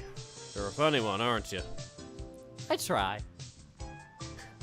How was your match, Mizuguchi-san? Oh, God, it was boring. She didn't really challenge me. Your poor opponent. She's fine. The ambulance just comes on the tennis court and pulls her off. She just lost 6-3, 6-1. I really wonder how fine she can be. At least she's not Kitayama. Kitayama? You mean Kitayama-kun from the male division? Oh yeah, there was that. What about Kitayama-kun? Uh-oh. He lost in straight sets just now. 7-5, 7-6. What? Yuya-kun beat Kitayama in straight sets? He never said it was Yuya. For the third time, she's memorized almost everyone from the competition. Stop being so shocked by it. I don't think I can. Yuya, isn't he the guy that beat Kei-kun back in April? Yep, the same. Do you really need to remind me? Always something there to remind me. Kinda ironic considering that Keisuke-san is the reason why you got angry at the guy in the first place. Angry? What do you mean? It's a long story. We ran into Yuya-kun on our way over. He said something about being happy to play against him again, and then Nico-san flipped out. I don't really get it. He was smiling like a serial killer. You really are a narc, aren't you? Wait, Yuya-kun was smiling like a serial killer? No, Nico-san was. Oh god, I'm so confused. I'll just tell it from the start. I give them both a brief rundown of events, try to be as concise as possible so I don't end up having to explain myself over and over again. As soon as I explain what Yuya-kun's words are, both Saya and Aki's expressions deflate immediately. Jun looks at all of our faces, clearly confused. You guys too? What's with the look on your faces? He said that? Even if it wasn't intentional. God damn. Huh? Jun-san. Aki tugs on Jun's shirt, having Jun bend over slightly so he can whisper in his ear. Oh. So you mean he was basically announcing he was going to win as if he couldn't imagine Keisuke-san ever being able to beat him? Oh dear god. Oh, I get it now. That's... Jeez, that's rude. I literally explained that right after it happened. How did you not get it? Emotions were running high, okay? I mean, yeah, it's not a big deal. It's more of a backhanded insult than anything. But consider their difference in age and ranking. It's kind of insane that the guy would be bold enough to say that in the first place. It did rub me the wrong way, too. I was going to say something about it, but Nico's overreaction completely disarmed me. My overreaction? Gee, I'm sorry for having your back. That's not what I meant. It was scary how Nico-san essentially chased him away while smiling. Okay, whose side are you on? Chaos! Dork. But yeah, I get why you seemed upset now. I don't know as if I'd go as far as being upset by it, but I definitely wouldn't know how to react if someone said that to me. The comments seemed innocuous enough. I don't think he actually meant disrespect. I don't think he did either, but the dude has to learn to control his tongue. After today, I'll be surprised if he even comes near you again. Okay, you're painting me like some kind of rabid dog, and I don't appreciate it.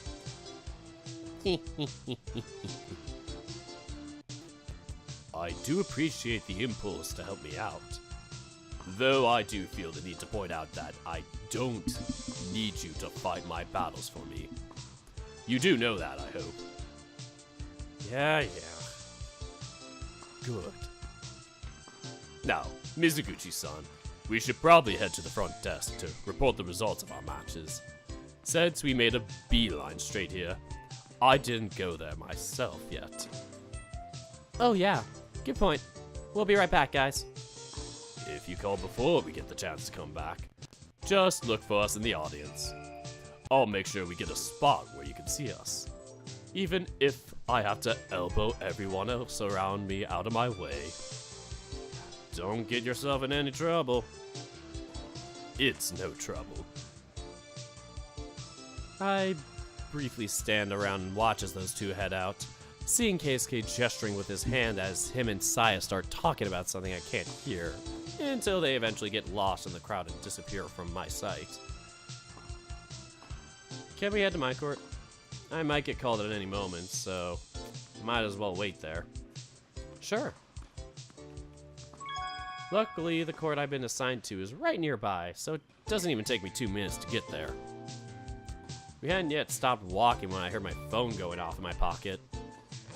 Reach inside, grabbing my phone to check my messages. Right away, I see it's the competition committee letting me know that the match on my court has officially ended and that they've started wiping the court down and preparing it for my game. Which, amusingly enough, I can quite clearly see. Convenient timing. That's for sure. If you guys don't mind, I'm going to check in with the officials for this match. And then I think I'm gonna wait for it to start by the bench. I think some time to collect my thoughts and focus myself would be good for me right now. That's okay. Whatever you need, Aniki. Yeah, everyone has their own routine before a big event or performance or whatever. You've seen what I'm like backstage while waiting for my turn. Yes, chaos. Okay, I'm not that. I'm sure would hope so. I'll talk to you guys later. Thanks for walking here with me. No problem. Good luck. Yeah, we'll let the others know you're heading in when they get here. I'm pretty sure they'll be able to tell, Jun-san. You get what I meant. I head inside the court area, placing my bags on one of the benches and taking a seat. I make sure to greet anyone I pass by before I start watching the officials and volunteers walking down the court. It's good to do nothing in particular. If I focus my mind on it, it's a good way of letting it turn off. They soon finish with what they're doing, giving the all clear for the match to start. In the meantime, it seems that my opponent had already arrived, as I see him getting up from the other bench at the same time that I do. A stag of medium build that comes up to about my chin in height. He looks athletic, but still somewhat unremarkable. His build reminds me a little of Keikun's, though, with his slightly more body mass. Once we lock eyes, he immediately looks away, fixating his gaze on the floor.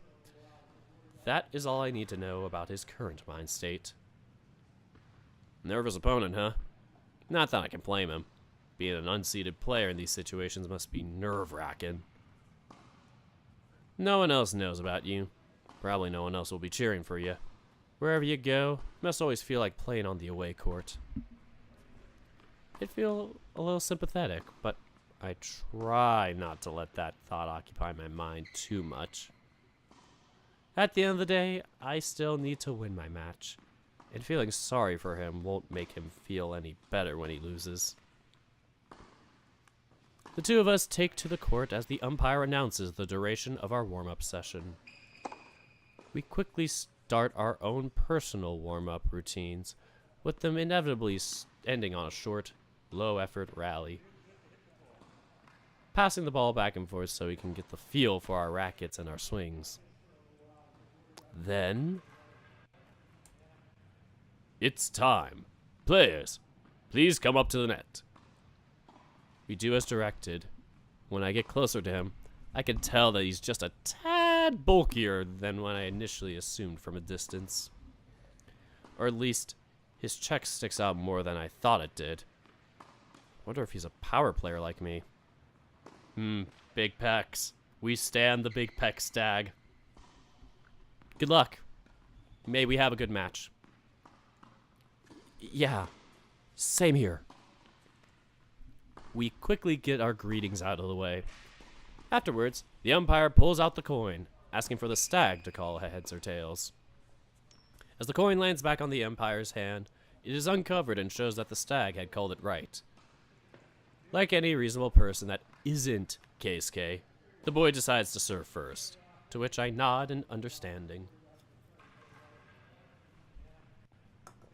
I nodded while chugging my tea before the match. I'll be super buzzed during it. I will be the one officiating this match. Let us start the round 1 match between Nico Mishimaya and Akira Inunaki. Will the players please go to their positions? Inunaki? Huh. That's a strange name for a stag. Wait, probably not what I should be thinking of right now. Sometimes you just get the weirdest of thoughts in your minds, like random stuff or random facts or things you notice before a match. Sometimes that happens even when you're not nervous. You're just like, what's going on over there at the food stand? Why is that guy ordering 3 whole nachos? I hop on my spot a few times. Once I feel ready. Hold on, I gotta do it. Okay, I'm ready. Once I feel ready, I clutch the racket firmly with both my heads. Firmly placing my feet on the ground and taking my position. I really don't like what this is implying. Have to start from a strong foundation. Keep my core engaged and prepared. Once the umpire gives the signal, I watch the stag close his eyes for a second. Once he opens them, he tosses the ball in the air and... A few hours later, I can't believe I lost! I don't know. Wonder what happened. I sit quietly by the window, having retired to my room some time ago. Once the adrenaline faded away, exhaustion hit like a truck. I don't know why. I focused on improving my stamina ever since the last competition back in April. And I've only played a single match today. But I feel so tired. So I sit and enjoy the quiet. Keisuke was right. The view from here is pretty nice. Oh, whoa. Hey, is everything okay? Following a brief knock on the door, I look at the entrance just in time to see Keisuke emerging from the door before locking it behind him. Yeah, I'm fine. You disappeared a while ago. I thought you headed to the bathroom or something, but you didn't show signs of coming back. The celebration was a bit much for me. I'm happy that we've all passed on to the next round. Don't get me wrong, but... Too much? Too much, yeah. Too many voices. Too much noise. My head was throbbing a little bit and I just wanted some quiet. You have been very quiet since we got back to the hotel. That much is true. In fact, you nearly dozed off in the bath. Okay, that was something I never thought I'd see. There comes a point when your desire to rest overrides your distastes for being naked in public. It was only me and Hayato-kun in there. I'd hardly call it public. It was still one person too many. Only one? Huh? Keisuke gingerly pulls up a chair and sits next to me. It's times like these that I notice how careful and smooth his every gesture is. Even the way he pulls up a chair, opens a box, grabs something, sips on a cup of tea. All these kinds of basic, menial tasks are performed so carefully and smoothly, like some kind of practiced movement. While I wouldn't normally just drag the chair and make some noise or lift it up completely, Keisuke grabs up, pulls it up with its feet, just barely off the ground. It sits down all in one swift motion. I can barely tell where one action stops and the next one begins. It sounds silly to think about it. After all, it's pulling up a chair. I'd never think there would be so much of a refined way to be pulling up a chair. But somehow, he does it. You mind if I sit here with you? Not at all.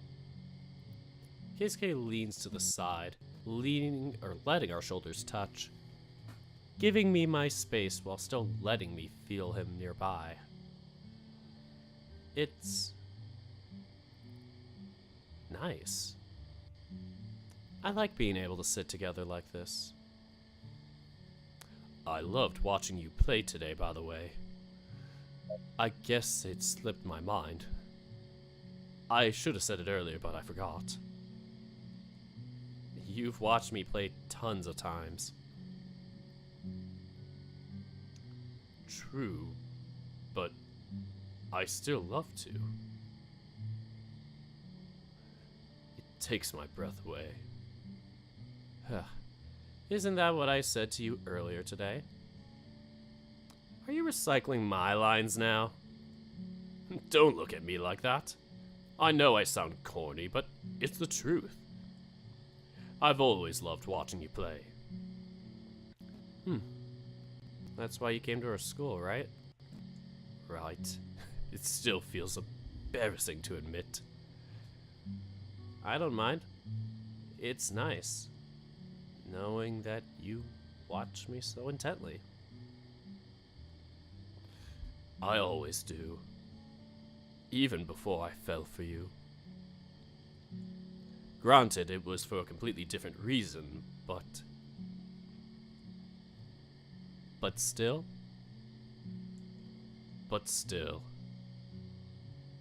I readjust myself in the chair, letting my head rest against Keisuke. For his part, he accepts me without a single word or sound. I feel too tired to try and think up a conversation, but I also don't feel like I need it. Just being around Keisuke like this, I can feel my batteries starting to recharge again. I feel comfortable in the silence. No, that's it! Come on! You can't just leave it like that! Let me save first, god dang it!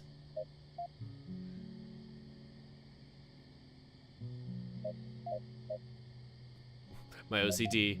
Double check.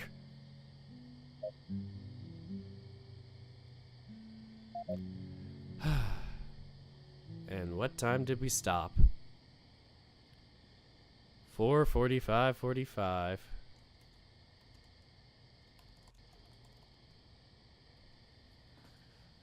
What a good night that was. Hey guys, you've reached the current end of the Keisuke build. I hope you've enjoyed what you've managed to play so far.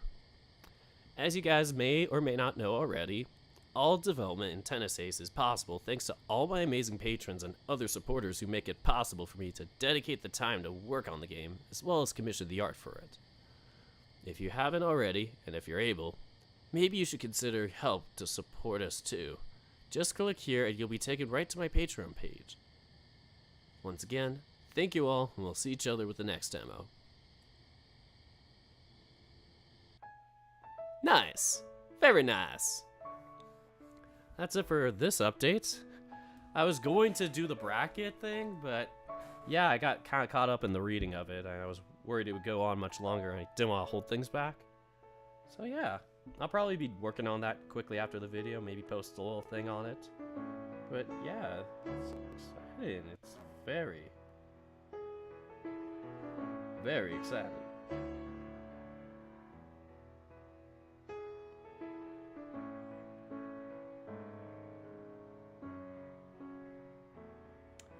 Well, I'm gonna have to do some adjusting with that, but yeah, go work on that bracket afterwards. Anyway, fun update, very chill. We got tennis finally in Tennis Ace. Well, we had that with the last update technically, but yeah, we are doing some tennis. Looking forward to the next updates for Shuichi and Keisuke especially, just because I'm such a sport nerd. I like seeing sports in visual novels. It's fun. Yeah. This will be exciting to see how the two of them do. Hoping for the best. Well, I think that's gonna be all for me though tonight, so...